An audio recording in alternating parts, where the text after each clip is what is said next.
Hey, so Josie, it looks like losing your virginity again has been really good for you. You're looking, full of color. You're even a little puffy around your cheeks there. You're eating good, eating all that What do reindeer you mean? meat I've and all lost that weight stuff. now. Yeah, What do you you're mean looking a little looking puffy puffy? there. I've lost weight now. Hey, losing your virginity has done wonders for your life. Congratulations. You re-virginized just to lose your virginity again. But that means you're going to be slow. No, I'm gonna be fast now. Because you want to race, you're fast now. We're going to talk about that in a little bit because I got the inside scoop about that race when I talked to Max last week. But What race was congratulations, that? you did, huh? We'll talk about it when we The get into last national. Yeah, we'll talk Where I about it beat when we get Max. into the nationals. But it's good to have you back. You haven't been on her for about a month now, so thank you for coming back. Yeah, it's time to do a podcast, dude. So I think we should just, do what we do best, and that is to drop that intro.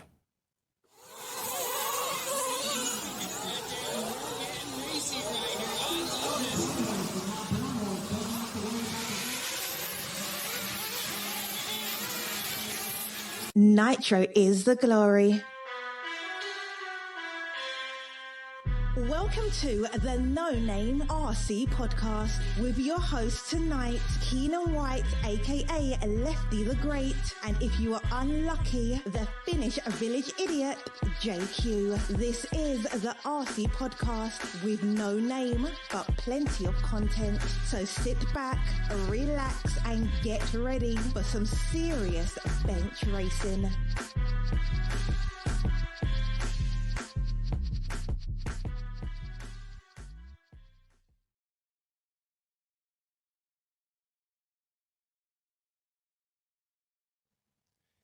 Yes, indeed. Nitro is the glory, but E-Buggy pays the bills. I don't know why Joseph has switched me around her. I'm usually on that side, and he's on this side. So I don't know what. He's already messing with things. He's back. I haven't messed with anything. Look, 1 month back and 2 minutes into this podcast, and he's already messing up things. But hey, remember, Nitro is the glory. E-Buggy pays the bills. What's going on, everybody? This is episode number 138 of the No Name RC podcast. I'm your host, Keenan White, aka Lefty the Great, the brains of this. And to my left is my pinky to my brain, the Beeker to my Bunsen, I don't know what else to call you. We haven't seen him for a while. We got Rupert the Sheriff right there, Beeker, aka Beeker. Let's get a close up of him. See, now he's getting all into touching things and doing all this type of stuff. He can't leave things alone. He has to get in her and touch things and interrupt things and throw me off my game. But welcome, Joseph. What's up? How are you? You should adjust your camera. You look like you are too white right now. Am I? Maybe I got too much light on me. Hold on. There we go. Just adjust. Is that camera. better? Oh, that's better. Yeah. Anywho, see what I mean? 3 minutes and he's already pissing him in and then complaining about everything. What's up, Joseph? How are you? Not bad. Well, actually, that's my stock answer. That's your stock answer? That's not bad. I've been working. Hard. You have been busy. I've long seen nights. Long nights at the computer desk with the camera. That's why you're telling me to adjust my light. You know what I mean? Yeah, I've been doing my online course. So I released a couple of promos for it. I saw that. And we're going to start selling next week. So Monday the 23rd. That's the big day. That's when I know if I'll be suicidal or if this has been worth all the effort. Like 4, 5, 6 a.m. going to bed, getting up at 10, 11 and continuing. So I very much underestimated the required time to edit these damn videos. It's kind of like you underestimated starting your own car company. This is the story of my life. It's sort of a good and bad thing about me. So I tend to drastically underestimate the amount of time and effort things require. So that's why I start doing them. And then at some point I'm like, holy shit, this is actually All right. too Well, much. let's touch on the course after I do my spiel here, because it is pretty interesting, and we'll talk more about that. But I want to say thank you to all of the hashtag NNRC squad. We took a break last week. Joseph and I were supposed to record, but we just couldn't get times. I have family from my wife's sister and my sister-in-law and her husband are her, so they kind of came last week, so we kind of got caught up doing that. It's summertime here in the DR. It's fun time. So we do apologize, but also I think we're kind of, 3 podcasts a month is where we're going to probably stick at for our minimum or maximum. So yeah, a little bit, I'm going with the less is good type of thing. Less is more, but thank you guys for the support. We had some great videos last week. We had some great discussions, all that type of stuff. We weren't quiet during this time. In fact, I was really loud. We'll talk about that in a bit. Thank you to all the patrons of the podcast. You guys got early release of the guest this week, who was Tony Newland of Klinik Rc. Thank you to Tony for your support, for coming on. You guys got that on Patreon. Thank you guys for your support. If you wish to be a Patreon, you can. The link is in the link of the written description that is with this podcast. It's a link, a Linktree link that links you to every social media, every sponsor, anything NNRC is in that one link, that one Linktree link. Don't move. See, stop doing this stuff, Joseph. You do this stuff to distract me. Stop it. And I like to show, he's just smiling in the background too. You can't see him. He just likes messing with me at any way he can do it. It's just getting right off on this stuff. I like to say thank you to those patrons, man. Thank you. Can't do it without you. Shout out to all the awesome sponsors of the podcast. They are Mayako. We'll talk about that because it's getting close to where we're going to see the car soon. Beach RC, Brent just sent me a video of him stacking up his shopping cart with Coors Light for the Wicked Weekend party this Saturday. He's there. TNR Fuels, they were at the On-Road Nats this past weekend. Hitec RC, they sent me a goodie package. I can't wait to get that. Tekno RC, big Tekno team going to Wicked Weekend this week. Sun City RC had to cancel the US RC race, but they have the US Open coming up here soon. The US RC race was canceled because of rain. JQ Racing, shout out to all my JQ Racing family around the world. We actually have a team at Wicked Weekend. It's been a long time. I haven't seen that. Got 2 tents up. Good to see. Lugs RC. Remember, guys, there is a promo code for Lugs RC. If you guys want to try out their tires, check them out. They have over 55 years of combined RC experience. They have been testing treads, wheels, and rubber for performance. They have the Econ tires, which has the basher or budget racer in mind. You have the same rubber compounds, but different tire treads and lower cost, so you can save some money. They also have their premium race tires, which are for pure performance, and they're made using the custom molds and proprietary rubber compound of Lugs RC. Tires are available in soft, super soft, mega soft, and now long wear. You can go to www.lugsracing.com, use promo code NNRCLugs, and you will save some money. I'm not sure because they changed their pricing a little bit, so I'm not sure how they're doing it now, but you will save some money, and please use that promo code. So, and shout out to manscaped.com, Papa Willie's Traction Tonic, another longtime sponsor. We have a 10% off promo code with that. Use the promo code NNRC in all caps. Our latest sponsor, Donathan RC. I'm waiting for my custom leads. I was talking to Zach yesterday. Cool dude. Well, I'm talking to him about a project that I'm doing and getting his feedback on certain things. I'll talk more about that later. So go check out Donathan RC. Order your custom leads. I didn't realize you could geek out on leads so much. I got some coming. I can't wait. You can use the promo code NoName10 in all small letters. Save to 10% off orders $50 or more. Shout out to Racecraft USA, Command Module, Social Club. We have a promo code for that as well. NNRC Squad in all caps. Save 10% off your order. All this is in the Linktree link. And of course, shout out to RCGP and of course, Connie at House of RC. If you haven't made your profile at House of RC, now is the time. Thank you to all the awesome sponsors. Remember, showing the sponsors some love shows the podcast some love. And it's time to bring back, I don't know who you are today. Are you Beeker? Are you Rupert? Are you JQ the asshat? Are you Josie? Are you Joseph? Which one are you today? I can't tell. I don't know, I'm busy. Yeah, see, there we go. So we got that JQ. All right, we got that JQ. You got that, JQ. Anyway, Josie, it's been a while. We've been talking a lot. We've been busy the last couple of days, you and I. We've actually talked quite a lot in the last few days, more than we've probably talked in a long time. Like I said, you've been busy with that course. I'm giving you your props right here in front of everybody. I told you this in private. All right. So if you're autism, right? You know how we have people that are autistic and like they're probably, there's different, I don't know much about autism and I'm not talking bad about it, but you know how there's autistic people and they can see something for like 10 seconds and then they can draw everything. They have photographic memories and all that type of stuff. And excuse me, but they're socially awkward or not functional, like, outside of that.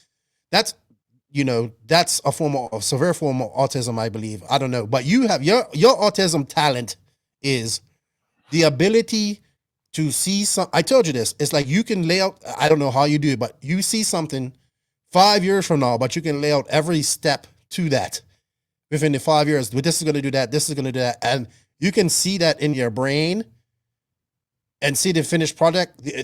Now, where your autism kicks in on the other side is you think everybody else can see that, right? But they can't. But I know, like, I've just been thinking about things.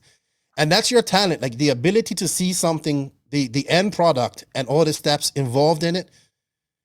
That's good. That's bad because you can't see the steps that deviate and throw you for a left, throw you for a curve and all that stuff. But that's your talent, man. That's your autistic talent. You can see things out like miles ahead. Like if he was racing down a road that was 35 miles long, you would be 10 miles ahead of everybody. You know what I mean? Thinking. So that's your talent. That's my compliment to you. Let's just touch base on that course real quick. Tell us a little bit about it. Yeah, so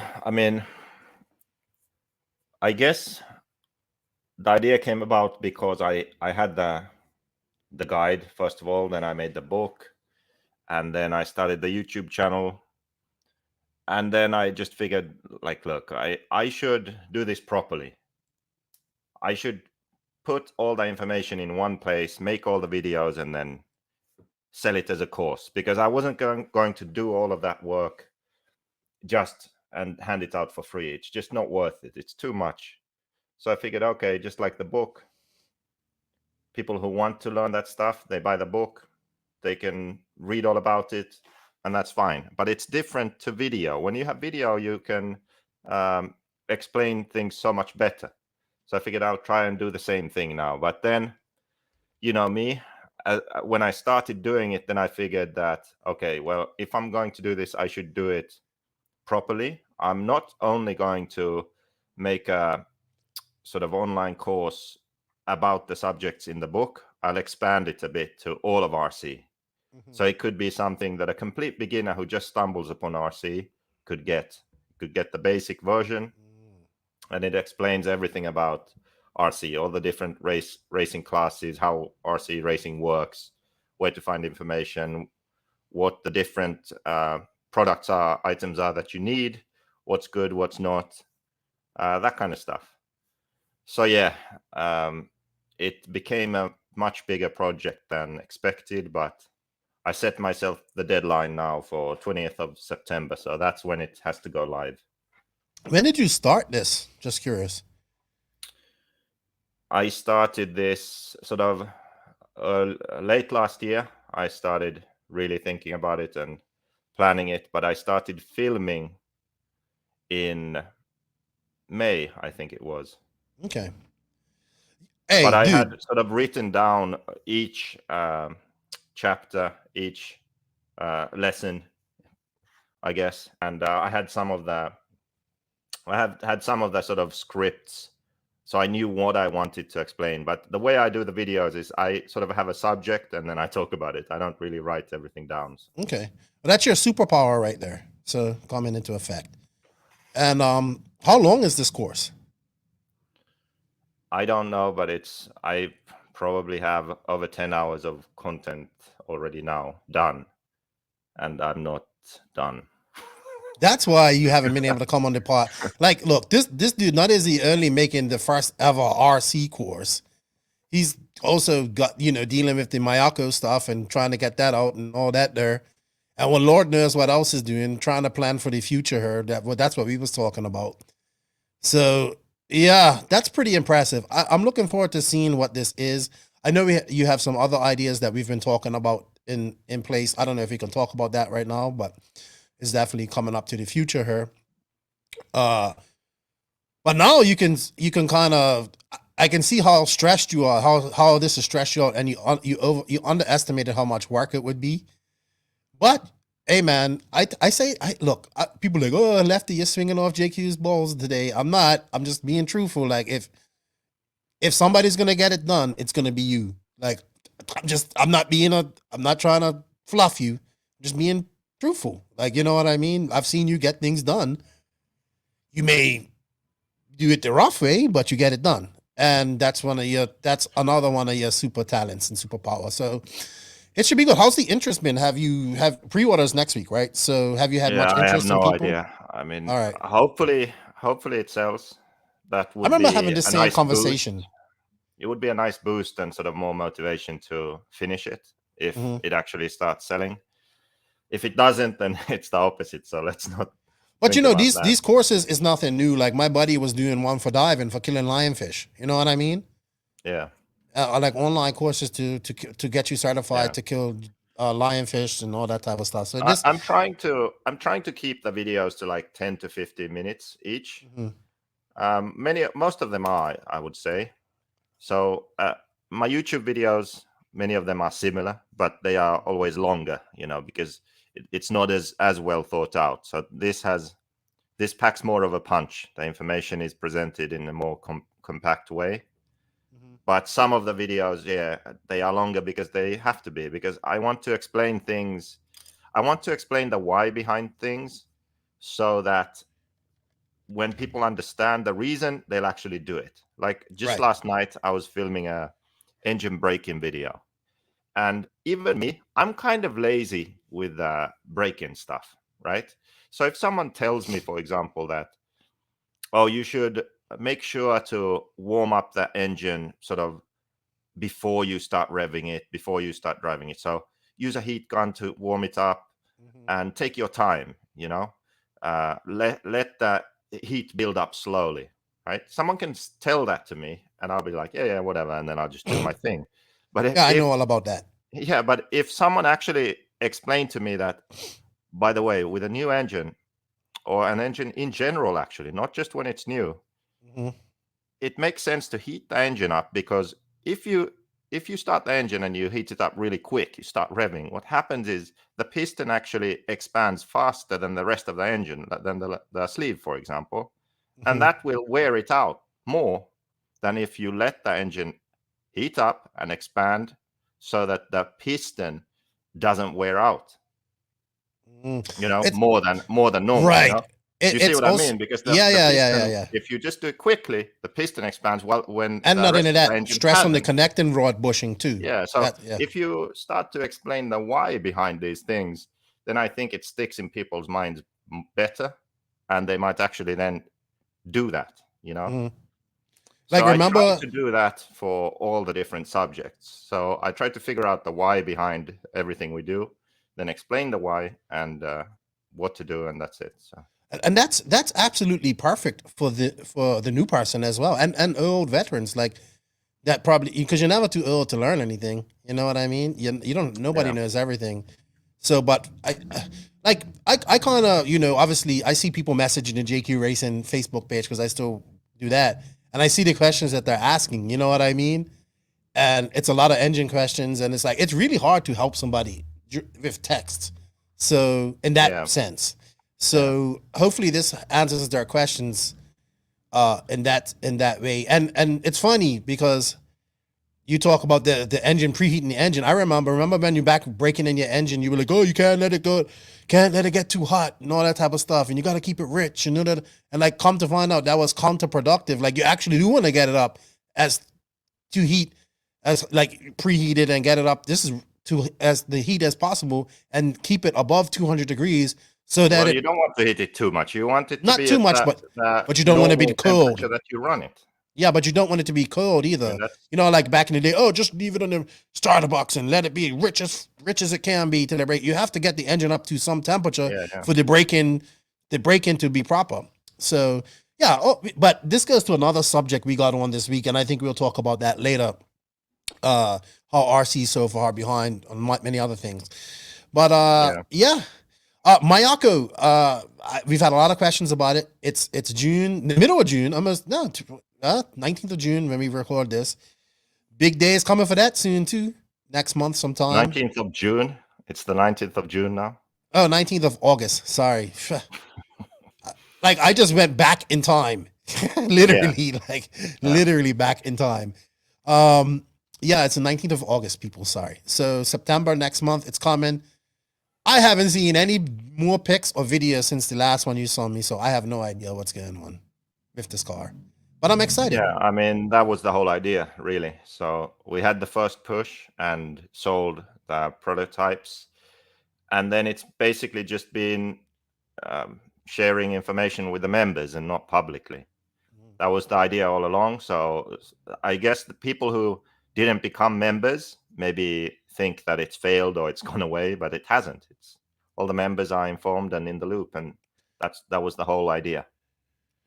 So are we gonna when the cars in these guys' hands, then will it become public, or are you waiting until 2022? Yeah, so next year when the cars ship, that's when more information will be shared with the public also.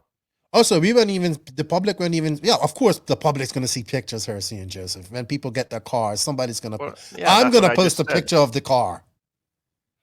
Were you listening? I just said that when the end of the year is 3 months away, though, 4 months away. It's next month.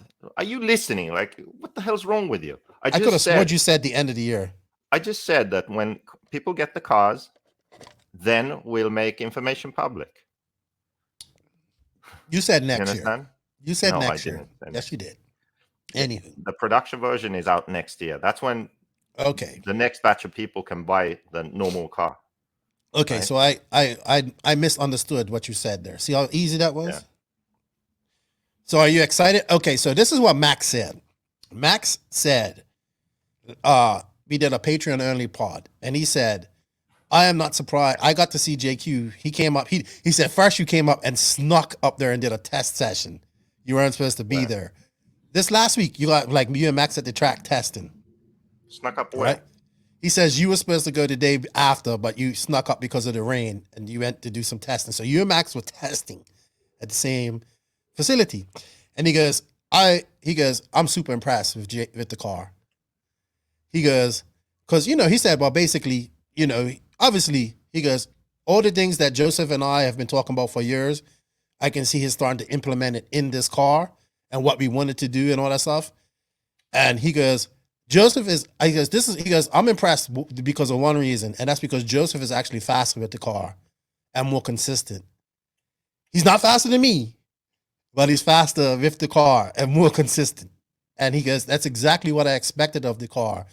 And he goes, he's like, I just think the car is awesome. I think it's gonna be great because obviously Max is, you guys shared enough information over the last 10 years where you guys kind of think alike. So I'm getting excited too because the plan is like to set up this Mayako and actually maybe go testing with you here at the end of the year, or I know I'm definitely trying to race it at DNC next year. So, yeah, it's going to be a good time. We'll talk more about that too. I had a thing for future plans, and whatnot. But yeah, that looks good too. And something else I wanted to ask you about, but I can't remember. I had it written on her. Let me see. Oh yeah, let's talk about your race. Now, I hope this doesn't make you want to go out there and now you're like, see, I told you it's not about age, it's about commitment and priorities, and I can still be a champion. I still agree with that. Oh my gosh. So I am not going to pit with you at DNC. I'm going to pit somewhere else. So when reality hits you, you don't be like, give me that look. This is the look. This is the look you gave me. That's the look. And as soon as I saw that look, I was like, it's over. That was on Wednesday of DNC 2020.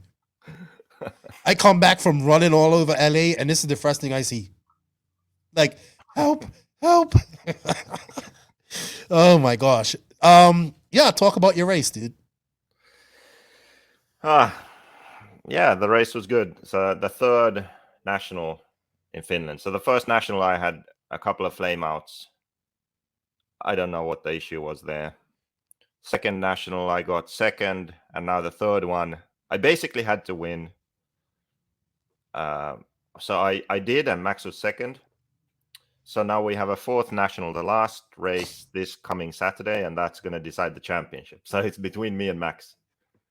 He has a first, second, and second. I have a first and second, and they count 3. So if I win the last race, I'm champion. If I'm second and Max is third or worse, then I'm also champion. Really? Any other situation, yeah, and he wins. Oh, go Max.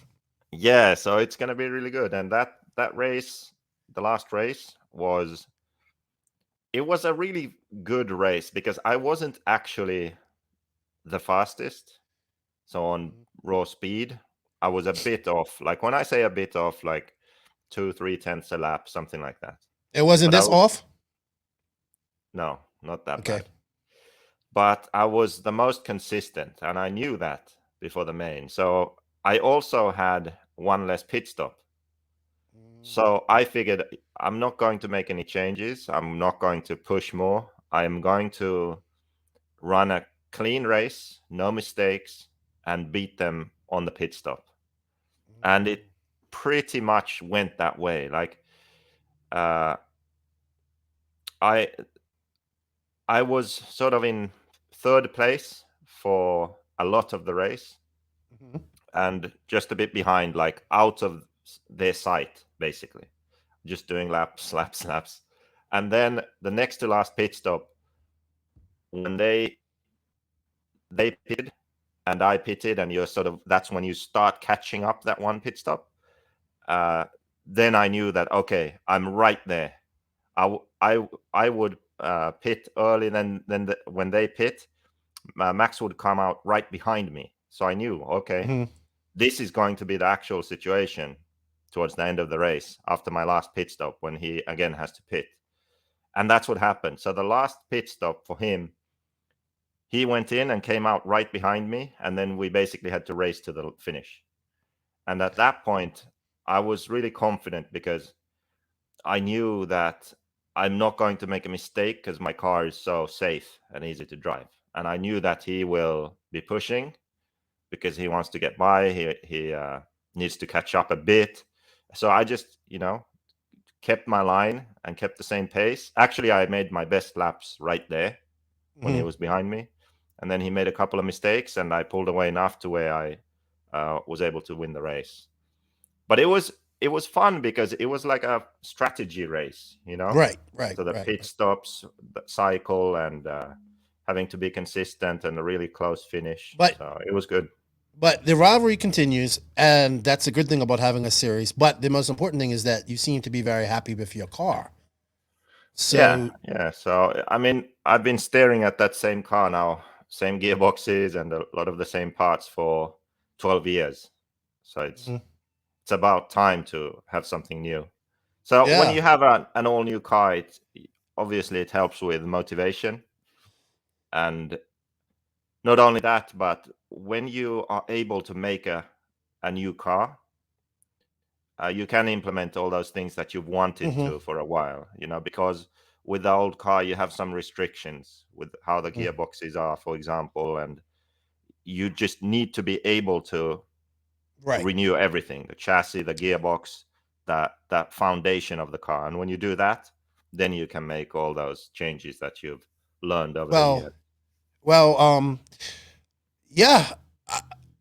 I can we talk about like our future plans? Like, like you're talking about getting out of Finland for September, October, getting on to Spain or Italy. Yeah. So this COVID, to be honest, obviously COVID hasn't been a good thing. I mean, a lot of people have died and got sick, and companies have gone bankrupt. But if I just think about my personal situation, and if COVID has to happen, this was the right time for it to happen.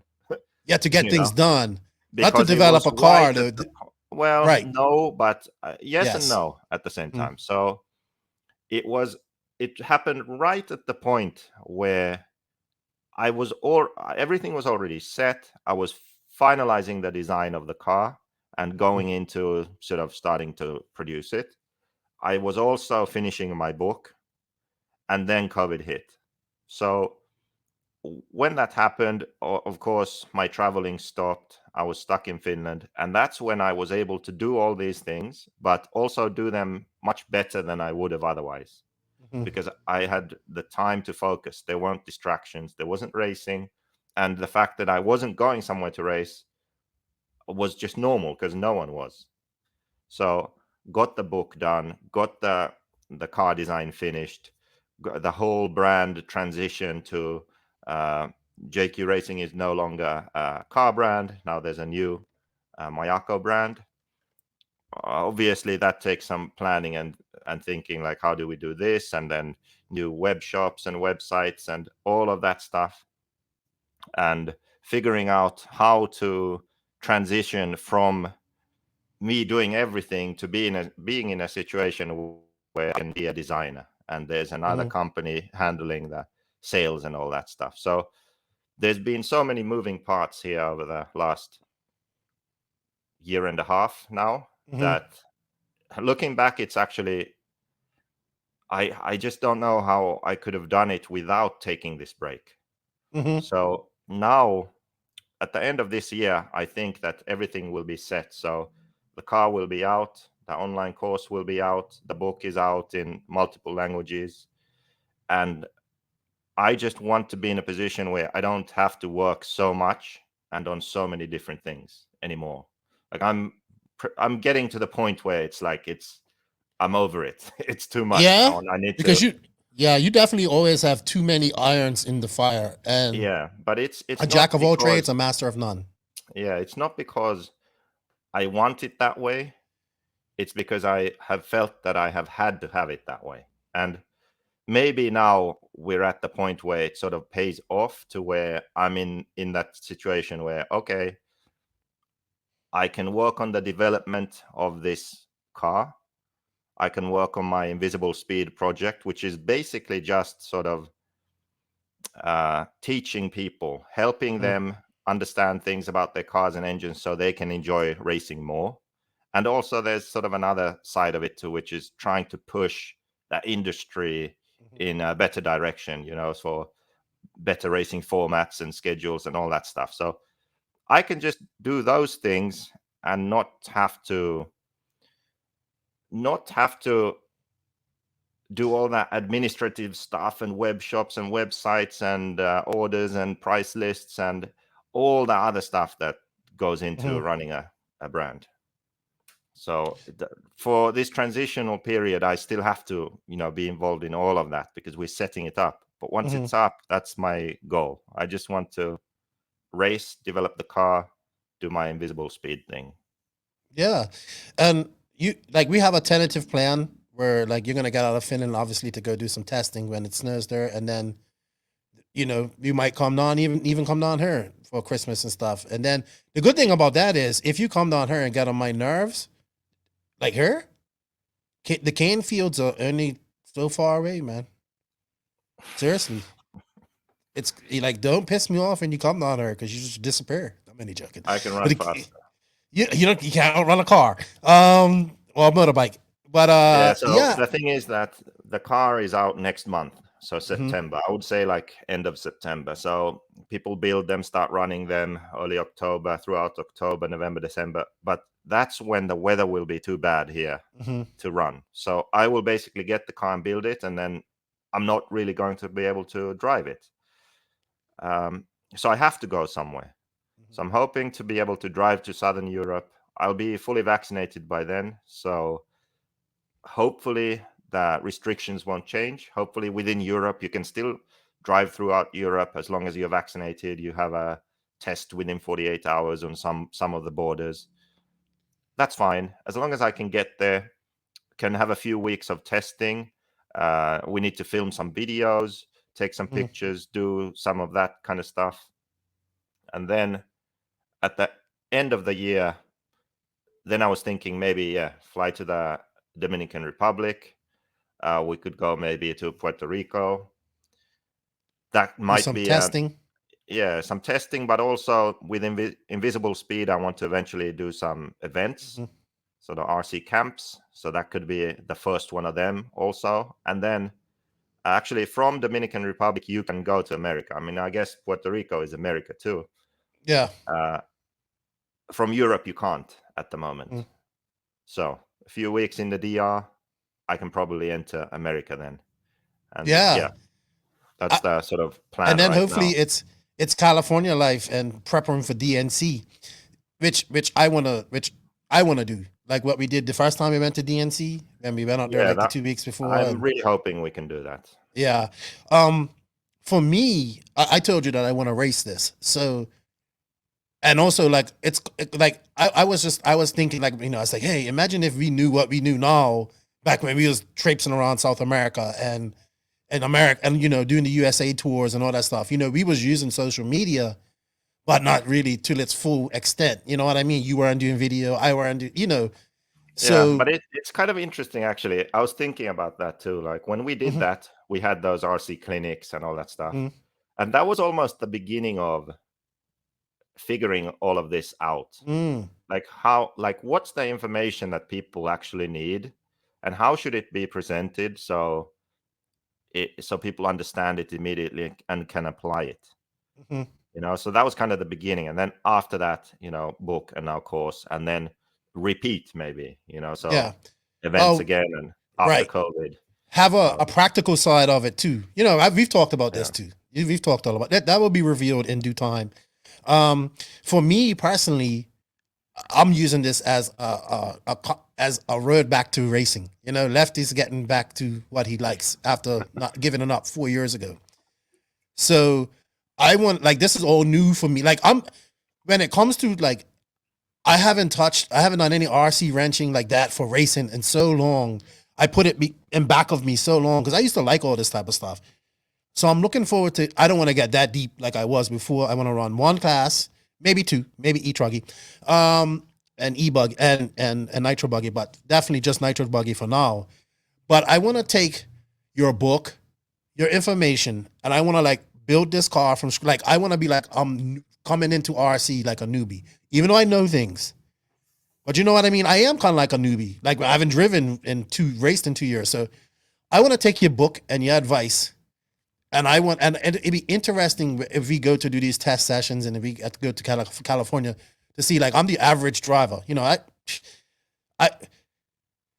I don't get enough credit. I can I'm not dumb. I can wheel, but I'm not no A main driver, anything like that. So, but I can't get a car on a track. So it's gonna be interesting to take this new car, the Mayako, and apply your knowledge to this and see if it works for me. You know what I mean? I'm like a guinea pig.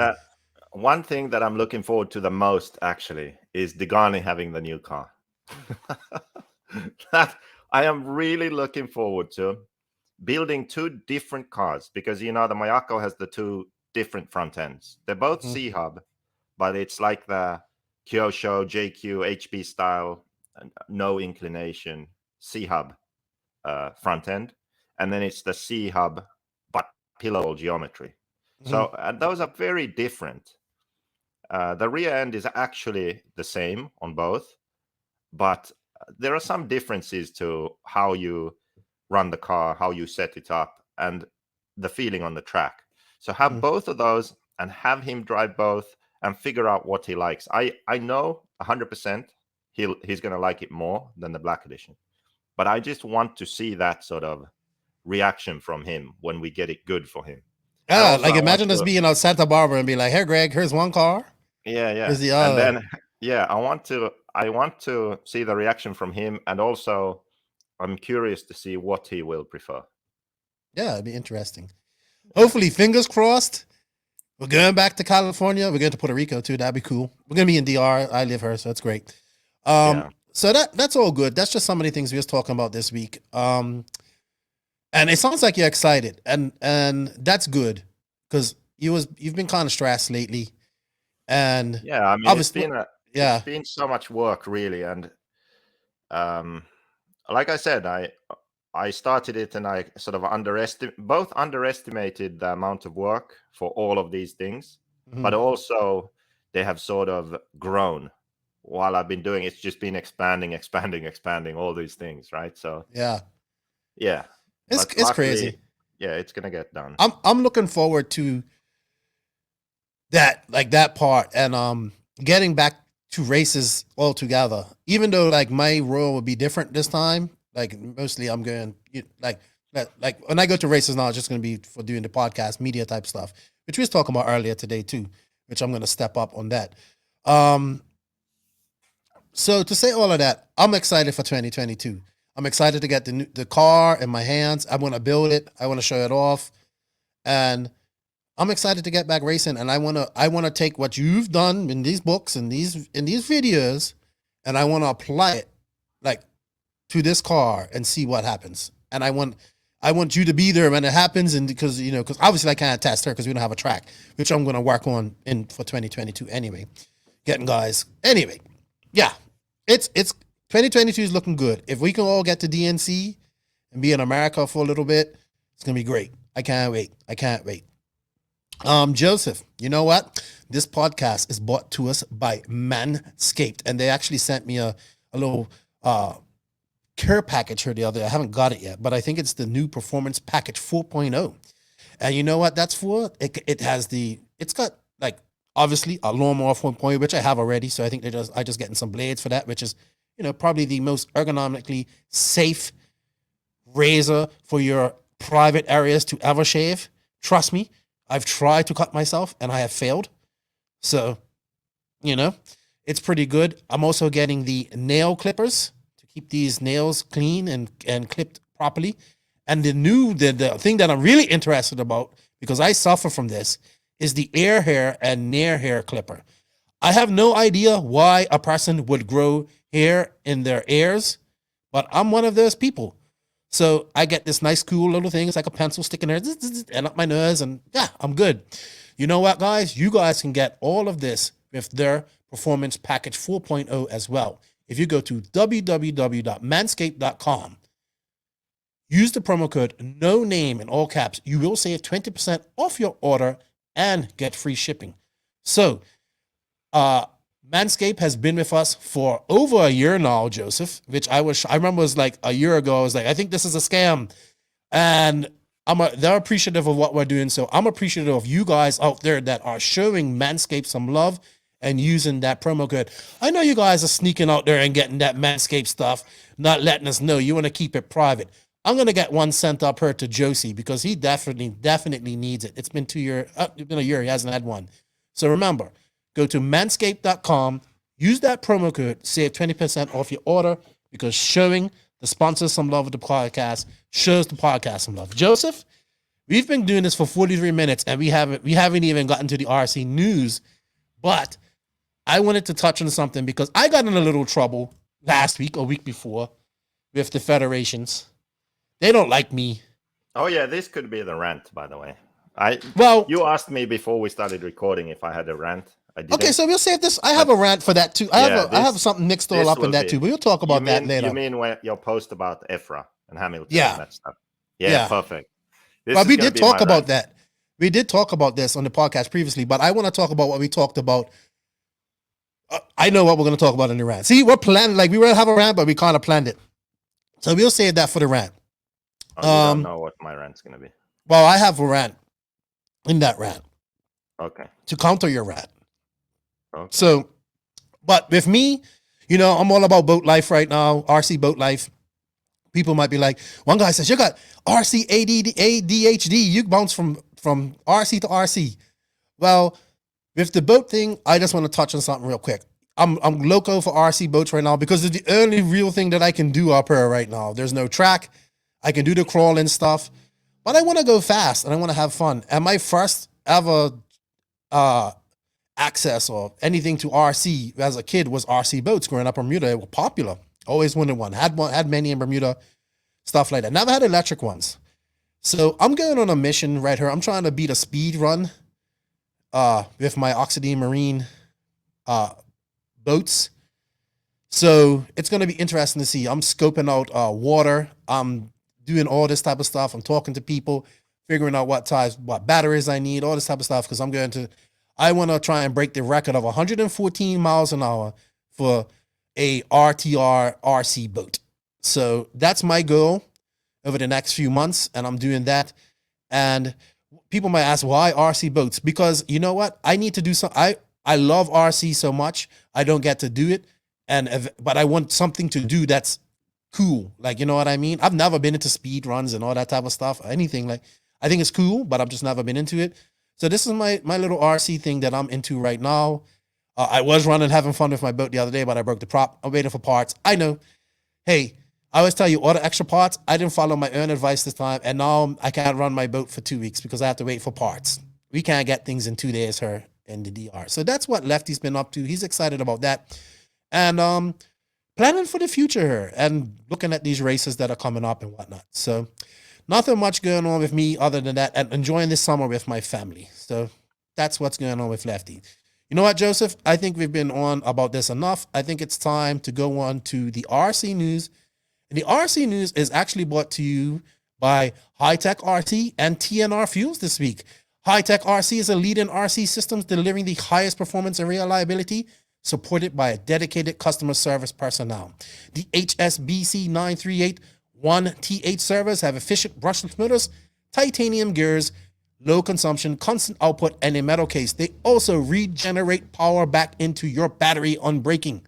Yes, like a Tesla. In fact, the guy who put this chip in there worked for Tesla. You want to learn more about that? Go check out episode 135 of Mike Mabry. No, 136, sorry. The RDX2 Pro charger, which I'll have soon, I'll be testing that out, can charge 2 4-cell packs in just 45 minutes. I hope it can charge 2 6S packs pretty fast too. It also provides power for your engine heating and tire warming needs. Trust in Hitec, your servo and charger headquarters. Visit hitecrcd.com, where to buy for your nearest dealer. And of course, what would be the biggest nitro podcast, off-road podcast in the RC industry without a nitro fuel sponsor? So thank you to TNR Fuels, because here at the NRC, we are all about the glory, and that glory is nitro. TNR Fuels is the hottest fuel in the market, owned and operated by Chris Nelson and his family. Made by racers for racers. In fact, Chris was just at the On-Road Nationals this past weekend. He had a good time there and did pretty good. TNR Fuels is currently available throughout the USA. I believe they're working on distribution in Australia. They just signed Kyle McBride. For more information to support this company that is run by racers for racers, visit them at tnrfuels.com. Contact Chris Nelson directly at chris@tnrfuels.com, or find them on Facebook or House of RC. Thank you to Hitec RC. Thank you to TNR Fuels for their support. Can't wait to get that charger and check it out and try it out. Joseph, I want to start off first with the RC news. Congratulations to Johnny Skidmore. He is the UK national champion. I think that's a great accomplishment. He beat a lot of fast guys to do that. There was drama. I can't believe that, to be honest. Well, I've been talking to his dad, and I've gotten to know his dad a little bit more. You know, I used to argue with Skidmore a lot. Yeah. Not argue, but, you know, I just didn't agree with him. And I can appreciate where he's coming from. He used to race, and they race as a family, and they want to, but for drama, I love these guys. They made this series interesting with the drama last week. You know, the previous, they raced 3 rounds right after the other. And this guy, he won 3 of the round. They have 1 more round left, but he's won it mathematically. He won 3 of the 4 rounds. Oh, did he run 3? I can't remember. He's won 3 races. Yeah, this is his 3rd win. They have 1 more race to go. He won 3 out of 5. He beat Boots. Lee Martin beat him the last race. What do you think about this? Are we seeing a change of the guard here? Do you think Skidmore is beating Boots and all these guys is more him getting better? Or do you think it's just Boots and these guys maybe not? Boots maybe being on T-Pro, not racing over in England as much, maybe used to Italy's surface? Or what do you think it is? I don't know what's going on with Boots, because he wasn't really on, I haven't seen the races. I don't know. Well, he wasn't just on T-Pro tires either. He was using Seismic and all that stuff, what the others were using. For results, he hasn't really been there, which is just weird. I don't know. Well, he hasn't won. And no, but he was like a lap off So Well, I think he don't had know some what's going issues on there. at one race, but Yeah, I am quite surprised that Skidmore has been so dominant over there. Really, I would say So, he's like obviously he's the number one 8-scale driver in England at the moment. yeah, but even But like Bloomfield, Bloomers he's did like good not too. really racing much in podium. So I don't know what's going on there in the UK, to be honest. Yeah, Bloomers is racing associated. After all that kerfuffle at the third round, Lee Martin was like DNF'd. So not a good round for Nemo. Nemo Racing, but nonetheless, an interesting series because it had drama. It had it's one more race left, but it got me excited. Like these races showed me what we could have at a professional level. You know what I mean? If we did this. So congratulations, Johnny Skidmore. He earned it. He deserved it. Them guys made it exciting. And yeah, we need series. We need series racing. All right, they had the Raw on-road Nats this past weekend, Joseph, and Nitro is definitely the glory for Raw because this is one of their bigger on-road races. Maybe not as big as the carpet race, but it looks like they got, let's see. Paul Coleman raced this. Dude, Paul Coleman went up there and raced Really? GT. Yeah. He owes me must have money. DNF'd. I knew he was going to say that. He must have DNF'd because he came 11th, but the guy from Peru, Paulo Morgante, he won that class, but he's like really good at this class. And then Platino Power, Jose Almonte, he came second. Go Dominican Republic. He lives in America, people. He actually won this last year, and then he got DQ'd for oversized tank. So congratulations. This is the GT class, which is growing, not as big at this race, but definitely growing around the world. Joe Johnson raced the 8-scale, like the real fast Formula One class. Dude, Joe Johnson raced that. And I think he started 4th in the final. That's crazy, isn't it? Crazy. Chris Velez won. Guess who's up here? Chris, this is a name we haven't seen for a while. Tossolini. He's racing on road again. I don't know how far that's gonna go. But he's raced. I'm not saying I'm not even touching that subject. But definitely some young kids in her. I don't know much about on-road racing, but definitely I tried to watch some of this. But Live RC was there covering let's put this. Live RC had one camera and was doing a good job, right? But there was nobody calling the races. It's just like, I don't know who any of these people are. They didn't even have it where you could listen to the announcer, nothing. And Scotty was there. He was racing, but I guess he was there to race, not work. I don't know. What race was it? This is the Raw On-Road National. Excuse me, everybody. Oh, so it was a big race too. Yeah, and I know this is Scotty's class, so he must have said, I ain't working this week. I'm just here to race. But it kind of suffered from not being able to, I just couldn't watch it without a commentator because I didn't know who the people were. But that class was actually pretty big, 48 people. Joe Johnson ended up finishing 9th. Wow, 50-something years old, going to race the on-road nationals. I think the European, sorry to my American friends, but I actually think that the level, of 8-scale racing in Asia and Europe is probably a little bit higher than America. I could be wrong. Maybe more competition, but I could be wrong. So there's one more nationals to go, and that's the 10-scale nationals coming up in next week, I think. So yeah, good stuff. What else? All right, so let's get into some of the departures. So we had Tyler Hooks leaving AKA and Jessica Powson leaving AKA. Now Hooks, Okay, I believe wait. Leaving or they were left? Well, okay. Well, we know that Tyler worked for AKA. He was like the social media guy and did all that type of stuff, right? So I believe I know he's going JC, right? That's where he's going. He's going to J Concepts. It's not public, but I know. I know. Not a big deal. I thought that was the only place he would go anyway. You know, that's the only place he really can go. I didn't see him go to Hot Race because they have their team. But I wonder if he's going to go work for JC or he's just going to run their tires and be their social media guy. I don't know. But no surprise there. I didn't see him going to work for Horizon. And as for Paulson, I mean, they've been with AKA forever. They haven't really done much racing, obviously, because of COVID and stuff. But I just think people's like, it's more to come. It's the trimming of the fat. It's the same thing that happened at Proline. It's trimming of fat. There, you know who else might get it? I don't even know if I should say his name on her. But there's so many people out there, like with Proline. There are so many people out there with Proline that was sitting on big budgets or free tires. Hey, you get $2,000 worth of tires every 3 months, every quarter. Guys would just order that. And they weren't even racing. So that's the problem when you have budget. Yeah, that people just order what you need, everything, and then they don't order the max of the budget. If you don't have a budget, sometimes they just order what they need. Yeah, but I mean, you have people with these or big deals or free tires or these budgets, and they don't race. And not Tyler Hooks obviously worked and did a lot for AKA, so it's a little bit different.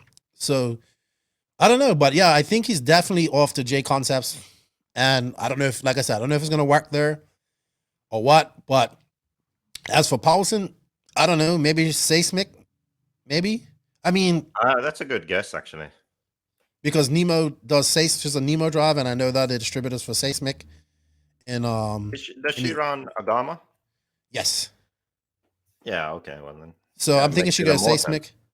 So I mean, but she hasn't been able to leave Sweden in 2 years, and no Europeans have. So yeah, I can see kind of like, there's penny pinchers at Horizon, like, oh, this person hasn't raced in so long. See you later. I mean, they did it to Adam Drake, like, so like, what chance does Jessica Paulson have? So yeah, right. Actually, we'll touch a little bit more on this subject in the SCRC Dawn and Quiet. But the big shocker this week, I got a message sent to me. Have you seen this?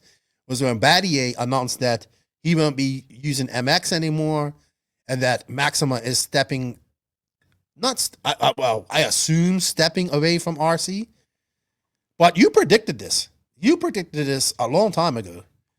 And well, I mean, it doesn't take much to predict. Right, that. but see, people, it's funny when you see the internet. Oh, that's no problem. Ryan Mayfield will get another engine deal. Spencer Rivkin got another engine deal. So let's see this affects Mayfield, Rivkin, Cav, Tebow, Battier, Jorn Newman. I'll throw him in there because that's the other guy that I know that runs these engines, right?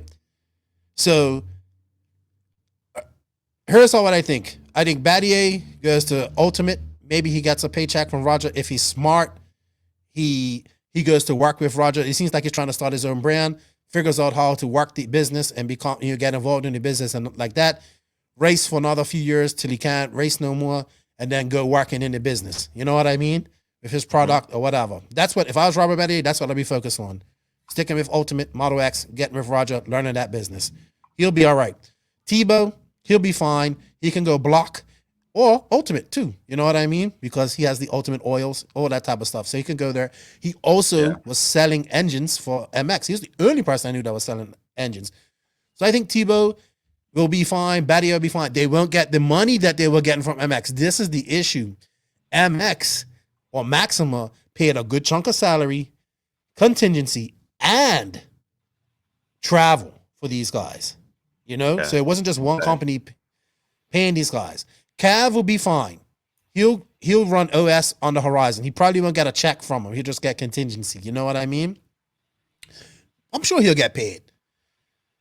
The conundrum is, I just don't see these people getting paid as much as Maximum. Oh, no. They're going to take a price cut. They're going to take a pay cut. But here's the thing. Who can even... Ryan Mayfield, Spencer Rivkin, both are going to demand... Well, Ryan Mayfield can demand the biggest paycheck because he's right now, he's the best driver in the world. You know what I mean? And it's Ryan Mayfield. He's not going to get the best paycheck because people can't afford him. Not like a MX paycheck. You know what I mean? The guys be like, oh, he'll just run Adam Drake's tire engines. I was like, getting a deal for engine or a free engine isn't a big deal for these guys. It's getting money from that person with that engine is the deal. You know what I mean? Yeah. So, who can afford Rivkin and Mayfield? That is the great conundrum. And is this part of the collapse of the business model that the RC industry has adapted in the last 10 years. Is this? I hope so. It's definitely one of the pillars collapsing, because here we Yeah, have. but this is just one of, like, Maxima is a massive chemicals company, oil company in Thailand, right? They even have Yes. their own harbor. Can you imagine? Really? So Thailand has been under lockdown due to COVID now for a long time. I'm sure that their business has taken a big hit, less exports, less domestic use because of all the lockdowns and stuff. So yeah, but probably it's just a case where, like, look, let's stop wasting all this money for fun. You know, like, if the company is losing money, then why keep spending money on unnecessary stuff? Like, he was spending literally hundreds of thousands of dollars a year. Yeah, That's to crazy. send these For guys to nothing, races. like, just for fun. Yeah, because like, when you have a it big company and you make a lot of money, then why not? Like, it doesn't I matter. guess. But when your company starts losing money because of COVID, then yeah, probably you don't want to keep doing that. That's my guess why that happened. Well, I mean, you've spoken to the owner of Maxima. He's an older man. He likes RC, but you also said that his son and all that aren't into it. So No, not really. So this I was think inevitable. it was inevitable. Like, once he sort of retires completely, he's already really old. Then I think it would have just ended. So Yeah. So yeah, it was always gonna happen. Now it just, I guess COVID made it happen a bit sooner. So people to the argument, people say, well, you couldn't even get their fuel or engines here in America, so it doesn't mean nothing to us, which is true, but it means something in the pro ranks. You know what I mean? So, like, these guys, like, I don't know how much, but I'm gonna say an estimate between $1,000 and $2,000 a month, probably for Mayfield, probably up close to $2,000 a month from MX. I could be wrong, but I'm thinking I think he probably got the most because he won the most, but maybe not. I don't see them getting that kind of money from anyone. I mean, No. there's only OS who doesn't really want to sponsor and pay people, or need to spend it, or need to. And then there's all those brands that OS makes engines for, but they don't really either. Their sales aren't that big. The margins aren't that good. It doesn't make sense to pay someone a lot. And then you have Reds, and you have FX and Pico, Orion. What else is there? Alpha. You know, like Alpha. Yeah. Well, I don't see Mayfield going back to Reds. So this brings up the conundrum: where does he go? Because maybe Ninja with Mugen. Yeah, Ninja. Flashpoint, maybe they'll try do something like that and try sell more of those. Maybe, but like people's like, oh, you could just run Adam Drake. No, Adam Drake cannot pay Mayfield to run his engines. Yeah, and all contingency. those. I mean, Mugen could. I mean, he could run the engines, but he would have to get who would pay him. You know what I mean? Drake isn't breaking in that much engines to pay him. It's going to be interesting, but I doubt Drake is running that business. It's all Mugen USA or OS Direct. No, I believe he's running it, like right in his house. I think he's got a couple of those Edis machines. Them, but the braking, but all the other stuff, I doubt it. Oh yeah. I don't know this, but let's look at other companies that depend on like millionaire dollars from out, like SCRC. Well, SCRC isn't quite the same, but I am. Well, they are into RC. You know him, and I'm pretty sure there's some investment going on there also from the real car business. I mean, the way they grew the company and everything, that I doubt that it's just done on selling SWorks in Europe. No, let's put it that way. No, I don't think, and because I don't think they're selling them at full retail anyway. So, it's going to be interesting. And when you build your house out of sticks, eventually it's going to get blown on. It's simple as that. Well, when you build not really even sticks. It's not that, like, okay, SWorks is a bit different. It's not in the same conversation. It's like Maxima and Infinity are like that. Okay. So Maxima and Infinity are, in a way, sort of vanity projects, but I don't really mean it in a bad way. Like Right. it's a sort of passion project, maybe is a better Mhm. word for it. So Infinity and Maxima are not based on business sense. Sort of, okay, let's start a business and invest this money and then make this money, and this is our legit business plan of a successful business. It's not like that. Mhm. They went into this for different reasons. We have a shit ton of money. What should we do? This looks like fun. Hey, let's do this. It's very different. I wish I was in that situation one day. I wish you That would found be somebody in awesome. that situation be too. awesome. But then But the thing is, I always say to you, oh, why, on all these travels and millionaires you've met, you never found anyone to really invest. Like, I always say that to you because I said, you need me. You need me to go out and Yes. party with these guys and get you signed up. Right? You have Yeah. another word for that, but I'm not going to say that. But anyway, so now Maxima is done, and the same will happen to Infinity at some point. Now, You think so? Infinity, You think their passion isn't that for big? sure. No, it doesn't last forever. So with Infinity, it's a bit different though, because they actually made all the cars and they are selling them, and it's like it is a business. It's just that the expenses are through the roof. Right, and they have world championships. So. Yeah, what can happen with something like Infinity is like, okay, it's a great brand. You have all the products, and maybe Horizon buys it. You see what I mean? Like, right. It's not at the point where it would just disappear. Like, they have a lot of good stuff going for them. But what would end is 25 team drivers all getting paid thousands of dollars a month. Mm-hmm. That's going to end. Like, that is not sustainable. That's the part. Said 25 team drivers making $5,000 a month. I don't know how many thousands, but thousands anyway. I tell you what, man. I think we're moving closer and closer to seeing a top driver without a ride soon. I think. Yeah. I think we're going to see that very soon. Yeah, I think so. I think we're going to see a top driver. Maybe not. When I say a top driver, I mean a top 10, top 15 driver.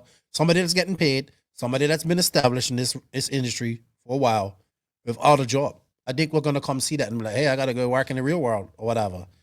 I think that's coming like very soon. So I think you're going to see a lot of drivers also, maybe not this season because it depends whose contracts are up this silly season. I think definitely it's going to become harder to do it full time when you aren't one of the winning guys.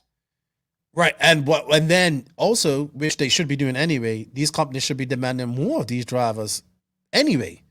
You know what I mean? They should be doing stuff like this, like, and social media and some of them are, but some of them ain't.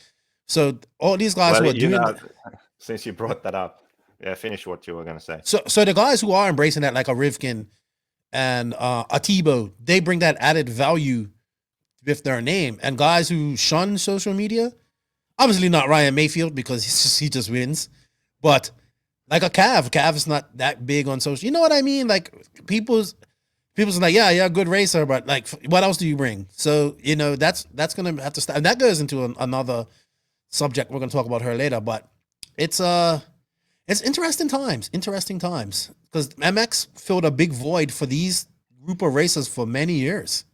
Many years. Yeah, so when you said that the drivers should do more,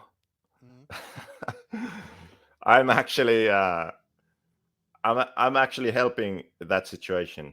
So one of the things with the Invisible Speed course is that we're gonna start selling them next week, and then the people who pre-order before the 20th of September, we're gonna have a 5-week run through of the course, like a guided, structured follow through. So go through the course together with them. And for the first week, it's just me. But the other 4 weeks, I'm going to have guests. I heard that. That's awesome. And I'm going to reveal those guests later on. But it's like high-level pro drivers, world champions, European champions, and such, right? Mm-hmm. So that's funny because obviously I have to pay them. So I'm paying them to do customer service in a way. Yeah. But not even for their promote their own brands and all that stuff too. No problem, but it's just funny. Like, but those are the kind of things that team drivers should do anyway. So I agree. The MX thing has way more implications than anything we can think about. Just it's big news. Like I just don't think people gather how much money this guy paid out to these guys every year. You know what I mean? And how much Like of their travel budget, $300,000 or something. yeah, and how much of their travel budget was kind of mixed up in this. You know what I mean? So these companies gonna come out. J Concept's gonna pay some more. They want to keep Rivkin in. You know, Rivkin was going to be one of the guests, but his sponsor said no. He didn't confirm, but I know it's J Concepts. Jason Rona has something against me, or his wife.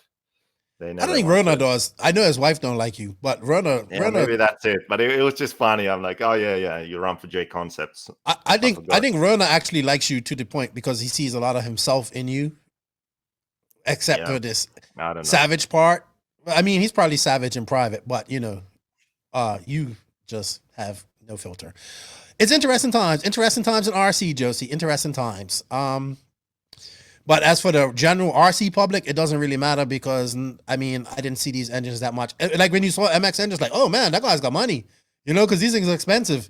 That guy paid $700 for an engine, so or roughly. So yeah, it is what it is. More will follow. All right, we're gonna finish up this news. Upcoming races, we got Wicked Weekend this weekend. Track looks great. Salty Joe's there. He's excited. He's happy. The Walkers up there. Good luck to all the JQ guys there. Have fun. I was actually thinking about going to this, but tickets were just insanely expensive, like $1,500. I don't know why. So no Wicked Weekend. Quebec. We have actually 3 big East Coast races. Quebec Classic is on this weekend.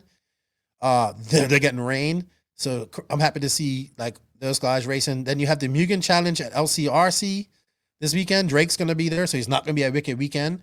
I don't think we're going to see a whole bunch of pros at Wicked Weekend. I think because the 10 Scale Nationals is next weekend, I believe. So this will be a great race. Like Tyler Jones and the Tekno guys are there, and T-Bow's going there, but it's going to be a great race for maybe one of these younger races like a Pavitas or a Jackson Brunson, or one of these guys to get a really, really good result at this race. And it will look good for them. So good luck to everybody at Wicked Weekend, the Quebec Classic Mugen Challenge. If I miss you guys' race, I'm sorry, but this is the ones that I have on my notes. So good luck to everybody. Be safe and have fun. Yeah. Wicked Weekend is one race I definitely want to go to. Me too. Because it's covered, but the walls are open. Yep. So it's not completely indoors. And then the track looks like it always gets rough and difficult for the mains. And it just looks like the kind of surface I would really enjoy. Well, I looked at the track. It's pretty good. They have like a long whoop section, like a typical Bobby Moore whoop section. Yeah, and the layouts have looked good also in the last few years. And then they have Southern Nats coming up, which is one of our favorite races. And then AMS is their last race. So it's good. It's good. Good stuff. Joseph, I think that's all I have with news. It's time to go on to some Beach RC questions. I have questions that people asked like 3 weeks ago that they wanted to ask you specifically. So you know what? I think we're going to go on to the Beach RC Bench Racing Q&A. What do you think, Josie? Okay. All righty then. Here we go. BeachRC.com, the racers' one-stop online hobby shop. Choose from all the popular brands and variety in stock with super fast shipping and great customer service. BeachRC.com still has the local hobby shop feel with all the benefits of the internet. BeachRC.com is the exclusive distributor for Ultimate Racing, JQ Racing, Pro Circuit Racing Tires, Nitro Lux Fuels, and Assault RC Performance products. So fill up your cart and check out at BeachRC.com today. And thank you, Beach RC, for all your support. Brent has taken the big RV. He's up to Wicked Weekend. They're actually sponsoring the party at Wicked Weekend. He had like a shopping cart full of beer, like Coors Light, but I told him it wasn't enough. So he may have went and got 2 shopping carts full. So them guys are going to have a good time there. Thank you for their support. It's a brick and mortar hobby shop. If you wish to support the podcast, you can. There's an affiliate link in the written description. If you can use that, it helps us out, helps Beach out. Thank you. I appreciate it. Helps the podcast. All right, Joseph. So We got a good bit of questions to ask this week. So let me find them and we can go from there. We have like multiple questions. We don't have that many questions, but we have one question with multiple questions. Okay, so Jimmy DePrez has been asking me about your new springs. Were they dual rate or progressive? Well, I mean, they are sort of dual rate, but because it's one spring, there's always a sort of transition point there. So do you see what I mean? Like dual rate is like if you have two separate springs, soft one and the hard one. Yes. Okay, these are made that way, but there's a bit of a progression there after as the softer part is beginning to be compressed. So yeah,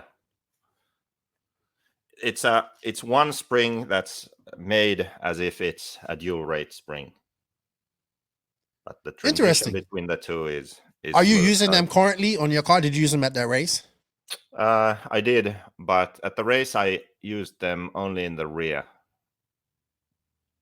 Or did I switch them out during? I would have to check. But the thing is that they work really well front and rear on loose tracks.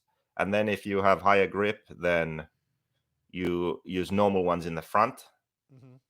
And these still in the rear. But then if you have a situation where you have sort of long sweeping corners that are high grip, then normal springs are better. So the times when you want to use this is on a very low track or a track with inconsistent grip where you are struggling, where you're losing the rear end, for example, due to low grip sections. So that's when you would want to use these. And then on higher grip, normal springs tend to be a bit better. Okay. So, he asked that question quite a while ago. yeah. Now, there was another question. Where is the 10 scale four-wheel drive shootout video? Well, you got caught up making the course. So yeah, I have all the material for that. So once the course is done and out and the Mayako car is out, then I'll make it. Like I'll keep making YouTube videos. It's just that I'll have to wait until all of this is done and then I can get back into that. Right. So that's one of the first ones that I'll make then when I continue them. Okay. With the Mayako testing going so well, anything you would update on the BE Average Joe setup? Just progressive springs. So that's definitely something worth trying. So the medium ones on the rear would be a good starting point, or medium front and rear, or hard front, medium rear. So I would try those first, definitely. Okay. So, if you design a truggy, will it exploit all the rules that don't exist yet, or will it fall in line with the existing models just to have this? Yeah, go ahead. Yeah, there's a big problem actually with the truggy rules. No comment on why I checked them, but there's actually no rule for the size of a truggy. I mean, I couldn't believe it. Like there was no maximum wheelbase or maximum width. Like, correct me if I'm wrong, but I checked the rules. I couldn't see it. So you could be right. So, I mean, that's ridiculous because then you could just make a much bigger truggy than the other ones right now. I'm sure there has to be. We have so much power. Like, I don't understand how that's possible. I think you could probably even still run like a 28 engine and all that stuff in them too. Yeah. So it's ridiculous. Like they should at least have the maximum dimensions, and then basically everyone would just make. You know when there'll be maximum dimensions? If you ever build one. Well, and you build it too problem. big. So that exactly. So yeah. But don't worry, there's going to be a truggy and an truggy. Not going to be a body like that. Definitely, there's going to be a body like that. Don't you worry. Body. No. We'll just get a thing like you that. never make somebody else will. Yeah, but man, I think if Mayako makes a truggy, it's probably going to be even more anticipated than a buggy. Like a truggy designed by you. The truggy, I don't think so. truggy specialist that you are. E-buggy truggy specialist. all that passion for that, all wrapped up in that. Yeah, there are actually some things on the truck you can do differently to the buggy. No one does, but because the wheels are bigger, you can. So I would definitely do that. Okay. All right. So we have a question from Nathan Genda. What would an active rear steering setup do on dirt, or is it just pointless? I think it's pointless because we have so much travel and bumps and stuff. So yeah, I don't see it being a good thing. The reason they do it in on-road is for the cornering, so they can have more corner speed. But I mean, those tracks are smooth and consistent grip, so I just don't see it being a benefit in off-road. Okay. Benjamin James, is there a class that isn't run anymore but would like to see tried again? What would you pick? Slash. I want to see Slash be great again. I would like to see gas truck. So I would too. What I would actually like a lot, you know what? If this happened, I think it would also help the hobby a lot. So imagine if we went back to having 10th scale outdoor off-road tracks and 8th scale outdoor off-road tracks as separate things.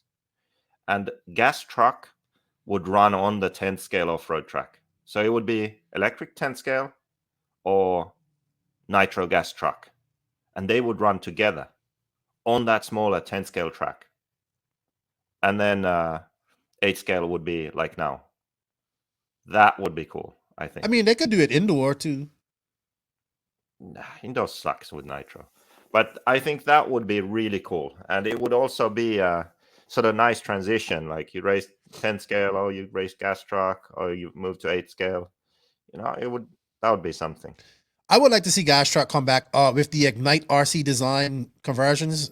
Like, so you're getting up-to-date performance with the, obviously like a T6 or the low C base. So you're getting 2021 performance, but a gas truck. You know what I mean? So it isn't like a gas truck that, used to break when you used to think about hitting something. So he's doing a pretty good job with that.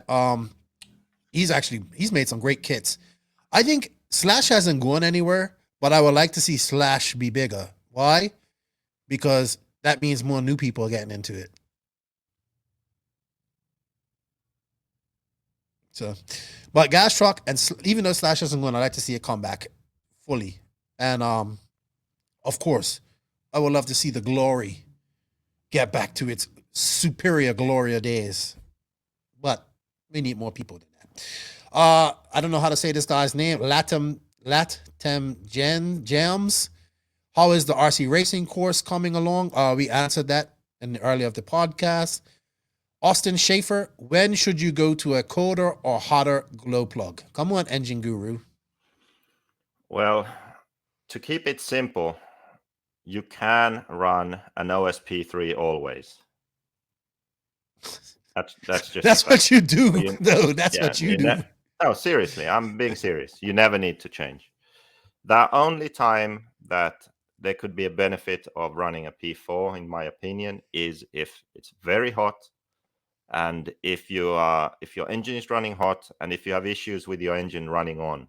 So the tune is fine, but it's sort of it's acting like it's lean, especially at the end of straights and stuff, or maybe in the air. It doesn't want to drop down to idle. In those situations, if you run a colder plug, a P4, then the engine will tune better, actually. And it will stop doing that. So really hot weather, maybe a P4. But the reason why you can always run a P3 is that it's strong enough. It doesn't really fail when you change them for races and stuff. And the likelihood of you flaming out if your tune is a bit wrong or a bit rich or in a pit stop or after a pit stop is smaller. So it's a safety thing also. Maybe the P4 would be better on track. Maybe the performance on track would be slightly better, but the risk for a flame out during the pit stop or after would be slightly bigger. So I pretty much always run P3. All right, sweet.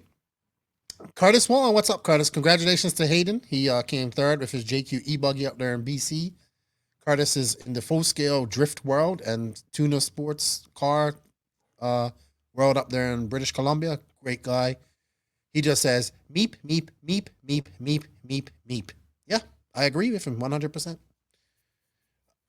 You're speaking Beeker's language right there. He said JQ is an asshole. Meep meep meep meep meep meep meep. Anyway, Chris Boyder, Gator Man. He wants to know, what do you do in your downtime between qualifying heats? What is it like your routine? Also, do you routinely check anything specific or just things you felt while driving? And he goes, I asked the same question, but for the main. Do you go over the whole car and check the bearings and screws, or do you just adjust what you feel the car needs? How much time do you spend socializing at a race? You actually don't spend much time socializing at a race. You do once you've gotten over that point that you suck, or you're doing good and you're like, hey, I'm so happy, let's drink beer. So what do you do between qualifying heats? In the course also, there are some case studies about this thing, but between heats, it's small changes, trying to figure out the right adjustments to make to. In the past, it was usually to make the car easier to drive so I could go faster. But now with the Mayako, actually, it's to make the car faster because it is easy to drive. You know, that's a clear switch that has happened. So I guess it can depend on the situation. You know, either you need to make the car easier or you need to make it faster. So recently with the Mayako, it's mainly about making the car faster because it generally is easy.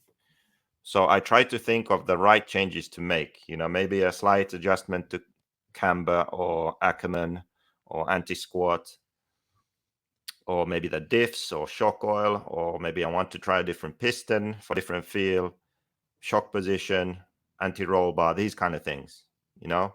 And often when you have more experience, then you learn that one change isn't enough in a racing situation. When you are learning to adjust the car, you should do one change at a time so you know what it does. But in a race, you have to think a few steps ahead. So you have to think of combinations. Okay, I'm going to go to CVD in the rear instead of the universal. That's going to make the car softer, but I'm going to stand up my rear shock to compensate for that.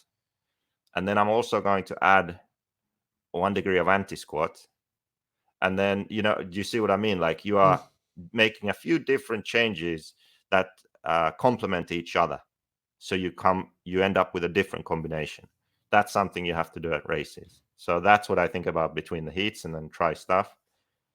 And before the main, I think much less rebuilding than most or many other people. I would agree to that. If it's a bigger race, I like to do the sort of rebuilding phase, which for me is like check the clutch, change clutch bell bearings, change your air filter, just go over that engine, everything's clean, maybe even redo the diffs. So all that's done, and then you run the last qualifier. Because right, then so your that car like is broken the in. it's like the shakedown. Even though it's a qualifying, it's important. The final is more important. So it's a shakedown for that. So then my car is like quite fresh for the final, and then I focus on getting tires ready, just cleaning the car, checking stuff and hinge pins, but not really taking it all apart, putting it back together. I don't need to do that. Like that's done before the race, and the car can easily handle the whole race. So prepare well before the race, make sure your car is good, fresh, everything's working, and then minimize the amount you need to actually disassemble and put together at the race, because that's when things can go wrong. You could easily forget something. Not even just forget, but you could have a faulty part or something. Like something can just go wrong that you would catch if you had a normal sort of shakedown, which you can't have in a race. Yeah. How much time do you spend socializing? I don't know. I don't time myself. Well, I'm going to tell you, it's either he doesn't socialize, man. He's like in this look. Man, he's got that I'm so lost, I don't know what I'm doing, but I'm still going to try look. There's no socializing. There's not even any words from him. In fact, hide all rope and sharp objects from him because suicide watch is in effect. But once he figures out, like, hey, I'm just over it and I'm not going to be any better, he starts drinking beer and then he socializes. Or he's doing well and he's happy and he's smiling and he's drinking beer anyway.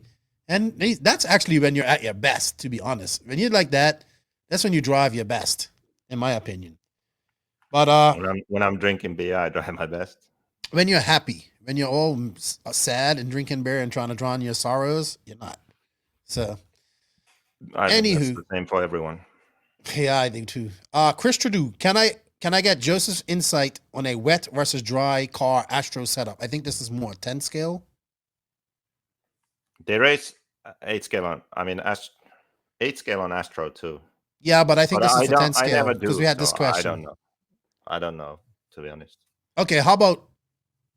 Okay, because Max didn't know either. I would guess. My guess would be that wet Astro is loose, or looser at least. So when you have wet Astro, you probably run closer to a normal dirt setup. So you have something extreme for Astro that you like, and then when it's wet, you probably move more towards a normal setup. But I'm not sure about waterproofing. You would have to ask Aiden and those guys how they do it. They run 10 scale in England on all weather. Ben Bertle, how do I get vacation time to attend races? I have race envy of all these folks racing when I'm working. Well, you can't race if you ain't working. So I don't know, man.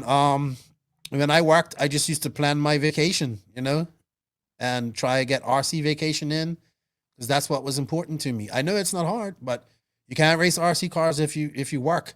So I would say figure out a way to plan your vacation and use that. That's how most people do it. Or a lot of these guys probably work for themselves too.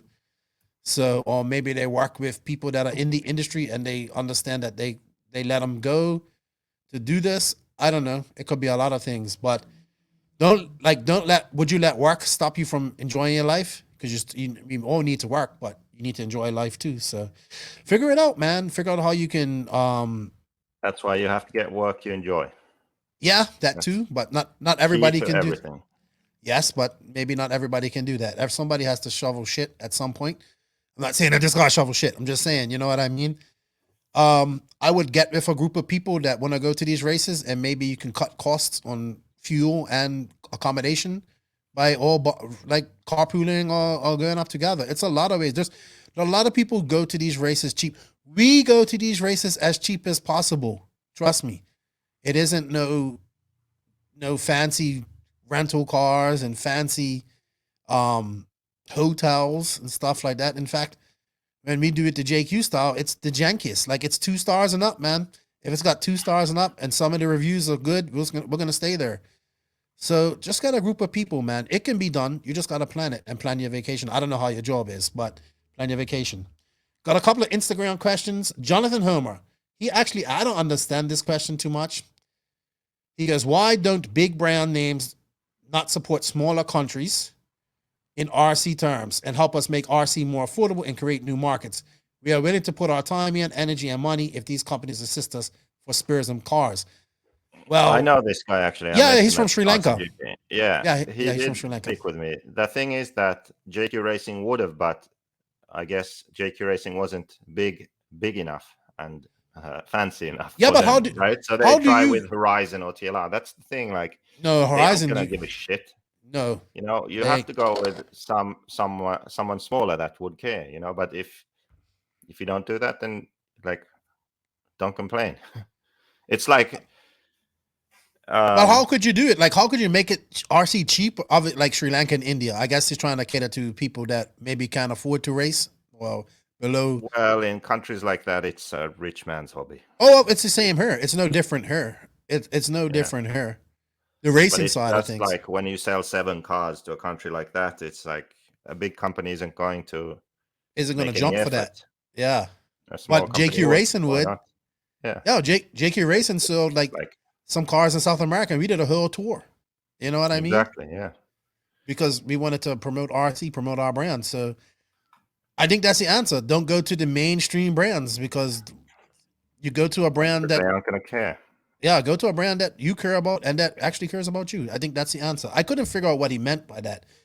But this, like, they're not gonna make their cars cheaper. You know what I mean? They're not like I don't know. Like, and then you got to deal with customs and duty and getting all that stuff. You've done more stuff over in Asia, so you would know more. Okay. As an engineer for Joseph, what is the most difficult part to get right when designing a car? Can he speak to the challenges with the JQ car versus the Mayako? What does he start out with first? Chassis, suspension, layout. I mean, the hardest part when designing a car is to make it all work together. So figuring out all the, like, just think of it this way. Everything on the car could be in a different location. It could be 1 millimeter in a different location or 5 millimeters in a different location. Or it could be 0.5 mil different. So how do you decide on where exactly to place everything? That's the hardest thing, because there's not one correct answer. It's not like, okay, now I actually placed everything in the right place. There is no right place.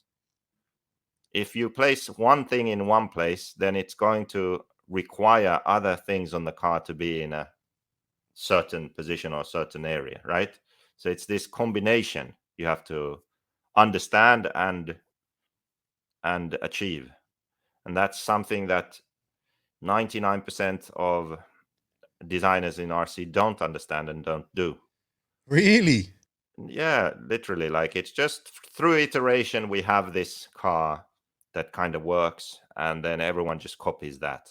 Mm-hmm. But there's not much understanding that goes on beyond that. Like, Billy Easton gets it. There was this guy, Dino Dan, who used For to, Associated. Dan Hissam, he was at TLR and then Associated. He gets it, although I don't think he has really been able to design a car like he wants to, because he worked for those companies. But he's out of RC now. Maybe there's someone in on-road who understands stuff, but I think that's pretty much it. You know, it's because it's really hard. We don't have data acquisition. What we have is we have a driver that feels something, and you can see some things from video, and then you can analyze some things in CAD. But the link between reality and theory, that's what the only way to really understand that is to be a good driver yourself and understand the theory. That's the only way in RC. So that's where you, so where you are good at, because you're a decent driver, you're a good driver, and you understand theory. Exactly. You have to be able to feel what the car is doing. To have that connection, you have to be a good driver. Like, I can ride a dirt bike, but I cannot feel every pebble on the track. You know, like, I don't know, because I'm not good enough. But a really good rider could tell those small nuances of what's happening with the bike, right? He's so in tune Same with with it, RC. like, you know, you aren't actually physically touching the car. You aren't in the car, but you can feel it when you are good enough. You know exactly what to do and how to adjust to make it do the right thing. You have to be good enough to get to that level so that you can accurately understand what's happening to the car, right? And then you also have to understand the theory. And when you combine that, then you know what's going on. That's why Billy Easton is good, because he's world champion driver and he's also studied engineering and learned that theory. So he combines that. Same with me. I'm able to combine that. So when you have a designer that's not a good driver, they can never understand truly. And what makes it even harder for them is then they have team drivers who are so good that they just adapt, and they don't really necessarily they aren't always able to explain exactly what I see what you mean. they think is happening, you know. So there's always that thing that gets lost in translation also, no matter how well the driver explains it. It's different when it's not yourself doing it. So that is the hardest thing, really. So combining theory and reality and figuring out what the best direction is to take the design to make it so that the car can perform better than now. Sweet. That was a really thought out and great answer, Joseph. You are capable of doing that. Instead of one word out. That made sense. I've never heard you talk like that, so it made a lot of sense to me. Jim Knopp, he wants to know when we'll get an under the hood from the Mayako. We talked about that earlier. My boy Hyperfox 2.1. I like this guy's name. If JQ is Beeker, then Max is Elmo. When is the next viewing of the Mayako car? I'm very interested, but can't pull trigger without seeing the nudes. Please send the nudes. I think next month, maybe late next month, you'll see some nudes, dude. Yeah, I think. All right, so. Joseph. That's all our questions. You had some great questions this week. You had some great answers too, Joseph. Very, very well done. If I could clap for you. I can't clap. That's all I can clap. So very good. Good job. Thank you, everybody, for sending the questions. Thank you to BenchRc for supporting it. Remember, everybody, if you can hit that affiliate link in the written description, it really helps us out. It's time to go on to the Sun City RC Raceway, down and quiet. Sun City RC Raceway, the home of El Paso's world-famous motocross-inspired 8-scale off-road track. The Showers family has over 20 years' experience creating one of the premier tracks in the USA. Their world-class facility has everything: handicap accessibility, covered beds, skate starts, space for parking RVs, trailers, and lights for night racing. Follow SCRC on Facebook under Sun City RC Raceway for updates, upcoming races, or host your own race. And thank you to Sun City RC Raceway. It was Joey Shaw's birthday here recently. Happy birthday to him. Actually, happy birthday to a few people. Happy birthday to, I forgot whose birthday it was. There's a lot of people's birthdays in these last few weeks, including mine. If you guys are interested in checking out the Sun City RC Raceway facility in El Paso, check them out. They have the U.S. Open coming up here soon. Tim Lyons race. I think there's going to be 5K on the line. So there's going to be a well-attended race. Check them out on Facebook. Send them some love. Thank you for the support, SCRC. Joseph, so my question's pretty simple this week. My thought of the dawn and quiet.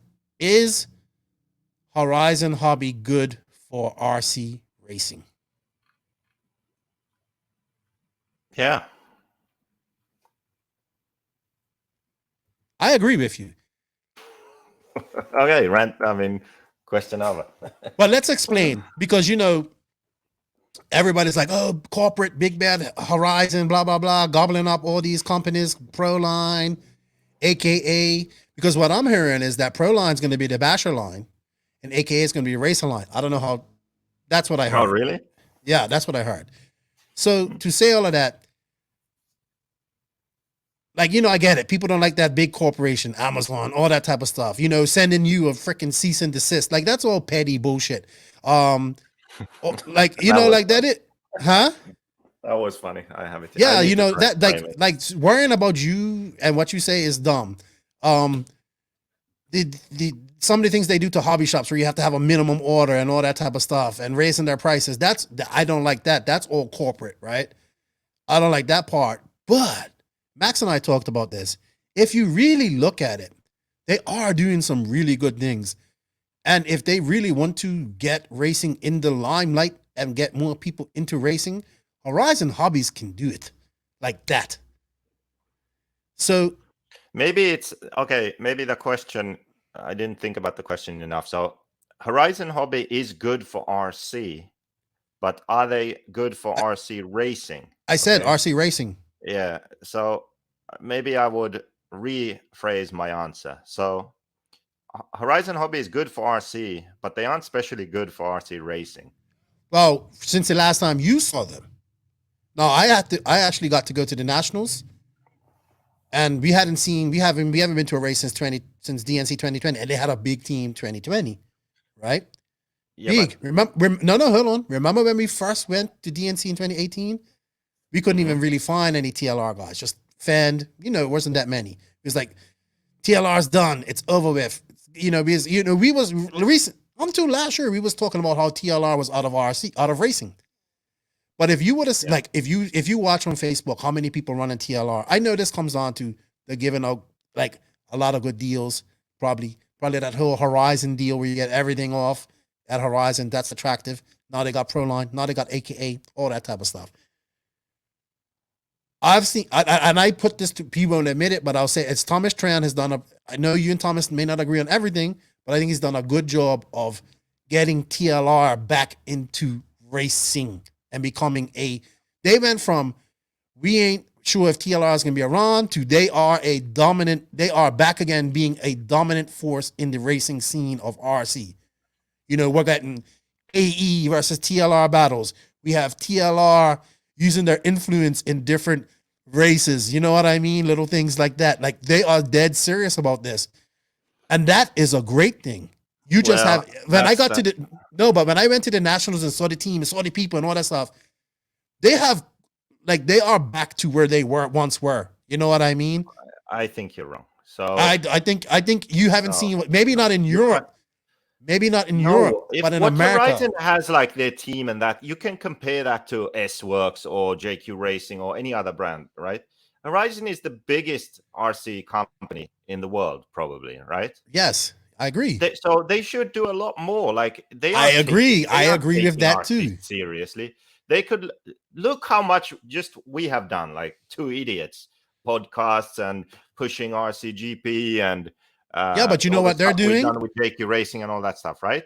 That's but you know what they're doing? Racing, we want to push racing, right? So, but what they're doing? The fact that they sponsor drivers and have some tents at a race, that is not something awesome. I think that they could do so much more if they actually cared about racing more and pushed it more. Do you see what I mean? Like the fact that they pay Cavalieri and have some sponsored drivers and do the bare minimum that everyone else does. Okay, fine. But like, what's so special about that? Okay. You're right. You're absolutely right. But it's Max and I talked about this. I think they care about racing again. But what they're doing is with the guy, Brian Nunez, he's in charge of licensing. So they're doing a lot of crossover. They're bashing stuff with full-scale stuff. You know what I mean? So they're like dipping their toe into that. They're dipping their toe. What does that have to do with racing? Because like listen, can I just say like this is getting exposure of RC alongside full-scale stuff like trophy trucks, all that type of stuff. Yeah, I told you they are good for RC, but not specially for racing. What does that have to do with racing? But they can do the same thing for racing. They can. Yeah, they can do that. Aren't. But you don't know. They probably are planning to do that. Like just like we How thought do you know that they've existed because forever. It seems the trajectory that they're good. They went from completely out of RC, like not out of RC racing, but not just having fend and not really being a factor for a year or two, to being back to a full dominant thing where they're taking RC racing seriously. They bought Losi what 30 years ago. Yes, but 20 years ago. So now they have Proline. Like I just don't think they're the big bad wolf like everybody says they're going to do. They're not saying the big bad wolf. I think getting all these people, like we talked about earlier, who are sitting on these big budgets for tires and not racing, trimming that fat is always good because that then can make things better for people that really need those discounts, or in general, bringing tire prices down because you ain't giving out as much deals. It's not going to affect tire prices. It should, because they're expensive. I know it's not. It's not enough people. But that type of stuff, I like to see. I don't have an issue with people getting deals. I have an issue with people who sit on big deals and they'll do nothing with them. Does that make sense? But they have the potential to do. Max and I both believe that they have the potential to do big things. It's a matter if they want to do it. I'm hoping with the crossover with real full-scale racing type of stuff, I'm hoping that they can get our racing there too with these people. They have the potential to do that. So and like Horizon's got a lot of stuff that people can use not out of RC racing. So they do good things for RC, but they can do much more. They are definitely the company that can do much more because they have the funds. Like imagine if they joined RCGP and stuff like that, how great it would be. You know, like all this type of stuff. So I don't think they're the big bad wolf that everybody thinks they are. Oh yes, they do some things like probably run some hobby shops out of business because they demand to have a minimum and all that type of stuff. But that's business. These people getting kicked off the team or let go or not having their budget, that's all business. It happens around the world. It's like they're just gonna keep gobbling up businesses like of these businesses to the other. I think Horizon's gonna buy I swear, I think Horizon's going to buy Associated next. I guarantee you, or something like that. Well, I doubt it. I thought it too. Maybe, but they're going to buy another car brand. They can just gob up these car brands and still have things. I don't know how it'll work, but I don't think they're as bad. They can be, but they could do so much good if they want to. For racing, they're doing a lot of good things for RC, like you said, but they need to do the same thing for racing. What would you like to see them do for racing besides send you a cease and desist? I would like to see them join and wholeheartedly support RCGP. I knew you was going to say that. Yeah, but it's obvious. I would like for them to, through all the connections they have, also work on, for example, getting an RCGP at a major full-scale event, because that's something they could do. And it could be a TLR sponsored thing, and they could have their own ready to run stuff and all that there for people to try and buy and all that stuff. So it could be a really good thing for them.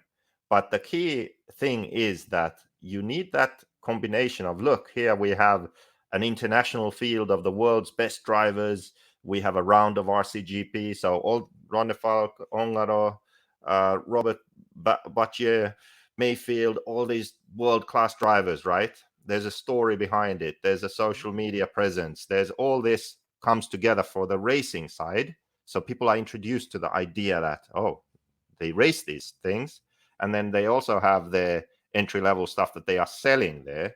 So they can get immediate sales. It pushes both things, professional racing and the hobby side also. Yeah, that I agree. tie-in. They need to get that. That's what I was trying to point. That's what I was trying to get at. Like with my point, you said it just better. They have the potential to make RC racing bigger and better. But just this on is what I've complained about so much, with everyone being so selfish and only thinking about themselves. Like, oh, we're not going to do this because it also helps someone else. Well, yeah, you can have your Horizon Fest in some field somewhere in Michigan. That's fine.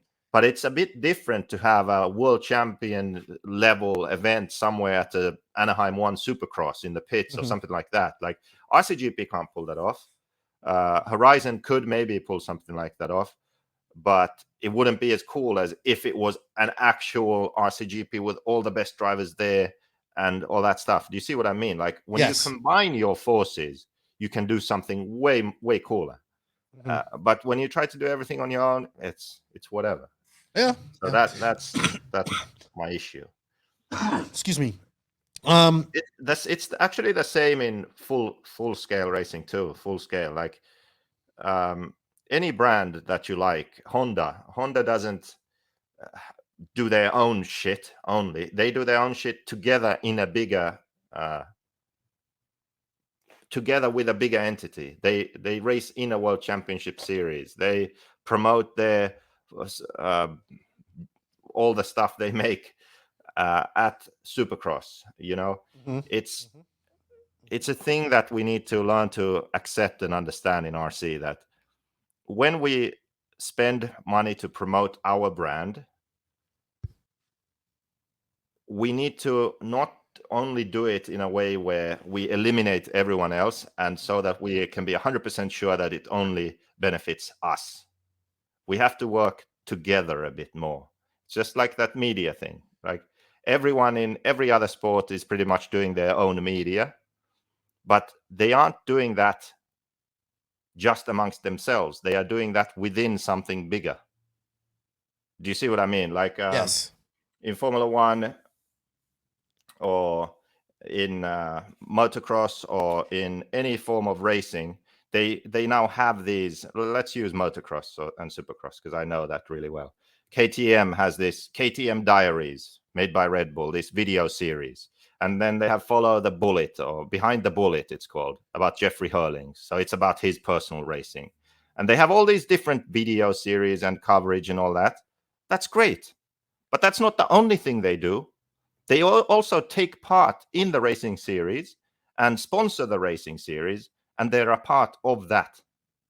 In RC, the way we think is that we only do our own thing and we aren't part of anything else. So imagine if KTM would not be a part of the World Championship, not be a part of AMA Supercross, and only do those videos on the side. It wouldn't be the same, would it? You need both. That's what we need in RC also. We need to recognize this. We need both. We need the big thing, and then we do our own thing within that big thing. And yes, that will help everybody. But so what? A rising tide raises all the ships. Why do everyone want to be the only one? A rising tide raises all the ships, people. Yeah. I agree with you, man. I just don't think, like, they're as bad as everybody makes them out to be. Yes, they've done some crappy things, but like they're not going anywhere. So we got to figure out a way to work with them, innit? You know what I mean? And that way all RC can benefit. So when they do some dumb shit, you call it out, but they can do a lot of great stuff for RC too and RC racing. And hopefully they do it. I hope they listen to this. Thomas Trayon, let's go. Get cracking. Whip Horizon into shape. Let's start promoting RC racing a little bit more like they promote the Losi Motorsports stuff. So good stuff. I know. What does the audience think? I know a lot of the audience dislikes Horizon, but I mean, it's kind of like Amazon. It's not going anywhere. It's going to be there. So we have to learn how to use it, utilize it, and make the best of it.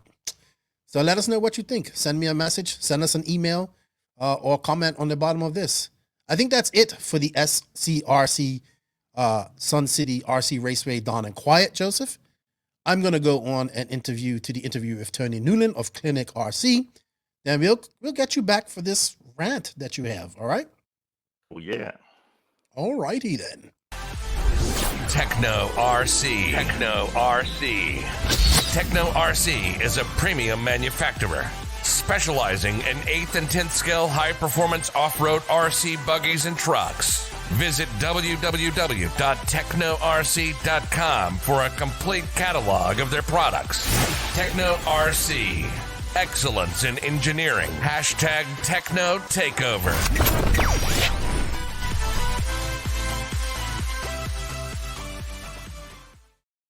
You know, I love to have old school guys on her, and this gentleman and I have known each other since the starting grid days, S-grid days. I know we bring that up a lot, but truly you guys don't understand how iconic it was back in the day to have the S-grid. So we bring it up. But I'd like to welcome, he's part of the Attitude Era as well. I used to run his wheels and whatnot back in the day because he used to sell them at it was Advantage Racing back then. Yeah. I'd like to welcome Mr. Tony Newland.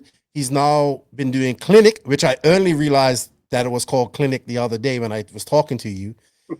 You've recently got back into 8-scale racing, so we got talking some more. And I know you got your shameless plug of Kyosho in the back there, and that just aggravates me, but it's all right. It's all right. Hey, it is what it is, man. Hey, we got started up with 8-scale this year, so yeah, figured I'd run Kyosho a little bit.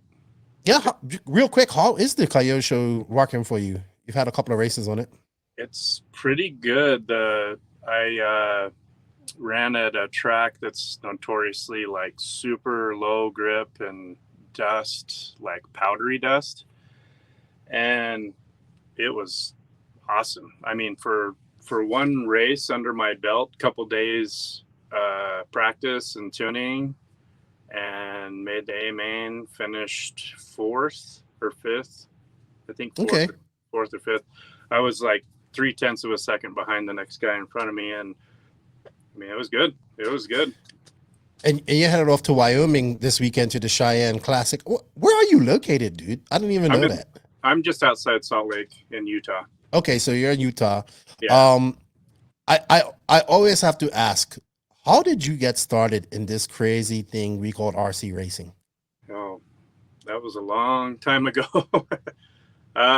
So I got started just bashing in my driveway. I think that's probably pretty common for the early 90s. I think probably about 90 or 91, I bought a Futaba FX10 from the local hobby shop and built it up and just blasted it around the house and the driveway and stuff. And I vaguely remember that car. yeah, I vaguely remember that car. Yeah. When did it start getting serious for you though? Like when did you find out that, hey guys, race this? And what was it like? You was in Utah back then as well, right? Yeah. I've always been here. I didn't even know there was racing when I got the car, you know. It was probably a couple of years later or something. A hobby shop built an outdoor track next to their building. And I couldn't even drive. I wasn't even old enough to have a driver's license. So I would throw everything in my backpack and ride my bike over there. And a couple of my buddies, we would run around the track all day long, just smoke everything that we had, tires, motors, everything. And that's pretty much where it started, just primitive racing. Was you still running the Futaba car at this time, or what did you get? I think so, yeah, I think so. I think it survived long enough to make a couple of those races. But how was the RC scene in Utah then? Once you went to that first race, obviously you probably got hooked and started learning a little bit more about the scene. How was it back then in the early 90s? It was pretty good. It was pretty good. That track didn't have a lot of official races. Mm-hmm. It was kind of basher track. So I think a little while later, I found out about Intermountain RC Raceway, and I think they started in 88, I think, right around 88. So I went to that track, which is a legit indoor track. It was built out of an old grocery store, and I couldn't believe it. Like, I was like, whoa, really? This is the legit, like, their timing, and everybody's got numbers on their cars, and there's pits. It was a whole new, like, this was indoor, right? Yeah, it's indoor. Okay.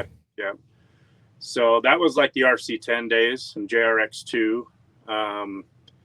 And then it was just, yeah, you're done. You got the needle in your arm. So pretty much ever since then, I've done something with RC, with the exception of a few years that I took off completely. But right. So was it all 10 scale for those years? Because 8 scale was still kind of in its infancy, not infancy, but just not as popular. Yeah, it was all 10 scale. So 10 scale electric stuff. And then the first nitro stuff that I saw was gas truck in the same track. Mm. They were rebuilding the track one weekend, and I needed a part for one of my cars. So I drove down to the track on a Sunday, which they're usually closed, but they were rebuilding the track. So I knew I could get in and get my part. And I go walking in the front door, and I hear this gas truck. I didn't know what it was at the time, but I walked in and I just went right to the track, and one of the owners was driving a gas truck around the track. And it was like another, mm-hmm. moment. You're like, what is this? So yeah, that's gas truck. That's it. Yeah. Do you remember your first gas truck? What did you get? It was a GTX, a low C GTX. Yeah. Oh man. So you caught that right at when it was getting popular too, or really popular. Yeah. Well, I had seen the gas truck conversion. So you would have like a 10T, associated 10T or something, and then you'd buy this Duratrax conversion and put it on there, and then you could run a gas truck. And they were such garbage. I mean, it was like chain drive and all this stuff. Like, that thing was not going to last more than 10 minutes. But when they first came out with the legit kits, like the mm-hmm. GT and the GTX, oh man, it went crazy. Yeah, it blew up quick. You know what? It's like gas truck is going a complete 360. It went from starting at with conversion kits, like a group of guys get one of them with conversion kits. They got popular. They had production kits, and now like Ignite is doing all their conversion kits, and they're getting pretty popular. I don't think we'll see gas truck nowhere near as popular as it used to be. It will be a niche class at some races, but the trucks are good, man. They're supposed to be good. Both the low C and the associated conversions are supposed to be really good. So yeah, it's pretty crazy. Good.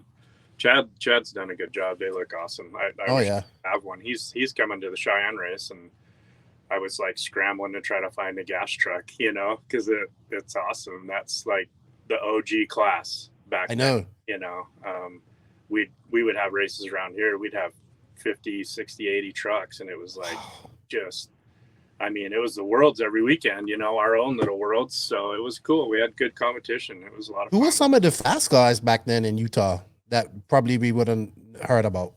We have a few national champions. So Rob Gillespie Sr., he's a stock. Heard that name before. Yeah, he's stock 12 scale national champ. That's Robbie's dad, by the way. Mm-hmm. So and then we've also had the stock nationals here a few times, and another local, Cliff Nicholson. He's won stock buggy or stock four wheel or something back in those days. So we have some good competition around here for sure. Our track's always been pretty unique that it's always had pretty high grip for dirt. Kinwald even coined it the best dirt on earth, basically. So, yeah, we have some pretty good competition. Robbie Gillespie, he's done well at Reedy Race, won the open class a few times. Lots of podiums. So we got you're no slouch either, man. You're not putting yourself in that one. You was pretty good during the Attitude era of things. Yeah, the Nitro years were pretty good. I was all in, so I was really committed and working on cars, maintaining. I had good engine deals and things, and you know, the Nitro side of it, there's a lot more working components, so everything's got to come together for it to work. But I did pretty well for a little while. We did some pro series, that was fun, year-long series, and you know, I've made the B main at nationals before, and I mean, there's been a few hits. Did you do the RC Pro Series back when Carlton had it? Mm-hmm. Yeah. We were doing the West Coast, so we would go through Washington, California, Oregon, and that. Okay, yeah, I did the East Coast one, so I went to just to Lance's, the East Coast at Lance Monarch's track, and then I got to do the finals that year. Man, Carlton worked his ass off doing that. Now that I think about it, it was definitely ahead of his time. It's just you can only do so much by yourself. So yeah, it's a shame. He was definitely just going at it 24/7 for sure. All right, let's talk. So you're racing gas truck. When do you start getting out of Utah and traveling? Is it during these gas truck days? Yeah. I would race around here and do pretty well. I made it a big point to learn everything I could about the car and the engine and the tuning and all that sort of thing. So I did pretty well around here, and then I would go to club races and nobody would be there. And I'm like, where's everybody at? You know, oh, they went to so-and-so and raced a race, you know, and I'm like, I didn't even hear about it. Like, there's a big race, you know? So I started, this is long before the internet, obviously. So then I started doing the local big races, and that's, you know, I mean, 100 entries or something. And that was different, because then you're going to a different track. You got to have different tires. Like, there's more learning and that involved with it. So that was. Do you remember your first big race that you attended, like outside of Utah? Oh yeah, the very first Silver State in Vegas. Oh really? Mm-hmm. Which track was that at the junkyard or whatever? I never saw that track. This was before the junkyard. Saxton actually put it on. His mom owned a motocross track where Las Vegas Motor Speedway is right now. Really? So yeah, they decided to put on this race and took a chunk of the motocross track, turned into an RC track. And dude, this was the biggest, I think it's still the biggest track I've ever seen in my life. It was like, TQ was like 6 laps or 5 laps or something.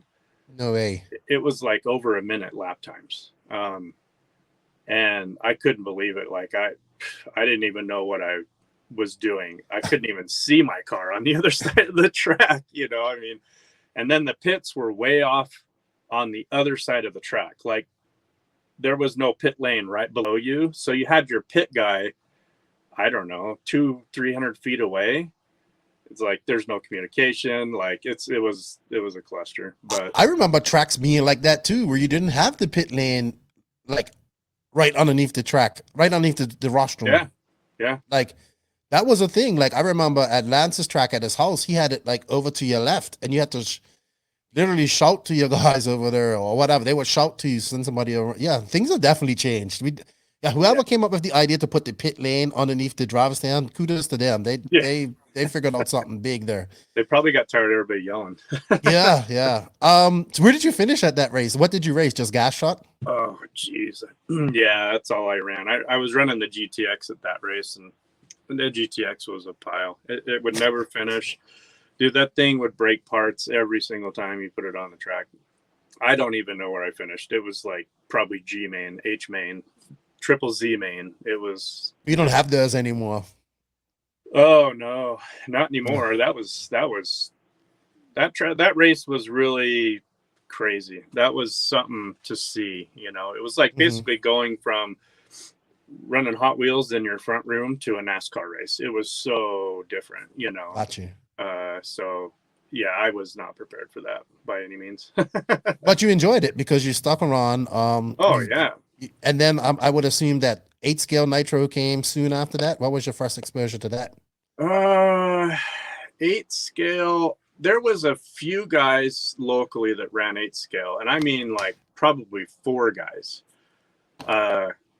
Back then, the cars and the engine, the whole setup was so expensive. I mean, it's still expensive now, but it just seemed like it was more expensive back then. I wasn't making. And the quality wasn't that good back then. You know what I mean? No. Like they were still very delicate. Engine tuning was difficult. You know what I mean? Yeah, you had to be a hobbyist to keep everything going. And yeah, the cars weren't very good at all. They were breaking all the time. So it was a frustrating thing, but I watched those guys run 8 scale or try to run 8 scale locally, and it just seemed like, you know, whoever kept it running won. That was the biggest hurdle. And then I think the first big race that I saw 8 scale run legit was the Norca Nats in Missouri. We flew out to that race. I think that was probably 98 or so. Okay. And that was another eye opener, you know, a national event. Like everybody was fast. There was like everybody's stuff ran good and fast. It was like, whoa, now you got to be on your game. This isn't just finishing. This is racing now, you know? So, yeah, I think that was the race that the MBX4 was released. Or just What? the MBX. I can't remember which one it was. I think it was the MBX4 because they had the super athlete before that. Yeah, I had a super athlete. Same thing, like the GTX. That thing never finished a race. It was the engine on the other side, right? Yeah. The tank was on the back on the other side. I just want one just to have one on the shelf. Yeah, it was a cool car. Just wasn't very good. Yeah. To be fair, the MBX4 was better. It handled better, but it still had its issues too. I mean, we're talking about times where we didn't even like servers were hard. Like good servers were hard to get. So we're talking about this is like the beginning of 8 scale nitro. We didn't have none of this stuff that we probably have now. There's no engine warmers. There's no break-in services. None of this stuff going on. You know, this is like you said, a tinkerer's hobbyist class at this time. Oh yeah. Servos were garbage. You know, you were buying new servos constantly. Even receiver packs. Something stupid as a receiver pack. We were running like 1400s. So you were barely making like 45 minutes. I mean, Crazy, isn't it? The thing was dying. The thing's all turning like, you know, I forgot about that. Oh yeah, that and the radio batteries too, because we were using NiCads in the radios. They were dying. Everything was dying. Oh my gosh. Yeah. But yeah, it was fun to live through all those years and watch how it started, and then as everything it evolves. You know, it was pretty interesting to see a lot of that though. When did you take the plunge? What was your first 8 scale car? The Super Athlete. Okay. Yeah. So you kind of went in there with a like not very popular car, I would say at that time. Maybe the Kyosho was more popular at that time. Sure. And then like the MBX4. So you did this Mugen Super Athlete. How long did that last? Oh, I probably had that car for a year. Okay. It just like that's part of the evolution, but the whole bulkhead was also the arm mounts on that car. So if you wadded it up, cartwheeled, the thing would just shred parts that fly off of it. So yeah, that thing was really bad. The MX4, like you said, was the first really good, like, okay, it's strong and it can finish races. Now let's work on going fast. It seemed like nobody was going fast before. It was just survival, you know. But like you said, Kyosho pretty much owned all the 8-scale stuff. They had the best car. They had the best distribution with Tower back in the day. You know, I mean, everybody had a Tower catalog. So I think they pretty much owned a lot of the market. Did you get a Kyosho after that, or did you stick with Mugen? I think let me think what I did. I never had a Kyosho back then. The first Kyosho I ever had was a 7.5. So that would have been probably what? In the 2000s. Early 2000s. 04, 05, something like that. Yeah. I had the Super Athlete. I think the next car I got, I don't think I raced 8 scale for a little bit because I was like, I can't even finish. I think the next one I got was the Thunder Tiger. The Richards one? The EB4, yeah. Oh, so you went from like another car that didn't work to another car that didn't work. Oh, the EB4 was money, dude. But not with the tunnel chassis. No. Way before. Okay. That's the S3. That's the S3. The EB4 original was years before the S3. Okay. The first Richard car, basically, when Regan and Richard were going all over, racing real big back then. The original EB4, yeah. So this one didn't have the shocks between the arms? No. Okay, so that's the one that came out like in 04, 05, I want to say. Yeah. 04. We're at least 5 years before that with the original. Okay, yeah. So you're on the so Thunder Tiger was a viable option because it was like Thunder Tiger, Mugen, and Kyosho, and then you could get an Offner, but their Offners there was no Hyper 7 or nothing. There was just like those LTXs and those cars that fell apart.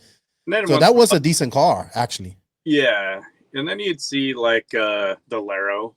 There was the Laro. I think Chronos, once in a while a Chrono would pop up somewhere. There was a few of the European brands that were pretty cool too. Yeah, remember the Bergonzoni? Oh yeah. Bobby Moore used to run that. Cheeseburger Zoni is what we call them. Yeah, I used to have the 5th scale on-road versions of those cars. Oh man. Yeah. But you got right into 8 scale when it kind of took off, especially in America. I think it was probably always big in Europe, but it kind of just kicked in over in America like I said, you're part of the Attitude Era with Degani, Saxton, Quartz. This is the guys that I grew up watching racing and being on the S grid and whatnot. And I remember you being a part of that. And then you came up with Advantage and the wheels and all that stuff. So how did that all come about? Where did that come from? Oh, so I think it started originally just with some small things like air filters. I was bringing in the Craddock brake discs. Yeah, I forgot about them. Wow. They were like, wow, you just jogged some memories. What were they? Were those fiberglass or what were they? Yeah, they were fiberglass. Yeah. Okay. Those were good hop-ups because all the cars, like the brakes sucked, and it was in the evolution. So, and then I was doing air filters. I did some stuff with Chris Moore at Mugen with the air filters and that. He was having them made and getting them to me. And that's when I was racing for Mugen. I started out with small stuff like that. And then when GRP had the spoked wheels, I really liked them. Like the dish just seemed boring to me. Like everybody had a dish wheel.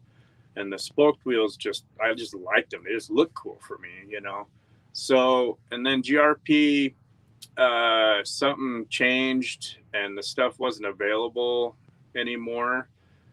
So I was like, geez, how do I make a wheel? Like I didn't even know, I'm just learning everything as I go at that point.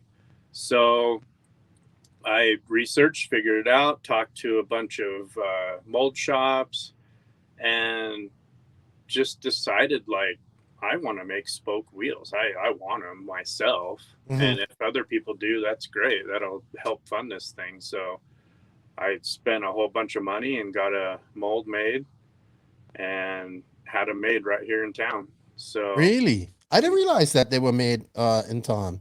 yeah, I used to run them because Oh, I remember the price point was pretty good for them, Yeah. and I like the spoke tires too, spoke wheels too. yeah, So- yeah, they just looked cool. I mean, it was cool back then. So yeah, they were made just 30 minutes from our shop. So But that took off for you because Advantage got a decent size. I remember it was around for a long time. A lot of people were running your wheels. Like I said, I can't remember everything that you guys made, but I definitely remember the wheels. Didn't you do firms as well at some point? Yeah, so it started with wheels, and those were going well. We were selling those to other brands that they could OEM too. So like Racer's Edge was selling them under Racer's Edge brand. Panther was selling them under their brand. So we had quite a few OEM deals. That was Okay. nice. And then I wanted to get into some tires and stuff. So I researched and I talked to a bunch of people around the world, basically. And we got some tires from DLD in France and ran and tested those for a while, and they were actually really good. So I decided I was going to give the tires a go. And so I brought in the DLD tires from France. And then back then we were running the inserts were called a pre-skin polyurethane. And it was just in the beginning of those molded inserts. Proline was having a lot of problems with them, and it seemed like GRP was the only ones that really nailed the foam. So with some help of a couple other industry people, I got hooked up with the Gandini brothers, and then I had them make my inserts. So I was bringing in the tires from France and the inserts from Italy, and then the wheels were made here, and we would sell them, separate, or we would glue. There was all kinds of stuff going on back then. Did you have to glue them up yourself? We glued them by hand, yeah. Any special techniques you learned back then? Oh man, no, we had some jigs kind of like what they have now, Yeah. the little clamping jig, that helped, but it was made manual for the most part, How many tires would you glue in one sitting, dude? thousands. Yeah, we would That's- have. I would have several people, and we would just do runs of them, and just glue. Wow, I didn't realize you was get that big, thousands. Where is Racer's Edge? Whatever happened to them? Did they just go away? They're still around. The brand has changed quite a bit over the years. I actually worked for Racer's Edge and HRP back in the days where we were making the Pro Series aluminum parts. They actually were on Degani's Kyosho when he won the World. So like the hop up shock towers and chassis braces and all that sort of thing. I worked Like the Fiorini stuff. But it was similar. I remember Racer's Edge stuff. Yeah, I remember it. Yeah, similar stuff. Yeah, Pro Series. So yeah, we made them for the Kyoshos and Mugans and popular cars. So it went from a racing brand originally, and then it kind of changed into like a sport brand, like batteries and chargers and stuff. And then that's kind of faded away. I still do some work with HRP, and I think they're in the process of reviving the brand now and make it a little bit more standalone, separate from HRP, build the brand back up, basically. Okay. So So you're doing Advantage. Now you're bringing in tires, firms. you travel. I'm sure you're probably going to all these big races. You're rubbing shoulders with, you're a manufacturer. Yeah. So how long did that go on for? About 7 or 8 years. Okay. And then towards the end of me owning Advantage, Roar had changed the rules on wheels, buggy wheels. So we were running a bit smaller wheel back then. So the wheel was a little smaller and the tire was a little bit bigger. And I think it was either Losi or Hot Bodies included a bigger wheel in their kits. It was, I don't know, 5 millimeters bigger or something. And people really liked the bigger wheel. It stretched the tire and almost make the tire a little bit smaller. So I think it sharpened up a little bit of the handling on the cars. So there was a period where it was like, are these wheels legal? Because they're actually bigger than the Roar rules. But a lot of people were running them. And there was debates back and forth. And I think at a national or something, they finally decided, okay, these wheels are legal. And everybody at that race ran the bigger wheels. So it was clear we were going to have to make a bigger wheel. So basically reinvest in a whole new mold or not. So I had to think about it for a long time. Do I want to reinvest? Because a mold is a ton of money, or what, So I decided at that point that I was going to sell everything turnkey. So I didn't end up reinvesting or making another wheel mold or anything. So yeah, I just sold the business turnkey. It still operates today. So that's a good. Really? Mm-hmm. And RC stuff. It's very small. Yeah. Actually, John Martin from Carolina's RC. Yes. He bought it. He bought everything at one point. Yeah, he was like the East Coast Walmart there for a while. Yeah. Sure. I remember that.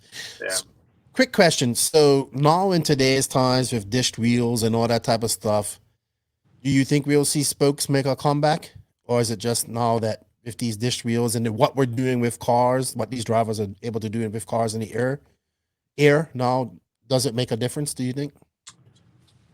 I don't know how much handling difference could be quantified. I mean, there's 15 or 20 rock stars on the planet, and the rest of us, we race because it's fun. We enjoy it, And so when we talk about little differences and things like that, somebody could claim they could feel a difference. Placebo. Who knows, right? Yeah. And, I mean, it's like somebody who's been racing for 6 months telling me that a pillowable car doesn't fit them. I'm like, you haven't been racing long enough to know what's the difference, Oh, I've done the race for 20 plus years. I'm still figuring this stuff out. Yeah. And like, it's just, so I don't know. I mean, is there a difference?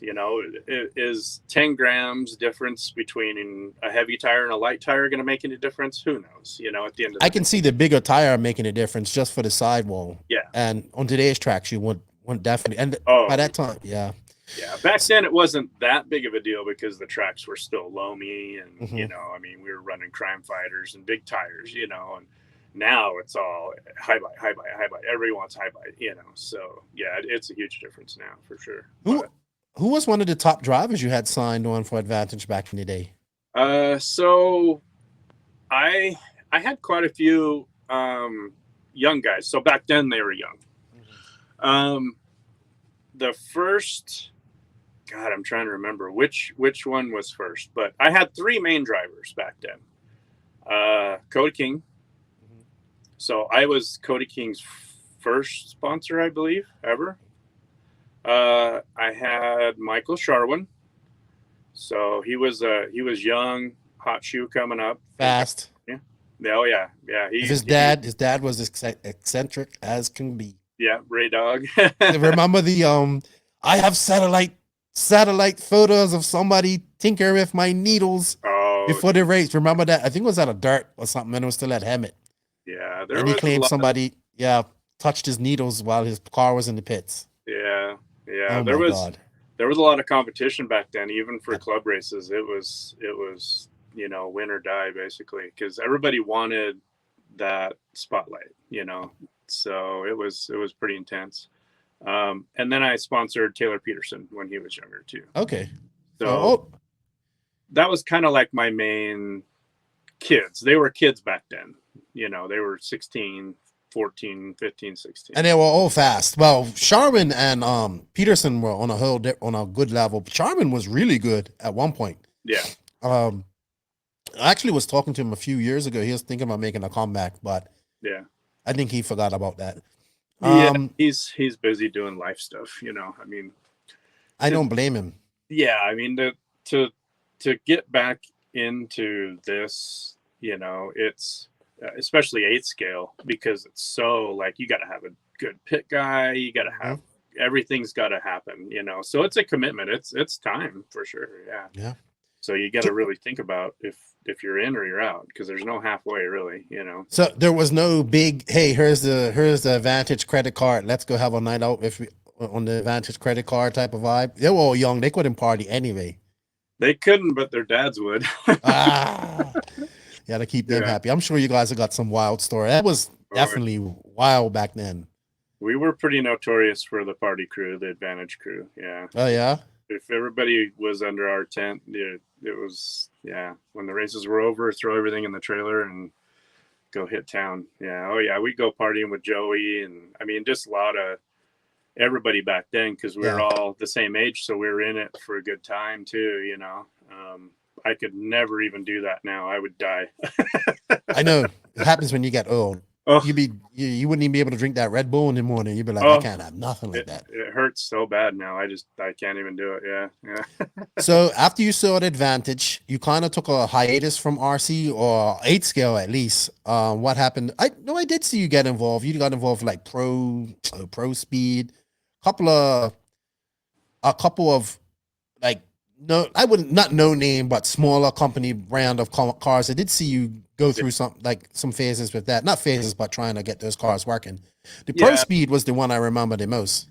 Yeah, they're not known brands. They're small brands. And a lot of them are like a brand from an owner of a factory. So if a factory makes, a handful of cars for other people, I mean, let's just use a name. Like if a factory makes like a Chevy car and a Ford car and a Chrysler car, sometimes the owner wants to make his own car, So that was the case on the Pro Speed. That was basically the owner wanting to make his own car and play with it and see if it would go anywhere, that car was actually, that car is really good.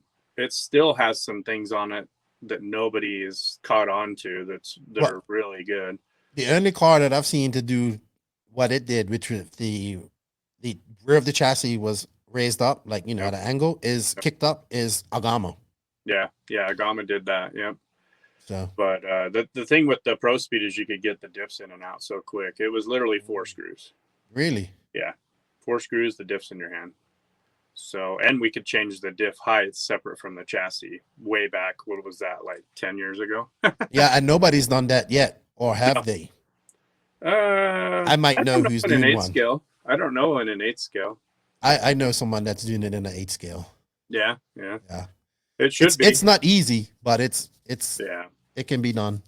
Yeah. I mean, it's not an easy. You think it's easy to do, but when you have to stand up to the rigors of 8 scale, it's not that easy.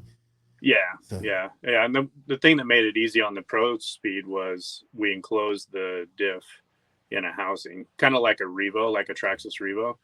So then you have that diff module at the ring and pinion, and then you can just move it all over the place inside the bulkhead. So nice. There's some cool things on the car that we did, and kind of I helped develop a little bit and really get the car like finished and ready for market. And yeah, I mean, it was a good car. Just what type of work went into doing something like that? How much work did you put into doing something like that? It was probably 6 months of just running that car. Yeah. and then we'd go to different tracks. I would go to Vegas a lot because it was like 5 hours away. And Vegas at that time had a couple tracks. So you could go and race like a real hard packed, dusty track at the Silver Bowl, or you could go out to Boulder City and run just loam, blown out, huge holes, you know. So yeah, we would go to Vegas for 2, 3, or 4 days and just try stuff, you know, and I would have a handful of bulkheads or, you know, arm mounts wide and narrow and just try everything. And, you know, because you always have a theory like, oh, this does that. Well, it's not always true, you know, just even JQ, you know, his videos are the same way. Like sometimes it does that, sometimes it doesn't, you know. So, but yeah, it was fun. I would have liked to seen the car do really well, but it to introduce something that's totally strange, I mean, it takes so much cash and, you know, promotion, and it's years of that to actually get to that spot where, okay, maybe it's legit now and people, you know, will pay attention to it, because they won't for a long time. It is hard, and RC is so small. We're not moving 100,000 units a month here, you know, Yeah. Probably not even a year. So people just have to understand that it's really small, really small. So you got out of Advantage. You when did you start up? When did Klinik come about, and when did you decide to do this, and how did that start? Oh, this started in 2017. And it was about a year after I came back and just started running electric, basically. I re-signed with Schumacher. Basically, we had a carpet track here. So I ran Schumacher before, and then when I took probably 3 years off or so, two or 3 years. And then so I called Schumacher up, got cars coming and everything. And then I just started making a few little things for myself. Like I just a tinkerer, I guess. I see things that can be improved, and I start whittling away at something, and then a few people wanted pieces for their cars, and then I started making that a little bit, and just kind of started like that, basically, you know, real basic. I didn't like sit down and say I'm going to take over the world, you know, and build this brand. You just wanted to pay for your hobby.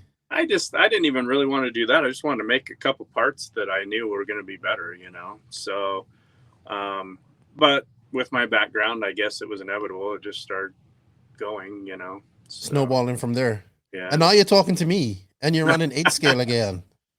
Yeah, 8 scale again, man. I didn't want to run 8 scale for a long time, because I was like, I don't have the time to put into it, you know, to do it right, to do it, you know, to the level that I want to do it at. So, but now I kind of have that. I can have some help with the business and stuff. So I was like, let's get into 8 scale a little bit and make a few parts and yeah, that'd be cool. Know, get back kind of almost to the roots a little bit, you know. I mean, that's my roots. So yeah, it's going well. What other parts do you make for other cars and whatnot? What does Klinik do? So the backbone of Klinik is like all the titanium stuff, screws, turnbuckles, you know, shock mounts, and all kinds of titanium stuff. And then we offer all those pieces anodized. We do 11 different colors or finishes. So that's kind of cool. You can get like, you know, some good quality billet titanium goods, and then you can get them in some cool colors, gold and blue and green and all this sort of thing. So that was like the backbone of the business. And then a couple of years into it, I wanted to make some carbon fiber parts, you know, the battery cradles, basically. So we bought a CNC router, and a buddy of mine is a programmer, and he came by like constantly and helped us get it all figured out and learn how to use the machine and make a usable part out of it. And so we've been doing that for probably 3 years now, almost, making carbon parts. So that's kind of been another good product that fits a wide variety of cars, you know. So yeah, just that stuff. I mean, the last couple months I've focused a lot on the 8 scale stuff because it's summertime and we're doing all these races too. We're doing all these gas races. So yeah, it's been interesting to get into 8 scale now. It's a little bit different than what it was before. Yeah. Explain that, because that's what you said to me. You said, wow, it's a lot more cutthroat out there than it was back when we was racing. And I say, yeah, man, everybody's trying to, you know, go to that next level. And I think we lose a little bit of the fun out of it when that's all you think about or whatever, you know. I mean, I know, like, I knew long, like, my skills to ever be a pro would never be nowhere near that. So I learned that I could just enjoy this and have fun, even when I don't race anymore. But yeah. I hope to, when I do race again, to have that same attitude. For sure. I mean, it's got to be fun. It starts with fun. That's why everybody's there, you know. It's because they've had fun and they want to have fun again. Yeah, I don't know. It's a little strange. It seems like there's a lot of kids with dads at these races, and it's a higher level of intensity than when I started. No question. I mean, I'm not sure what their goals are, but a lot of them act like this regional race is like the world's. And if they win it, then their lives are going to change. And it's like, it's pretty crazy. Yeah. I mean, it's fun. It's a lot of fun still. It's just a different era. It's definitely a different era.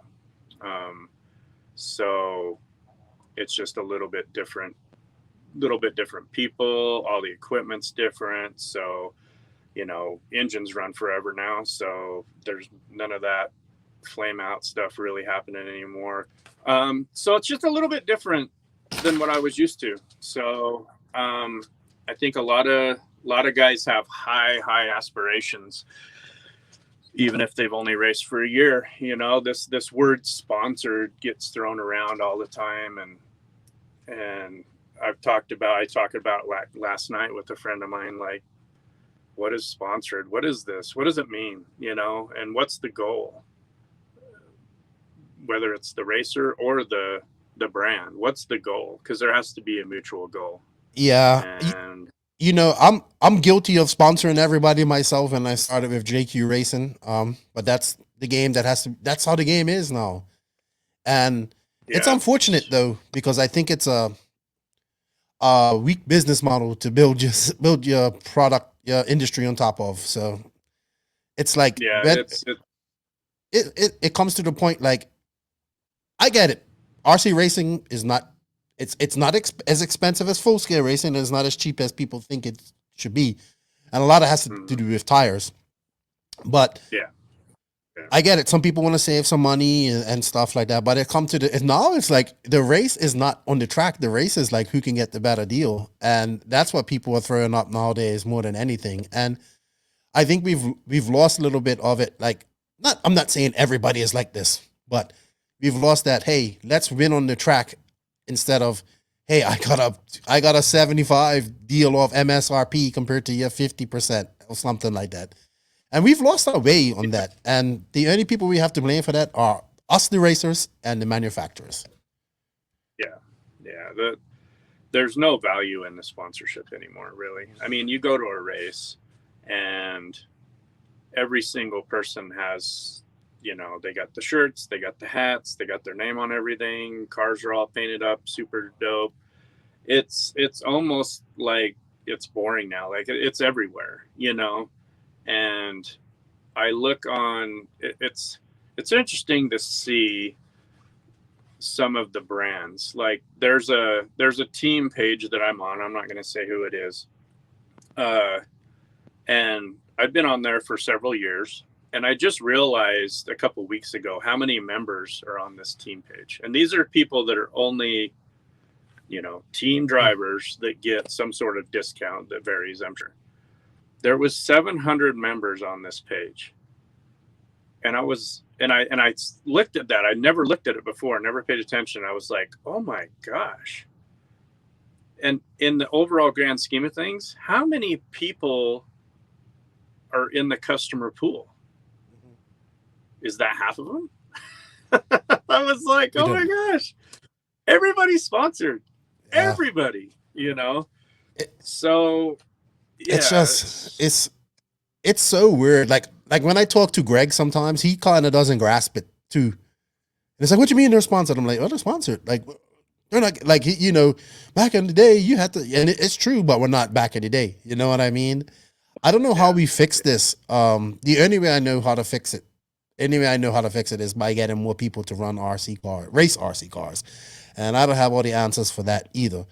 But it's a conundrum, man. Thing. Yeah, it's a conundrum. It's a conundrum. It's difficult to see any large spikes. Like, let's take 8 scale. Okay, 8 scale, for instance.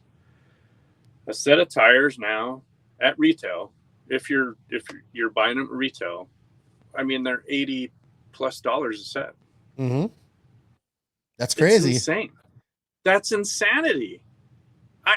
It blows my mind to this day. I don't understand how it sustains. It can't sustain. That's why, there's everybody's sponsored. And that's the manufacturers trying to survive in a way, almost like providing that cash flow also.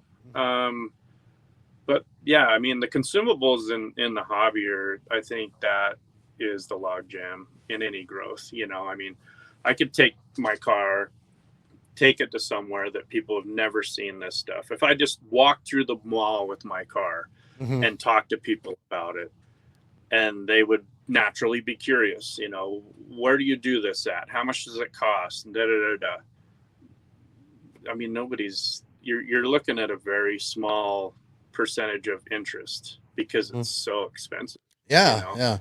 People like $80 for tires. I pay almost that for 4 real tires on my car.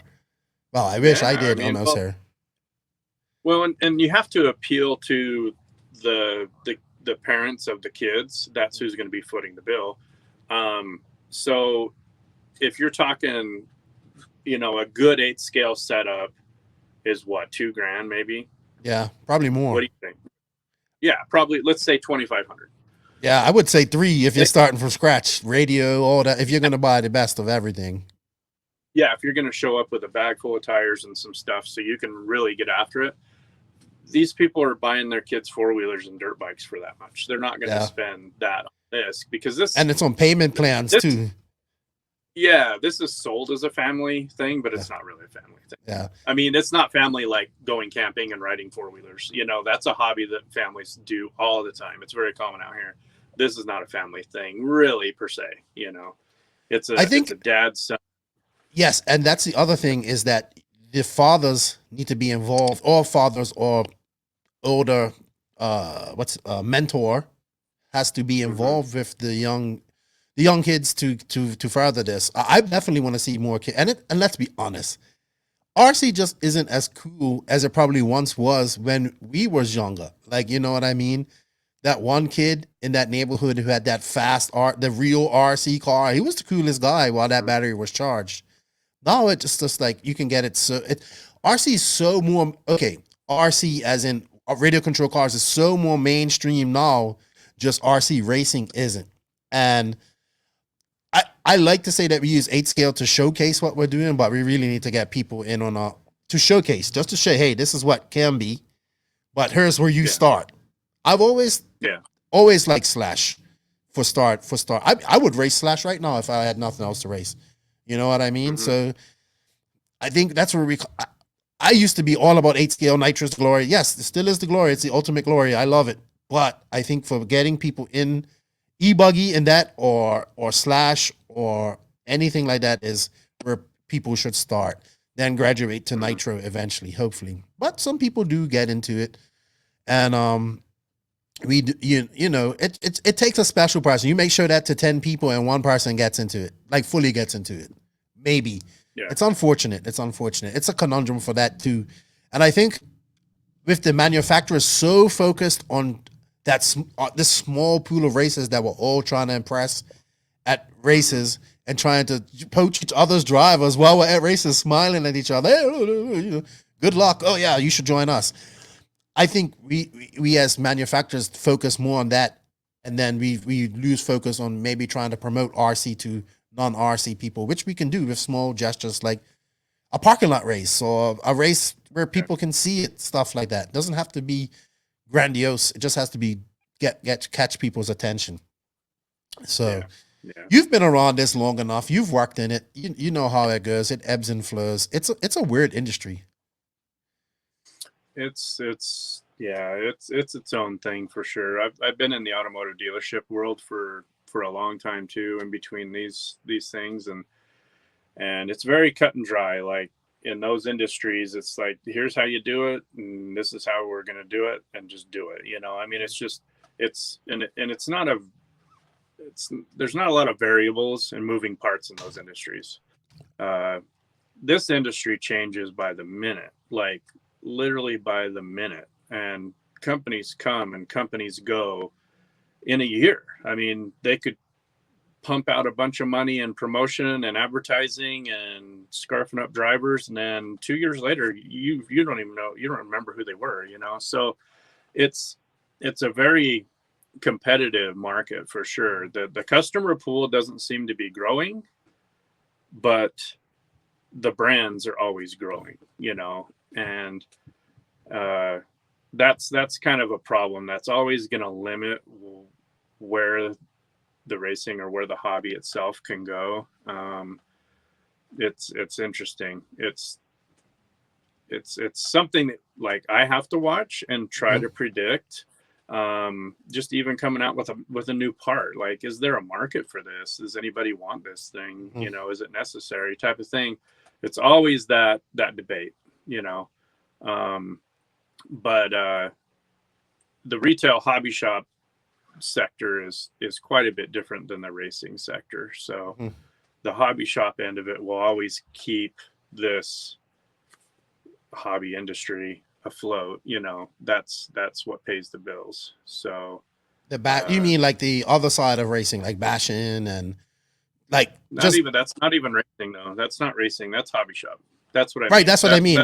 You mean the hobby shop side of things. When you mean the hobby shop side of things, that's what you mean, like bashing, crawling, even this drag racing. That's growing. That's really big right now. I got everything that I want and offer. They have it, like celebrities promoting it and racing it and all that type of stuff. And I'm sitting over here just like, oh, what I would do to have this.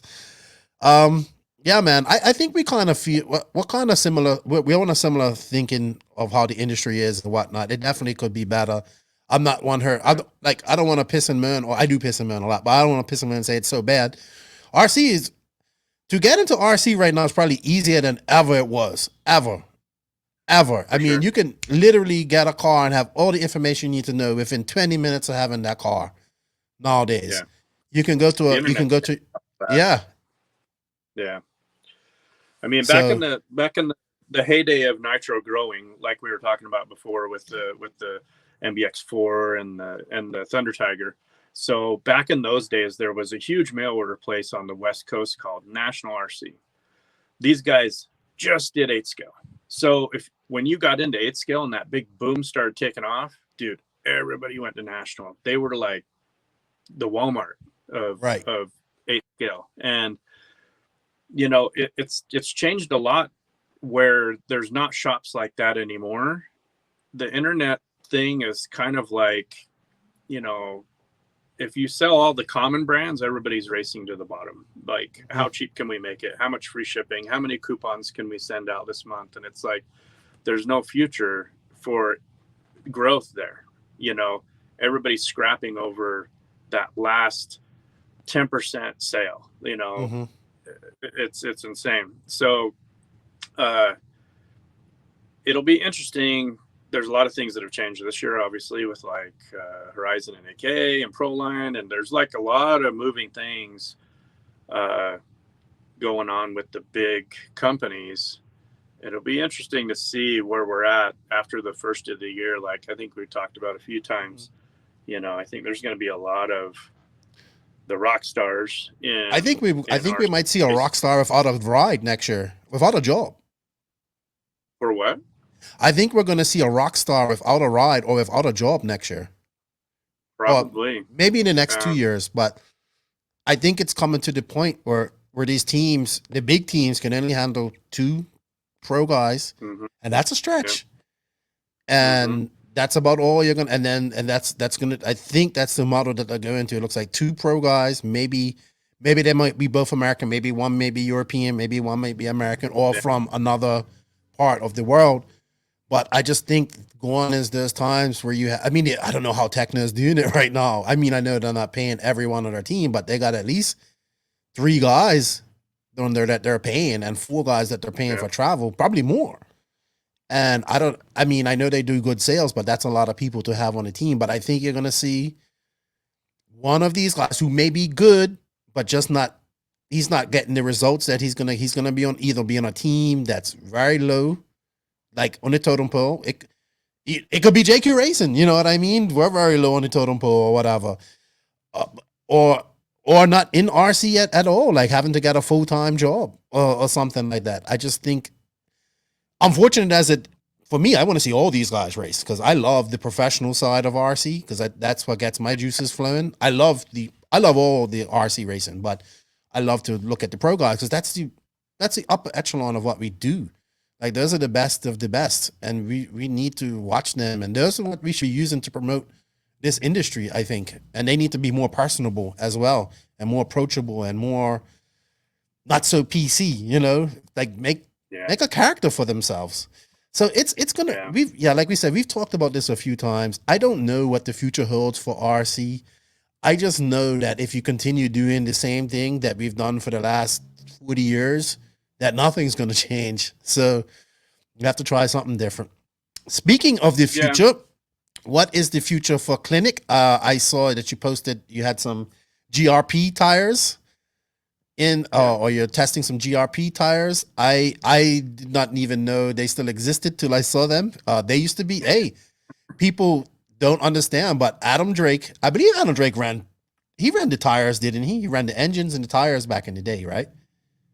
Yeah, so I think our first exposure to GRP was probably in the late 90s, early 2000s with Saxton and the Trez brand. And at that time, I think that was probably the first pre-glued tires that anybody had ever seen. It just wasn't an option back then. So those things were super popular. I mean, Richard was winning everything with them, and they're super good quality. But then you could get them glued. Like, who loves gluing tires? Freaking no one. You do, apparently. So, no, I don't. I hate gluing, dude. I probably have 1,000 tires just sitting behind me around here somewhere. I mean, like, oh my gosh. I hate gluing tires. It's gnarly, you know. And racing Schumacher on carpet, I don't have to glue tires. It's awesome.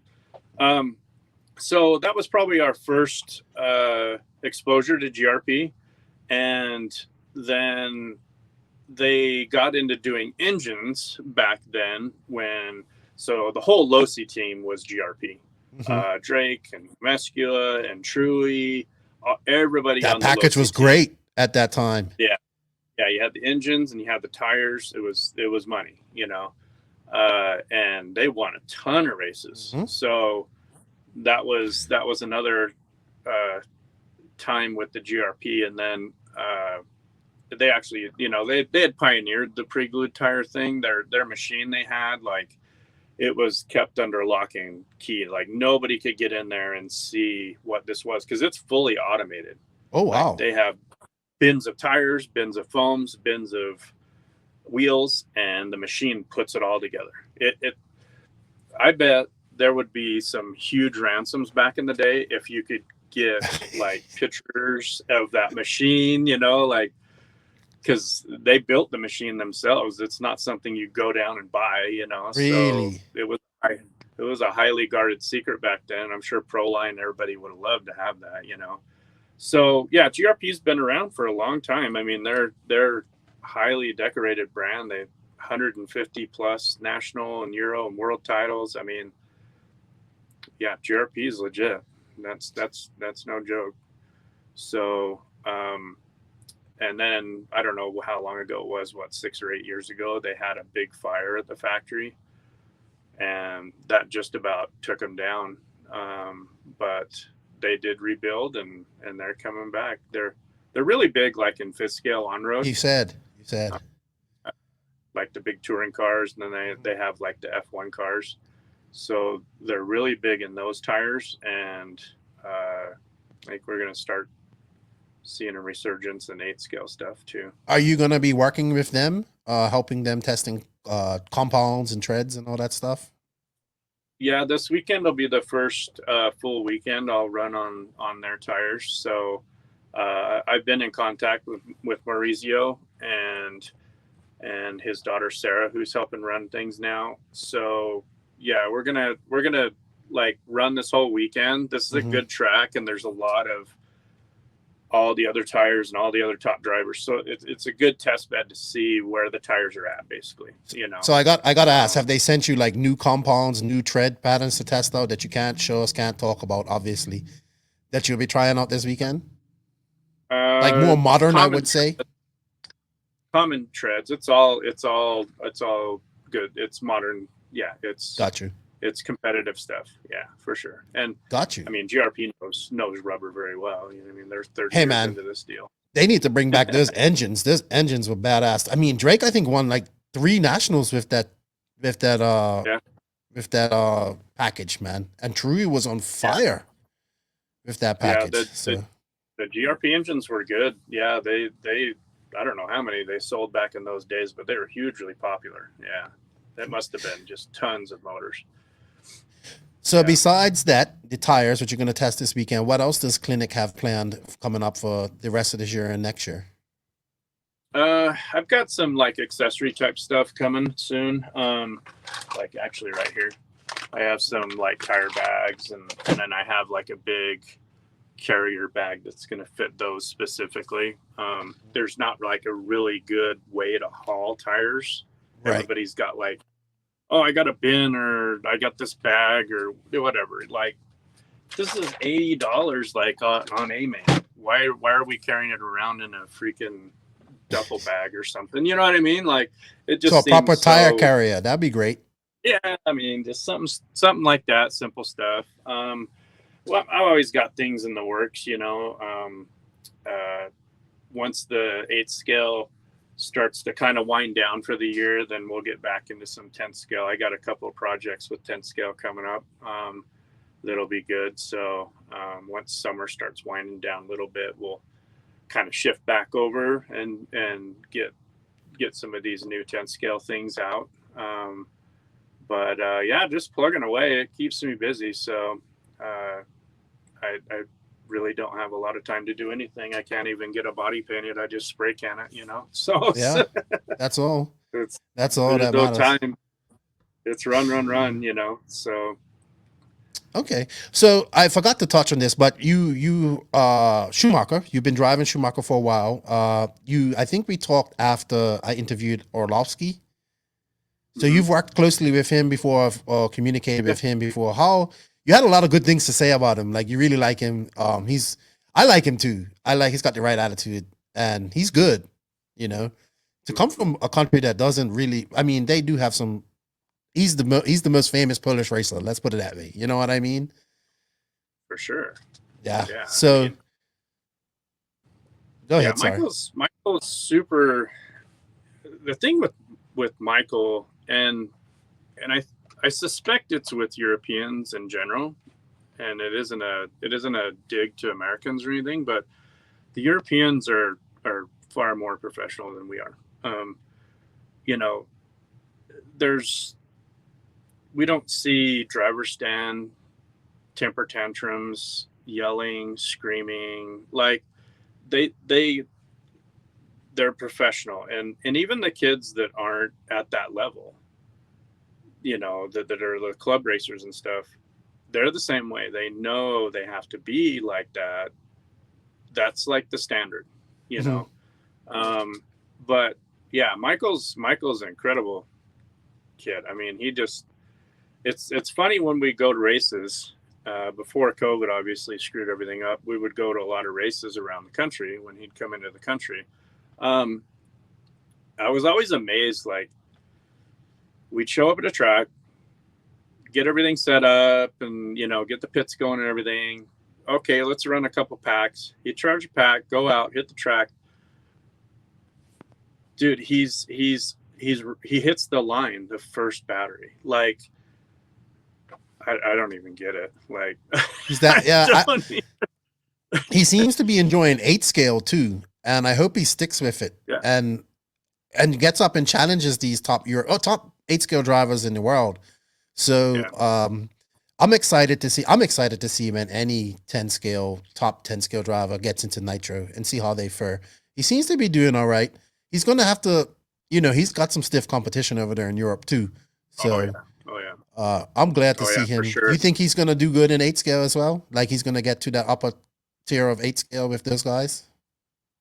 I think he will, because he has the ability. I mean, that's the beginning of it. You got to have the ability to drive, and the kid is just insanely good.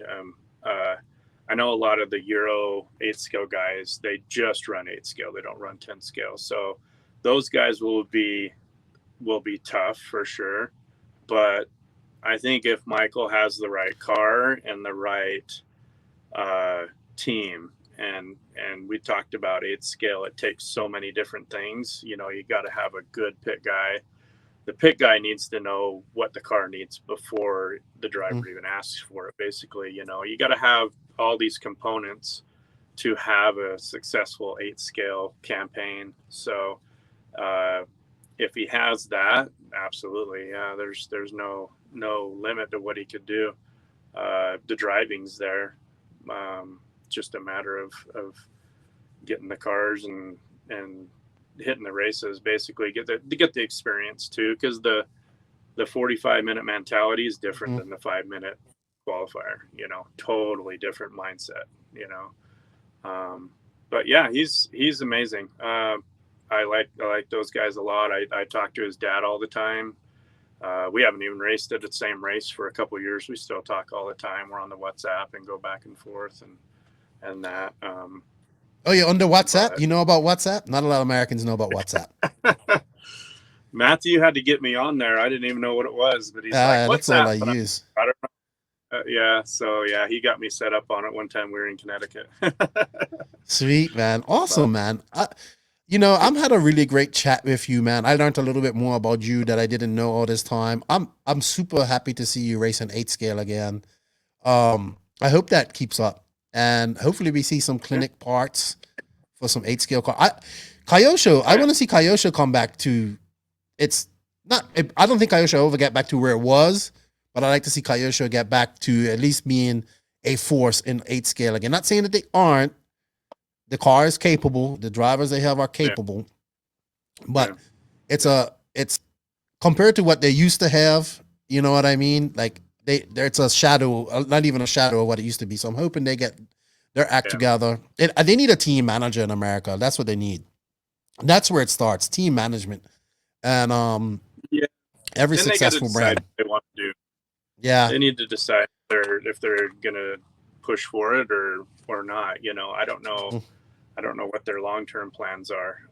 My deal is only this year, and then we'll see at the end of the year what's going on. You know, I mean, I hadn't ran Kyosho since about '99, like I said, and so I wanted to run a good C-Hub car, and this thing was just awesome. You know, I just need to get Fortuny on her. That's all. I need to get Derek on her and talk to him. That's all. Yeah.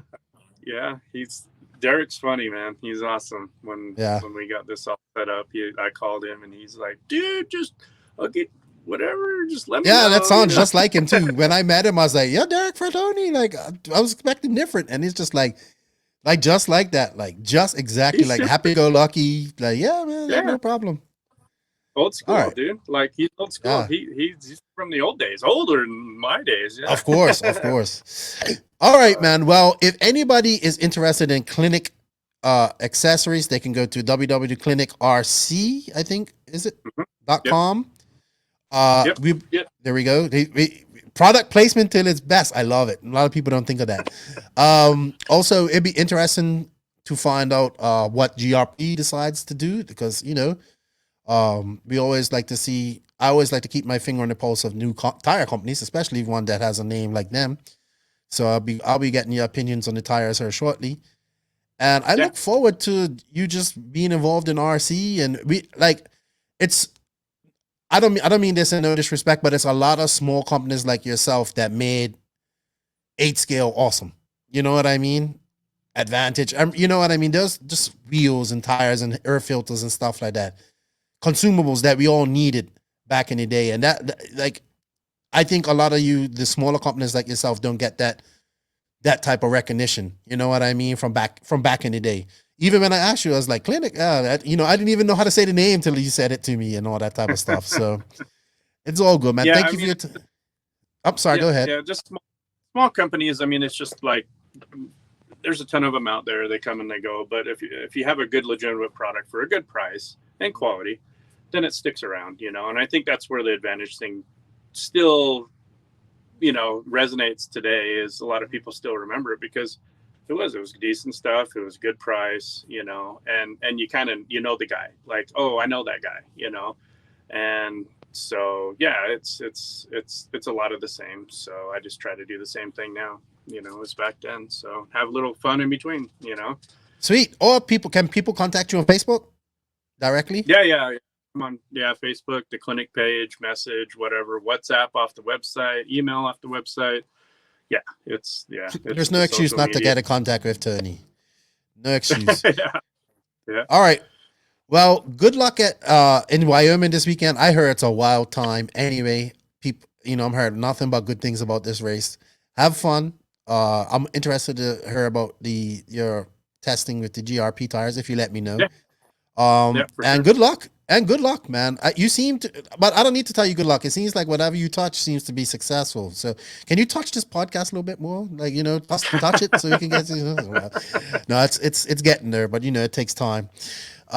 Thank you for your time, Tony. Would you like to say thank you to anybody before we sign off here? Yeah, I mean, I'd like to thank my wife. She puts up with all my crazy freaking ideas, you know, and she keeps me kind of on the path for sure. You know, I got lots of friends that help with this stuff and help promote and help out when we need it. All my sponsors, Klinik obviously, and Schumacher and Avid and GRP and you know, KO Pro. Yeah, I mean, just go race, have fun, chill out. Yes. You know. Yeah, just enjoy it. We don't get to do a lot of, you know, the COVID let us know we couldn't do a lot of things sometimes. So yeah, we're back at it. Let's go, man. Let's race. Let's have some fun. Yeah, have fun. I think that's people forget that. Like, having fun is the first thing why we got into this, because it's fun. Yeah.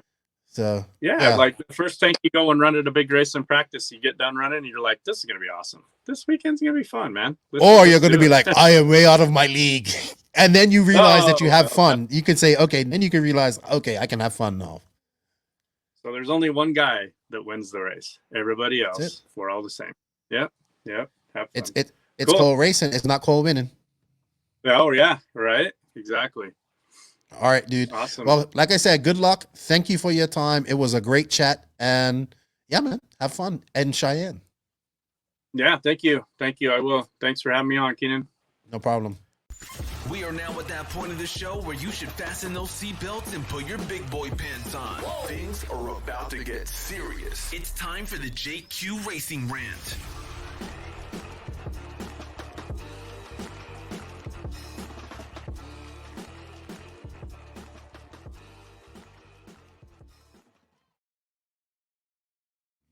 Wow, we haven't had one of these in a minute. It is time for the JQ Racing Rant.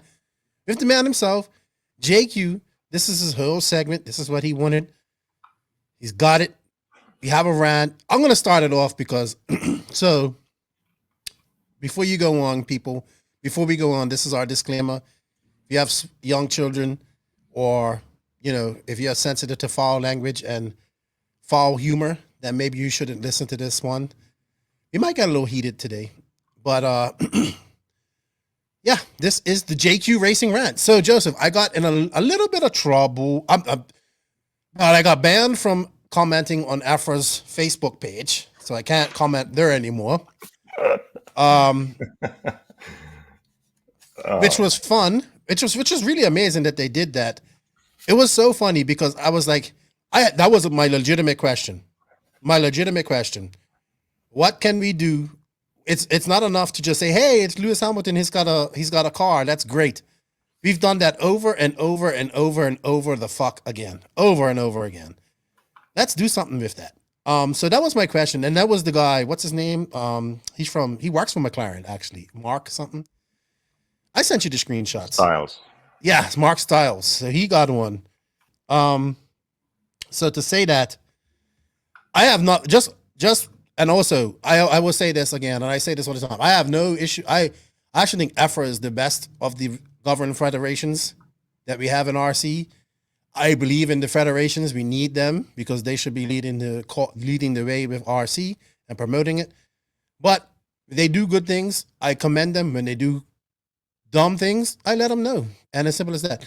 And of course, I got in trouble with Roar. Well, I don't think I got in trouble with Roar, but I definitely put them in some trouble with showing and there's nothing wrong with what I done because that's all on their public Facebook, on their public webpage. Their financial stop at 2016, and I want to know why. Also coming up, I have nothing against Raw either. I think Raw needs to exist too. With that being said, the elections for the odd number regional directors is coming up here very soon. So I want to see everybody, if you can, go sign up at your Raw membership. If you want to be a regional rep in your position, you can go check their regional maps and see who's got a regional rep wherever on their website. If you think you can do that position and you want to see things change in RC, then we need to get in at ground level so we can get in that committee and make real changes. So Raw doesn't like me and Afra is definitely mad at me. But you know what, Joseph? I don't really care because I'm going to use a comment from you and I do care because I want to work with these companies. I want these federations to do better and be good and leading RC and doing what they're supposed to do, governing RC. But at the same time, if nobody holds their feet to the fire, nothing will change. So here we have, I'm going to use Raw for example. We're going to do testing. Even though I don't believe that they inflated the tanks doing that, and they did the right thing by DQing people because by the rules, that's how they're supposed to DQ'd.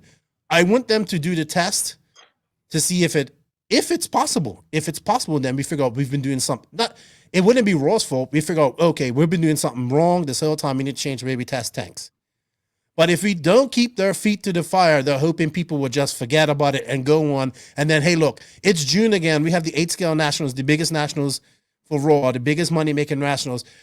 Forget about what Raw did last year. Let's pay our money and let's just go anyway. And something else happens, and we go through this for 2 months. Raw sucks, and we need to change Raw. And that's it. That's as far as it goes. So this time, my goal is to hold their feet to the fire.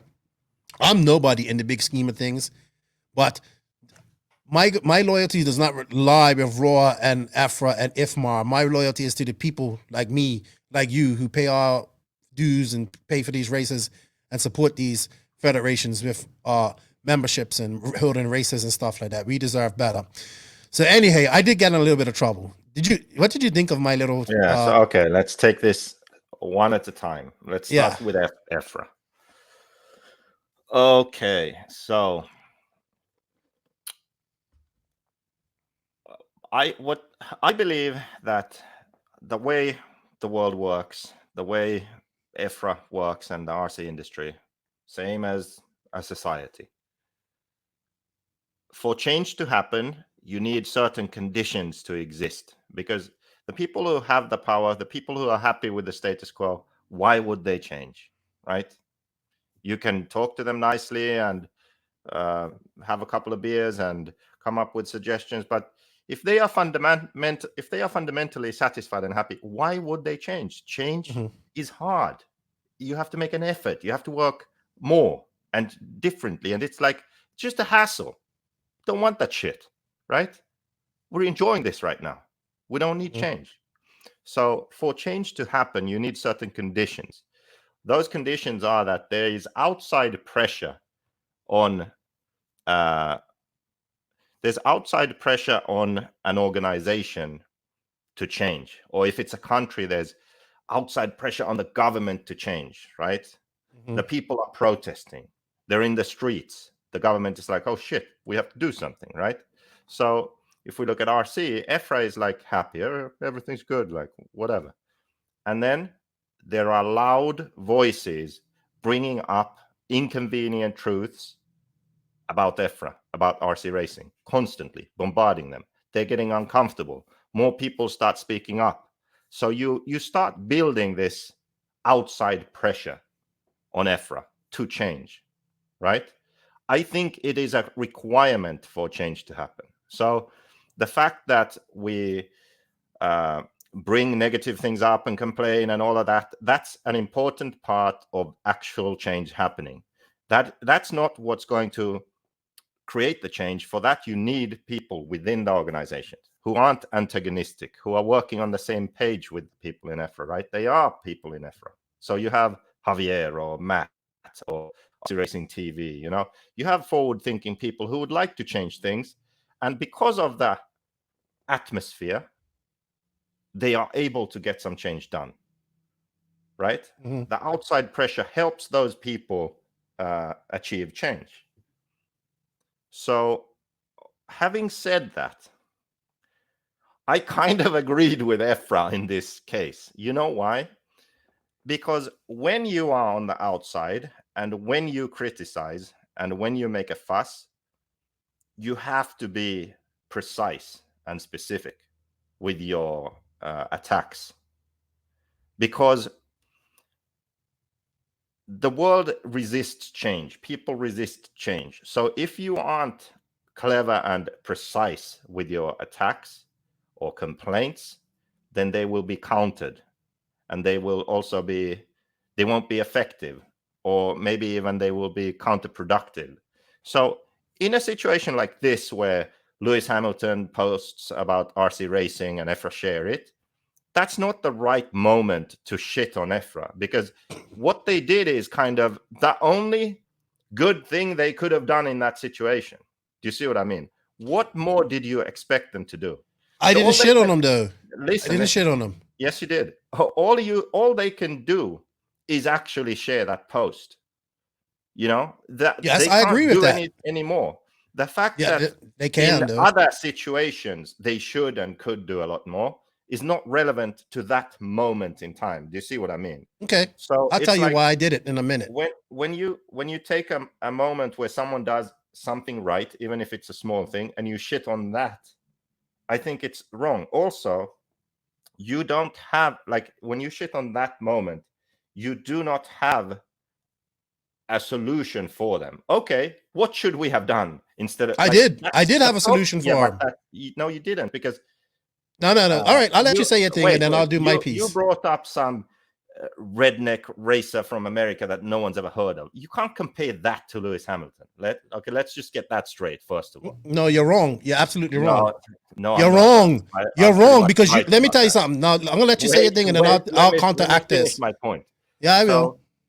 You shouldn't criticize someone, even if they deserve criticism, in a moment where they aren't doing anything wrong and you don't have a solution for them, right? So you need to save your criticism for moments when it's valid, it's very specific and precise, and you can provide them with a better way or a solution. And anyone who sees that can see that also. So I wasn't allowed to do that because they blocked me from finishing off my subject. I saw the conversation and it wasn't going very well because you have the same mentality as that guy Mark Stiles. It's just you didn't target your criticism correctly. That was the point. I beg to differ with you. No. So So can I Well, say how'd my that work thing? out for you? I don't give a fuck if they ban me from the Facebook page. I know That but just it's gives me like- more fire. That just gives me more fire to show how stupid they are. That just shows how back of the times they are if they think they can ban free speech. That was a legitimate question. I love Lewis Hamilton. He's my favorite Formula One driver. Right? I am a fan of Lewis Hamilton. I love the fact that he fucking loves RC cars. His brother races them. They used to race. I'm sick of, hey, here's a picture. He raced. It's so great. That's awesome. Don't get me wrong. That is awesome. But we need more. And when I went on there, my legitimate question is, okay, how can we harness this? I want to know. AFRA is the fucking governing body of RC in Europe. They have way more pull than I'll ever have. Yeah, ever they can't do have. anything with Lewis Hamilton, okay? They can. Listen, they can. Because No, you they know can't. why? Listen, shut up and let me talk now. Right? Mick Craddock obviously has connections to Lewis Hamilton. Kyosho has connections to Lewis Hamilton. They're getting cars to him, all this type of stuff. They're getting cars to all these Formula One guys, right?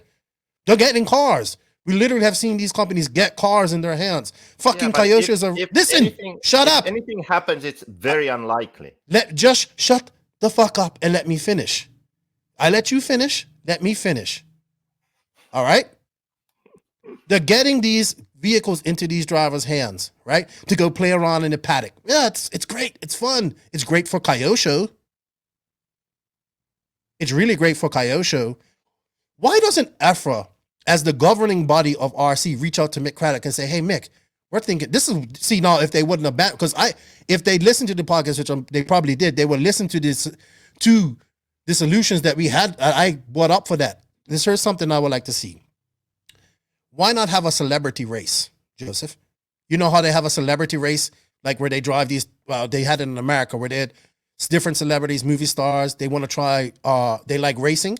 So they get in they all get in the same type of like a Toyota, just the same type of car. It's set up a little bit for racing. It's nothing special, but they race. And it's a big deal. I used to watch this on the TV channels and all this stuff. I thought it was cool. So why don't we do a race instead of having these guys play around in the fucking paddock and like, oh, it's a toy, it's a joke, it's that, right? Why not let's figure out a way to team these guys up with professionals from within RC to mentor them for a day or a race day and just have a celebrity race. So Ocon challenge Hamilton. You know what I mean? So who's the other guys? Like maybe you have Ocon and Hamilton, a couple of Formula One guys. Maybe you have an MX guy. This is obviously a dream and many years from now. But when say there's no COVID and you get these guys and you do a celebrity race and you have David Runner-Falk, his driver is such and such. You know what I mean? Battier is this driver. Ryan Mayfield's. Just imagine a crossover of RC and full scale. Now, the other crossover would be, hey, these guys get to go and drive a Formula One car. But obviously, I know that really can't happen. But maybe the crossover is that then these Formula One guys pit the RC, the pro RC guys and do this. And this is all caught on content, right? I talked all about this on the podcast. Actually, no, I lie. I talked about this in the Patreon early podcast. So probably why it hasn't come out. But I did touch on this type of stuff. That's what I'm looking at. Now, to my point about this redneck racer in America, let me tell you a little bit something about Big Chief so I can educate you. I don't even follow no prep full scale stuff. I don't even follow the no prep RC stuff too. I like it. I think it's cool.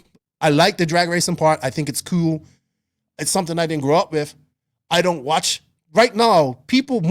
So much people are watching, maybe not as much, obviously not as much as Formula One. Let's put it that way. But Street Outlaws has been on Discovery Channel for 13 years, 13 seasons, Joseph. This guy, Big Chief, has taken no prep racing and made it, I know it's only an American thing, but made it super popular for 300 million people. Not saying all 300 people watch this, but this guy is listen, it's not. It is not a small segment. Yes, this guy is this guy is well known on Discovery Channel. People know this guy. This guy is bigger. This guy is bigger than any motocross star out there. 1% of people who know who Lewis Hamilton is know who Big Chief. More people know who Big Chief is in America than they know who Lewis Hamilton is. No way. Yes. This guy's on TV every week for a season. He is the star of this show every week on Discovery Channel every week. You probably don't watch the TV and Discovery Channel. That's how big it is. So anyway, this no prep stuff with a bunch of guys racing in parking lots or in streets has been able to do something that we haven't been able to do in 45 years of RC off-road racing. And that's got a celebrity into the, he's not, I was listening to his Tim Smith's podcast, and because Tim Smith's one of the guys that's got him involved in this. This guy isn't just sitting there with a fucking car and being like, yeah, this is cool, Joseph. This guy's into it. He's applying full-scale drag, like from no prep. Listen, pay attention to me. Don't look up nothing. I'm dead serious about this because you're criticizing me, and you, the man who shits on everybody, criticize me for shitting on somebody, right? Yeah, but this man, listen. You have to shit precisely. And I shit precisely. That's why they banned me, because they couldn't give me an answer. This guy is into no prep RC drag racing. He's going to these races. You know what? This guy is excited to go to a no prep race, not to try and win it, to see two of the best RC guys race each other. You get what I'm saying? So this guy is a legitimate fan of RC, and I guarantee you, we'll see this no prep stuff on TV before we see what we do. Right? So that was my point. Just because Mark Stiles doesn't know who he is and you don't know who he is, doesn't mean he's not. No one knows. He's not in Europe. Not in Europe. Just like not many people. You're missing the point. You're missing my point. That was a perfect time to show. Missing your point. No, because this is Afro. Oh, look, this is so great for RC. Hey, let's pat ourselves on our back for sure in a fucking post, right? And try to get that guy to a race and do that instead of just sharing a post. It's impossible. That's why. It's more possible for Afro to do that than I can. No. Who got that big chief guy to the races? Tim Smith. Because he's into this. Himself, because he's into RC. That's who. No, you ain't listening. He was never into RC. He got into RC because of this no prep stuff. He bought two cars. Listen. Into RC. That's my point. No, he's not. He's not into RC. He's into no prep. He bought two DR10s for his. Listen. So is Lewis Hamilton. No, he isn't. Big Chief. Obviously, he is. He's into designing gay clothes. Listen. That's what he's into. I don't know what Lewis Hamilton is into. I don't follow him that hard. Big Chief bought two DR10 ready to run drag cars for his kids to play with his kids last Christmas. And now he's full into it. Obviously, he has to do filming and all that type of stuff. You just don't realize how big he is. Like, maybe not in Europe, because I get it. This no prep thing isn't in Europe, but for like America, this guy is bigger than Lewis Hamilton to an extent. Like Formula One just isn't as popular. Maybe not bigger. Maybe not bigger than. My point is that you are. I don't care what you say. Apples to oranges. I'm not. No federation. I'm comparing that. No, you are not. No, listen. No, listen. Some group of guys that aren't even affiliated with a federation, because also at the same time, I will admit that the no prep is based exactly off how they do it in full scale too. Like with the scale, with the way they race, all that type of stuff is based off what they do in the full scale you have version. Two separate things that are not comparable. They are RC. How can a group of guys who no prep RC's really blown up in the last 2 years, right? It's blown up in the last 2 years. Okay, let me explain how. No. How can that group of guys, no federation, nothing, they have everything we want in RC. They have a celebrity involved. Okay, what's the guy's name? Shush. His name is Big Chief. Just look up Big Chief Discovery, Big Chief No Prep RC Racing, Big Chief Street Outlaws.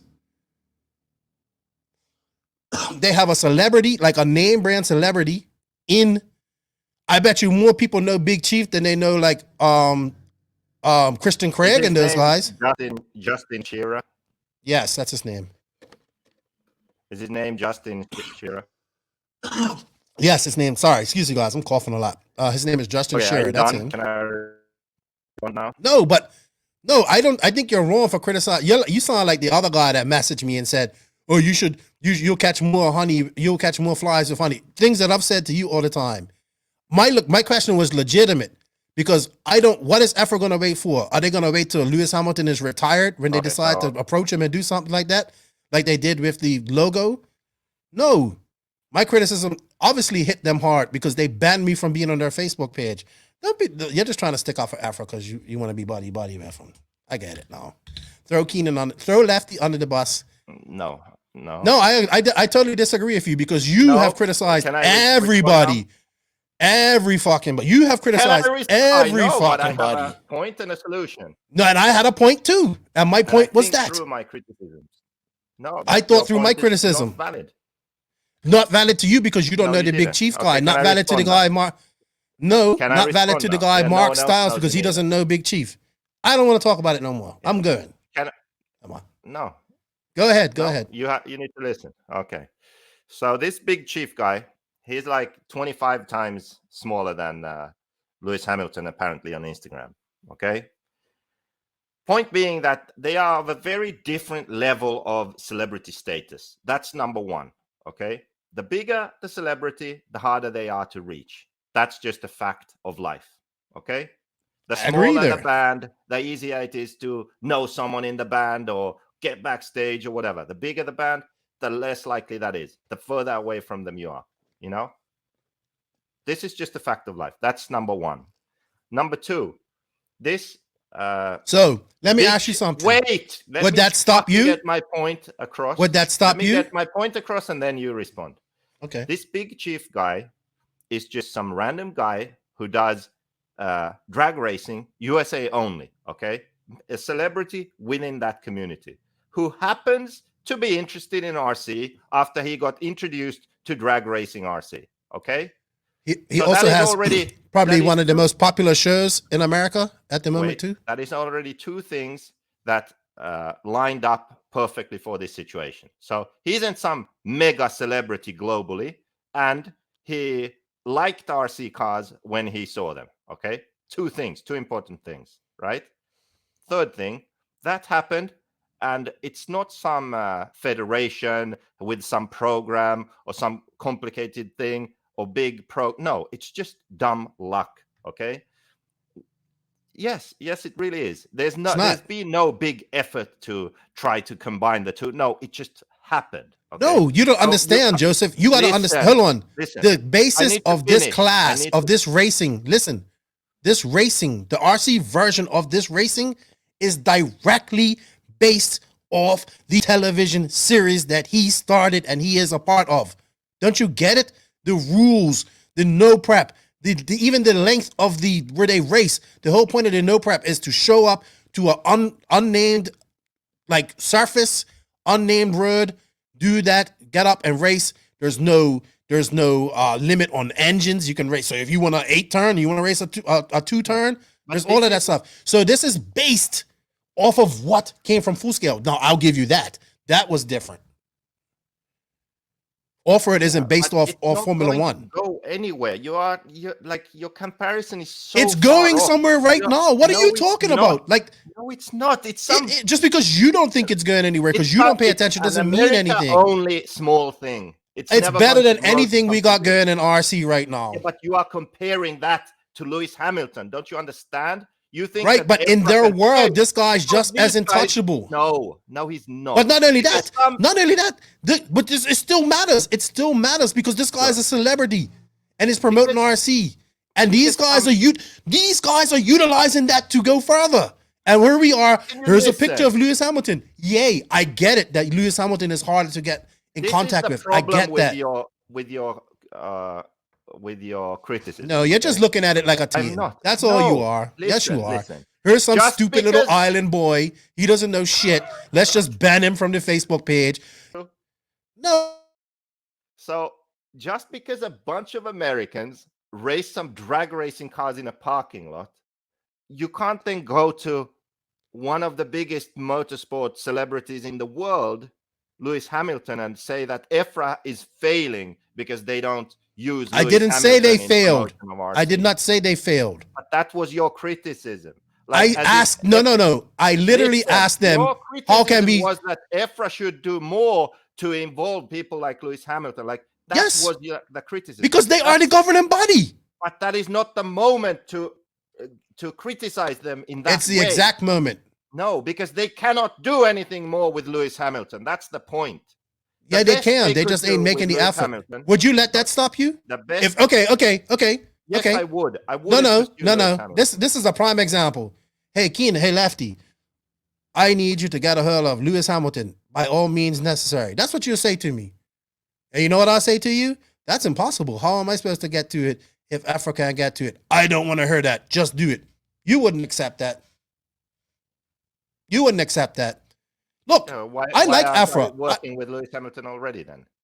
I like it because the possible look. This is the thing. Lewis Hamilton hasn't like, hey, I love RC cars. Like yesterday, we've known this for years and years and years. We know that Mick Craddock has a link to him. We know Mick Craddock knows him. His father we know that his brother raced RC cars. Was even signed by Kyosho at one point. We know that these guys are getting Kyosho cars. There is a link. I know. Why aren't they exposing that? If anything ever happened, it would be a miracle, right? But they have the link. That's the thing you don't understand. No, if I had a link like Mick Craddock, listen, Joseph, it's like saying, "Oh, Joseph, can you get me a voice note from Steve Mathis at Supercross? You're there. I'm not there. You have a better chance." He is Lewis Hamilton. He puts on his pants just like you and me, one leg at a time, or maybe two. No, but the thing is, there is a link. You really don't understand. There's no, you don't understand. Who is anywhere near the level of someone like I agree with you. I agree with the star level of what this guy's at, and his promote. He's star ever. I can probably get to that guy. Excuse me. I'm sorry. I agree. It's I don't know what's going on. I can go to a motocross race, and I can get to talk to the biggest celebrity. I agree because it's different. Okay. It's smaller. I get. This is different. I understand this is different. I totally do. But there isn't a guy. There isn't. Look, there's a company that races RC cars. One of the companies with the biggest heritage in RC, Kyosho, Mick Craddock, Kyosho. They're getting cars in these Formula One driver hands, which is great for their company, which I have no issue with because they have that connection. We need to make that work for all of RC. Just like you said earlier, that we need to stop thinking about just us and just them. I know. Kyosho, look, your Afra has the connections to do it. We just have to push them. And you're just going to, you know what? You're just going to criticize me anyway because it's me. And you don't know who Big Chief is. Yes, of course it is. No, I don't care that they banned me from their Facebook page. When I saw the discussion, those posts, I was of this opinion. My opinion was formed like immediately. It was my gut instinct, and I thought about it, and it was the same. Well, I disagree with you. Like I said when I started, when you criticize, you have to be precise, like a surgeon. I agree there. You have have a precise, like what are those missiles that fit down air vents that America has? I don't even know what's going on in the world, so I don't know. Whatever that precision strike is called, I can't remember now. That's what you need. And my point is that even though the criticism is valid that EFRA should do more to promote RC to a wider audience, and the way to do that is through individuals who have some sort of link to RC or like RC and they are famous. Okay, even though that's a legit criticism, doing it the way you did devalued the criticism because EFRA could deflect it very easily by saying like, what the hell are you talking about? We can't reach Lewis Hamilton. And then you bring up some redneck that races. He's not a redneck. But anyway, I'm just trying to tell you. Dragsters in the parking lot. And you think that that's the same thing. But in their world it is because we ain't got nobody in RC. Nobody in RC is doing that.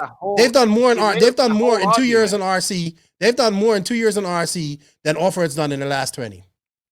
No, they haven't. Yes, they have. No, they haven't. No, they have the top. Listen, niche within a niche knows. They have the top. They have money races. They have a race that people get paid $18,000. So what?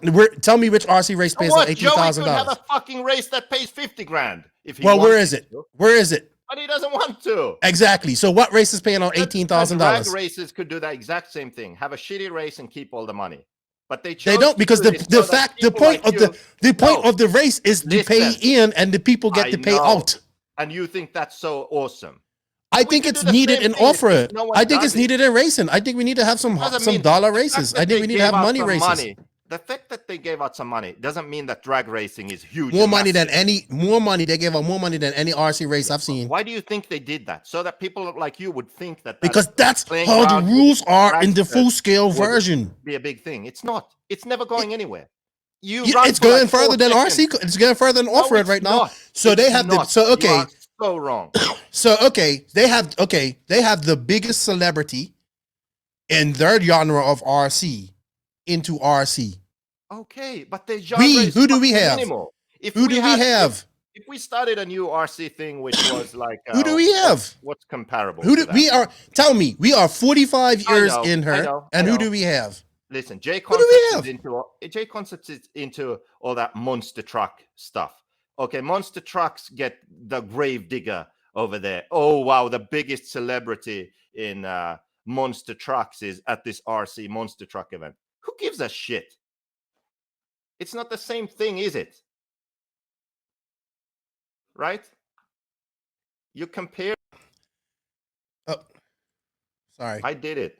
Yeah. Oh, You're comparing apples to oranges. No, but you here. and you're thinking, and you're not looking at the value of what that done. So tell me, answer my question. Answer my question. Okay. We've been racing off-road since what, 1985 officially? Right? Let's say like 1984, like 1984. So almost 40 years ago. Let's say we've been racing RC cars for 40 years. Right? Tell me what celebrity is in RC to Big Chiefs level and racing? Dax Shepard? He's not racing. Tell me one. Tell me one. The big No. level, someone who's racing RC. Right. Somebody. No, listen. You're just. How much Instagram followers does he have? He had like 800,000 or 900,000. Okay, so he has more than anybody in RC. He has a show that's on every week for 13 seasons. Tell me who in RC has that. Who we have had in RC to do that? No, we have nobody. Nobody. You had Josh Hansen get a car from you. He did a little bit of video and stuff like that. I didn't even know who he is.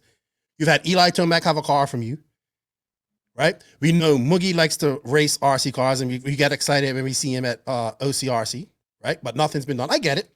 These guys are here to have fun and enjoy the hobby. Christian Craig he loves RC. Can't get nothing out of him. 7 Deuce. I've been messaging him. I was messaging him at one point trying to get him on her to talk. It's hard. I know it's hard. So but Afro has a way. They can do it. They like Joseph. It'd be like, hey, fuck, man, Joseph, you know this person. Like you're real cool with him. Let's do this. Like I know it's different. I know Mick probably not getting what I'm trying. I know, say. but there is a way Even they if can get. even if your Joseph. criticism is legit. They can get. you went They can about get it to the Lewis. wrong way. Don't you understand? okay. You picked They the can wrong get to moment, Lewis. the wrong Probably. subject, and when someone responded to you, you brought up some guy that races dragsters in a parking lot that no one's ever heard of, except if you're American and you like dragsters. And guess what? And you the compared that American to and maybe the the American number one RC market is the motorsport, biggest. And the globally American best known person RC in market the is world. bigger than the European market. So what? That's So it's completely bigger for the irrelevant. You're American listening market. to what I'm saying. I am, and you When ain't listening to what I'm saying. when you You're just. Listen, I criticize them. When you criticize The you man have who to be criticizes precise. everybody. I get Yes. that, and I You don't have give a to be fuck. precise. And I was you have to precise, have a and I wanted my solution. question. I had a No. solution. They didn't let me answer it. You were not. I just you told were, you my solution. Oh my I just God. told you my solution. You were imprecise. Watch, And watch, And watch. the way you compared it was completely. Because I stupid. didn't get to finish. No, it isn't stupid. It isn't Yes, it stupid. is. It isn't. Yes. Just because you don't know Yes, who it the is. guy is. You know what? Someone told me the other day, you actually don't give a fuck. It's true. You don't give a fuck about anything besides racing, right? And I explained to him, you know what I said to him? He goes, I said, JQ's done more for RC racing than a lot of people. But that's what he's into. He's into racing. He doesn't care about bashing. He doesn't care about this. He doesn't care about drag racing. He doesn't care about none of that stuff. He goes, but Keenan, you like everything. I said, I just love RC. I can see what other things. So you and your brain up here that's thinking 20 steps ahead, right? You can't come out of your zone. I'm just all about racing and setup and this and theory and that. That's what That's what gets you excited. That's fine. That's fine. But you can't come out of that. Put yourself over her and see how good that is for RC right there. You know what I mean? You can't do that because you would argue. No. Let me finish. You would just argue, say he's not as big as Lewis Hamilton. Well, fuck. Who is as big as Lewis Hamilton? He's one of the biggest stars in the world, and he has a freaking RC car, and we're just like, we're like, you know what? We're like that guy when we see the pretty girl come in, and everyone's just like, oh, I just love her. Let's go buy her drinks and do all that stuff. When there is a way that Afra can do this. They obviously know Mick Craddock. They know Kyosho. They've had dealings with these people for over 25 years.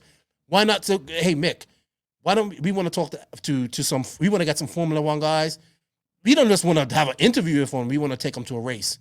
I know it doesn't have to be Lewis Hamilton. It could be some of the lower Formula One guys or whatever, and do stuff like that. I know how difficult it is, but Afra has an in. They're just like it. Like I get what you're saying. The criticism has to be precise and this and that. And I know you're gonna criticize me, and right? I know how it works. There's just some guy with a funny accent. I've been, compared to everybody else, so they look at me differently. Okay, you know what I mean? Listen. No, and it's nothing again, but it's just I get what you're saying about by criticism being precise, right? Well, let me tell you something, Mr. fucking Wrecking Ball. Right? Just because even precise criticism can get the backlash, but then you have something to stand on. That's the point. I have my something to stand on. No, you don't. When just you because you don't. No. When you are imprecise and then the example you bring up is not relevant and not good, it devalues the whole argument. It's just not relevant to you because you don't know who the guy is and you ain't paying attention. You are not. On that situation, Efron won. They won. Yes, they banned me from their. No, I don't think so. Yes, they did. You won, if but you had chosen a different time, approached it similarly. I don't care anyway. Got a backlash, but you would have had such a strong point and valid point that they had nowhere to go. But it was a strong point. So what are we gonna do? No, it wasn't. Well, it is. So tell me what you would do. What can we do? The wrong time and place. Why? Because they were patting themselves on their back how great RC is. That's what has to stop. That's what has to stop. And I'm surprised you can't see that. I'm so shocked you can't see that. No, that has to stop. No, it's not. That's the exact Joseph. You're wrong. That's the exact moment. That's the exact moment when you do something like that. When somebody's patting themselves on the back. Explain. Huh? What would they have done? What should Efra have done with that post? They should say we should figure out how to get him involved. They shouldn't ban people from asking legitimate questions. My question was legitimate. Why you were banned? You started going off about Big Chief. That's why you were banned. No, I was banned because you know why I was banned? Because I said, what are you going to wait? Are you going to take a year to do this? Are you going to take... I got banned because of this. I argue with Mark Stiles, and he's in Afra, right? Yeah. He's in there. Like, I don't know who he is. I know he works for McLaren. He's probably a cool guy. The thing is about this guy, when I heard him talk on the Afra meeting, he was saying all this stuff I want to hear. Like, you know what I mean? But you're doing exactly what he done just because you don't all know those big people say the right things. But right, but just because I'm tired of saying that. When it comes to the federations, with these federations, you know what I do? I look at it as like bullies. I look at it as like governments. Right? One thing I don't like is a bully, and one thing I don't like is people. If Afra and Raw and these federations, if you employed these, which we do by paying dues and all that stuff, if Afra and Raw was employed by you, would you continue to have them on, or would you fire them? No, they'd be fired a long time ago. But exactly. So let's just shut up about that. I get it. You don't like my criticism because you don't know who Big Chief is, and that's the European side of you because you guys don't know who Big Chief is. But if you look on the American side and what these guys are doing for no price, if you just get out of who Lewis Hamilton is, it's good. What happens when no preps on Discovery Channel? It's still not good. When they get no prep RC racing. I haven't said it's not good, but it's not going anywhere. No, but you're downplaying this. You're downplaying the impact that this can have on RC. And I think that's for you. I do. I think that's you with your horse blinders on. You can't see anything besides racing. No prep is racing. It's just not racing that you like. Yeah, and it's always going to be seen as some weirdos playing around. Seriously, like even RC races. Like Even off-road RC racing is. racers look at that and think that it's weirdos playing. Oh, You guess drive what? for like 4 seconds a day. And guess what? They don't think that's- it's weird when they that's make so that much. money. That's why Ryan Mayfield's out there doing it. That's why T-Bill's out there doing it. Like I said, the money thing is just a gimmick to get people to care about it. It's how it works, dude. That's how it works in the real life. I know, but it's also just a gimmick. Anywho, you think my criticism of Afra was wrong and at the wrong time? I disagree with you. So no, I think your criticism is legit, but the way you went about it was counterproductive, and as we saw, it didn't. Like that's it. Like what? So what's wrong with saying, "Hey, there's this no prep guys. They did it. They haven't been around for 2 years. They have the." What's wrong with saying that? You know what really pissed? Context within which you said that. What? This is Tell me what context I was saying I it. say this, and then we move on to Raw. Okay. What context did I say? Efra made a post of Lewis Hamilton, which made it about this situation. That is where this discussion was being had, and you brought up this no prep guy in that context. Okay, so because they're utilizing him to promote their hobby and their sport. See that what they are thinking is Lewis Hamilton versus that guy with a dragster. And they are thinking that you are criticizing them for not being able to get Lewis Hamilton to do what that dragster guy is doing. Okay? So Afra's known Lewis Hamilton's driven cars for 10 years or been into RC for all these years. Which you did this, and that is an unrealistic scenario. So you could have had the same criticism and brought it up somewhere where it is very clear what you are saying, and they don't have a comeback for it. Okay. So I didn't get that far. I was trying. Don't you understand? This is how conversation starts, though, Joseph.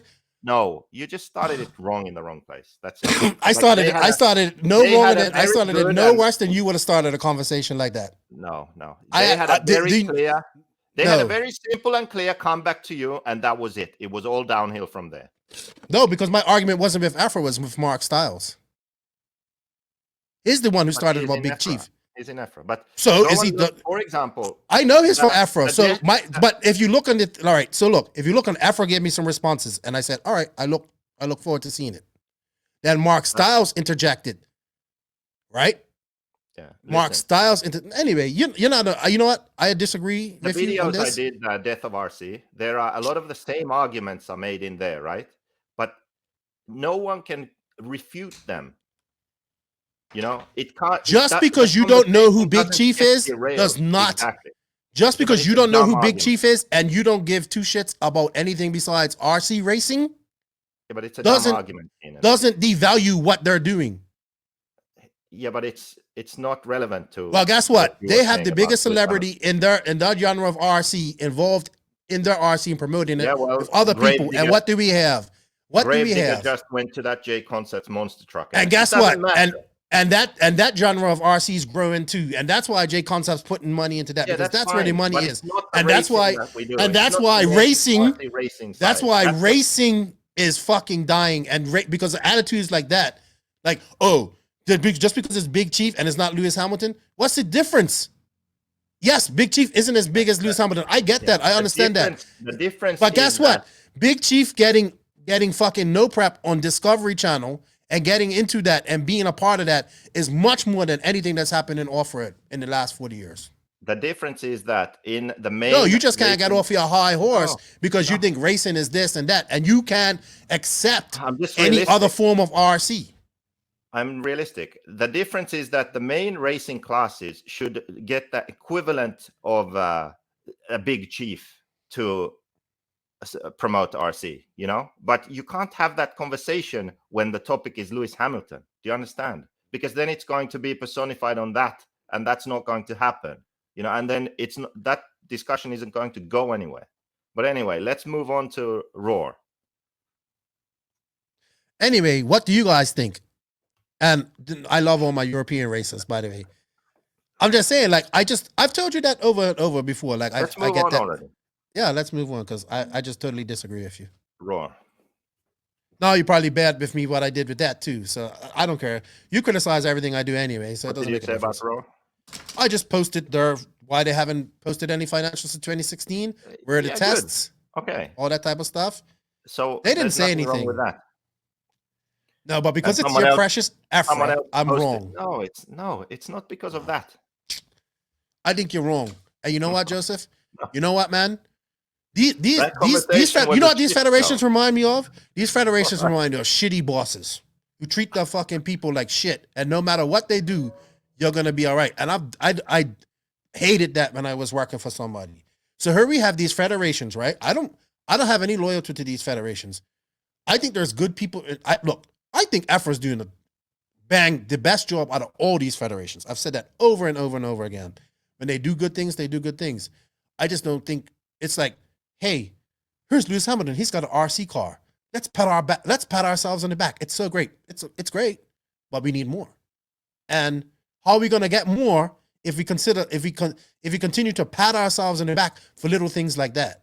That has already been posted. He's already posted that. An Instagram post. That's it. Yeah, but we need to make more of that. It's a lot more you can do. Like, why not reach out to Mick and Kyosha and figure out how they're getting with these and say, hey, let's work together and do something good for RC in general. Like, please, I hope the efforts listen to this. Do the celebrity race. Please, please, please do the celebrity race. Do the celebrity race. Can get Big Chief to that race. Okay. He doesn't do off-road. Let's talk about Raw now. I'm fired up. Okay, good. Let's talk about Raw. Sorry for my language. The financials. You posted the financials and someone else linked the your ones. And we found out No, those aren't those are the IRS. Those were the IRS what they have to file every year. Yeah, but that's their financials that they filed. Right, but they just aren't on the website. But right. But what we learned from there is that Jeff Parker, was it? Yeah.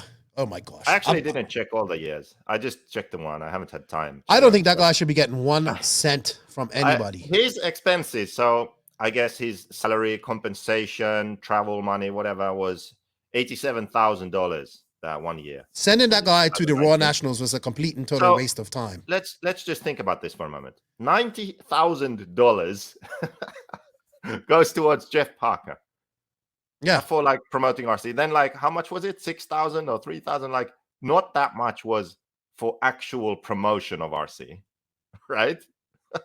Well, here's what I say, Joseph. So, what the hell? So one of my arguments has been that if we want these federations to work, we need to have paid full-time staff. Like someone needs to get paid so they do this work. But obviously that is not the solution. No. You need to pay that guy should not right be honestly, that guy should not get 1 cent for anything because I didn't see him do anything besides be on his phone. And this is the guy who's the leader of IFMAR. It's scary. So yeah, it is a bit. When it comes to Afro, give me Javier and all those guys any day. But this guy, Jeff, yeah. You know what they should do with that money though, Joseph?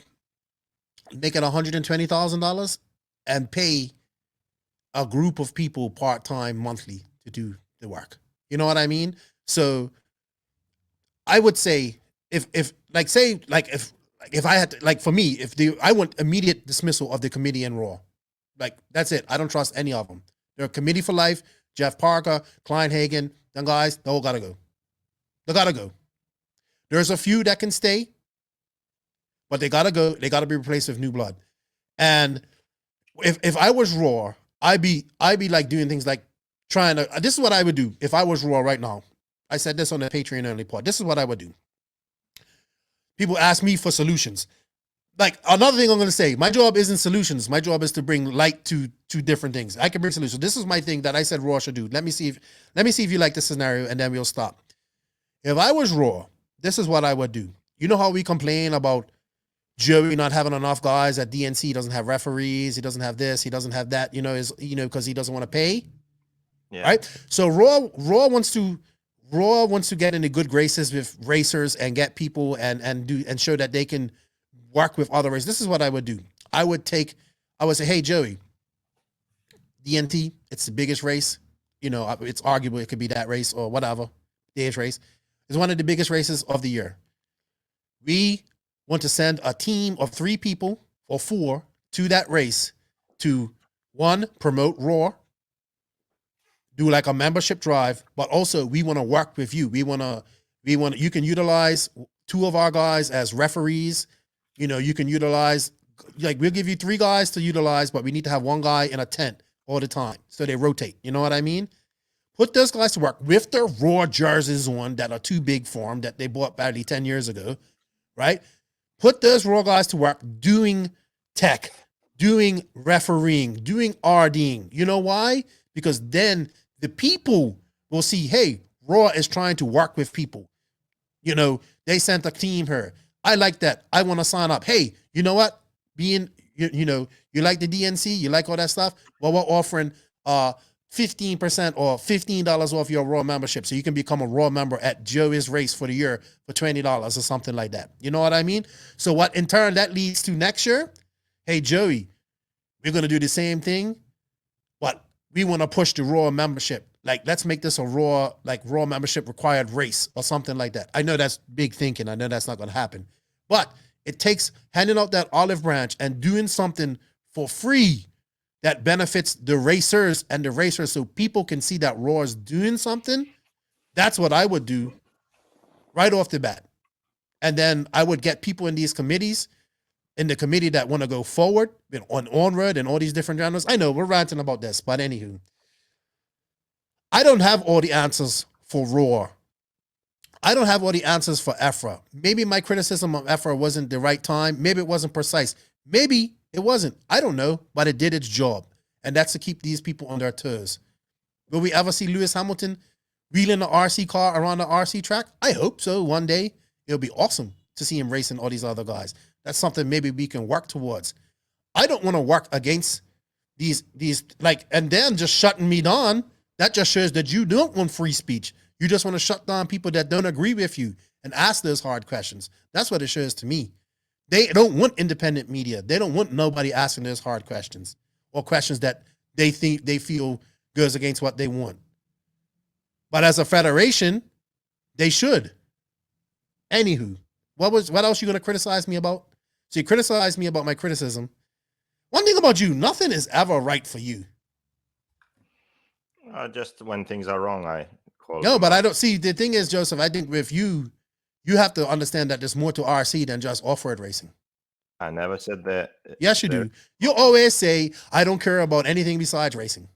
No, I don't. Well, that's where your disconnect is with this whole Big Chief thing is. No, I don't personally need to care about it and sort of get all up in arms about it. So let me ask you something. If we see No Prep RC racing on the Discovery Channel in 2 years' time, what would you say to that? I wouldn't say anything. So you don't think it would be good? Yeah. Yeah, it would be good, but it's like. So I know what? It's not offered. It's not offered what we want, but it's a step in the right. It's like you got to understand these are steps that we have to be taken. Is EFRA taking the steps to try and connect Lewis Hamilton or maybe other Formula One drivers? You see what I mean? Not. If I have to EFRA has people in positions to do. What sounds better? Hey, I'm some jackass of a podcast that lives in Dominican Republic. They call me Lefty the Great. Would you like to come on and talk about RC? Hey, I'm Javier Garcia. I'm the president of EFRA. We've been doing this for 50 years. We see that you like RC. We want you to help us promote RC. We want you to race when you can. Yeah, I agree with you. My only point is that the way that went down wasn't good. Like it didn't go through. Of course not, because all my comments got removed. I was just trying to make a comparison. Oh, whatever. Just because you can't respect Big Chief and who he is and what he does. Shut up. That's where you. That was your second mistake. Well, second and fatal mistake. So I'm banned from their Facebook page, and they want to. So yeah, whatever it is. It is. Hey, ain't nothing you ain't been through before. Being banned. I was banned from Spain. Yeah, he was banned from Spain. Imagine that. By an RC Federation official. Anyway, guys, I think that rant got a little heated. I actually got pissed off at you. I did. I think if you would have been in person, I think you would have been getting choked. Like seriously. Because that's how much I just don't like that. Like, you know, I'm passionate about a lot of things, Joseph. You're passionate about politics and all that stuff and change. I'm passionate about people in authority treating others like that. Like, hey, we don't like what you said, so boom, we banned you. You know what I mean? What like in this day and age, what company thinks like that? Dude, you can't ban somebody. You can't ban somebody from saying, like, you know, all that type of stuff. Anyway, I still don't go back on my criticism. And guess what? When they do good things, I say they do good things. I think AFRA is the best out of all these federations, and I encourage people to join them. Anyway, Joseph is disconnected now because I didn't agree with his criticism. What do you guys think? Am I wrong? Am I wrong? Is Joseph wrong because he's not looking at it from my perspective of Big Chief and what the No Prep RC drag racing has been able to do in such a short time? But that's a separate argument. I don't disagree on that. But you're downplaying who Big Chief is. So imagine if who's the best motocross? You're upplaying it. I'm not upplaying it because I actually know that this guy is on television a lot. Yeah, and like the star of his show. World except some people in America who like drag racing care about that stuff. Yeah, okay. Well, it's also the biggest market in RC. Nothing, but it's. So like, tell me what celebrity RC offer it has. It's completely irrelevant to the point. No. When you tell me who that celebrity is, then you have an argument. Anyway, what do you guys think? Am I wrong for criticizing AFRA? I'm sure some people think I'm wrong. I got a few messages saying I'm being an asshole, and I catch more flies with honey. Sonny, I've said that to you many times before. You never listened either. Or do you agree with Joseph? Or do you agree with me? What do we expect out of these federations? Are these federations doing enough? I don't think so. I have to think AFRA is, but still. You know what? The best way AFRA was explained to me, no, these federations, it's like a super oil tanker making a turn. It's slow, and it takes about 100 miles to do that. Imagine taking 100 miles to do that. Anyway, guys, we went over our time limit, and we got heated in that exchange. But that's how the rants go. And I'm sorry, Judge Joseph, I'm just not budging on this one. Just like when you put your foot down and you don't want to budge, well, that's me on that one. Thank you to Tony Newland for coming on and talking about Klinik Rc and his Advantage RC back in the day, in the Attitude era. Check them out if you're looking for some cool products. He's also, I think they're bringing in the GRP tires, or he's testing them. So, maybe that's something you want to do as well. Thank you, Joseph, for your time. It's good. We don't have you on the podcast as much. You've been busy. Maybe we'll see you a little bit more now that you've got the course done and whatnot. And if we get together, obviously, we're going to be doing some good, cool stuff, which I think is going to be fun. Thank you to all the patrons around the world. We can't do this without you guys. Thank you for the support. We greatly appreciate it. And thank you to all of the patrons. I'm sorry, I should have said the NNRC squad around the world. And of course, the patrons around the world for all your help. Joseph, do you have anything you want to say before we sign out of here? No. All right. Joseph has nothing to say. I kind of argued all his points out. He's probably going to argue with me after I get off the line with him. But thank you to all the awesome sponsors of the podcast. They are Mayako, BenchRacing, TNR Fuels, Hitec RC, Sun City Raceway, Lugs Racing Tires, JQ Racing, Manscaped.com, Papa Willie's Traction Tonic, Donathan RC, Racecraft USA, RCGP, and House of RC. Remember, all the links for our sponsors and coupon codes are in the Linktree link in the written description. Check them out. Showing some sponsors shows us some love. Joseph, I'm excited for the Mayako car. Can't wait to see it. I can see you're excited about it. Not long now. And thank you guys for listening. Remember, Nitro's the glory. E-Buggy pays the bills. If you ain't grinding, you're sliding. And Lefty is right and JQ is wrong in this situation. Wow, that didn't even trigger nothing from you. Jesus, you are so disconnected. Thank you for your time, Joseph. Thank you, everybody. Thank you for listening. Lefty and JQ out. Thank you for listening to the No Name RC podcast. We greatly appreciate all the support and love from you, the listeners. Without all of you, none of this is possible. Special thanks to our patrons on Patreon. If you wish to support the podcast further, you can at patreon.com/NNRC podcast. As a patron, you will receive early releases, special content, and Patreon-only giveaways. Also, please follow us on Facebook, Instagram, and our website, www.nnrcpodcast.com. Remember, Nitro is the glory, but e-buggy pays the bills. If you aren't having fun, it doesn't make sense. And if you ain't grinding, you're sliding. Lefty out. Nitro is the glory. Nitro is the glory. Nitro is the glory.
That wasn't so bad.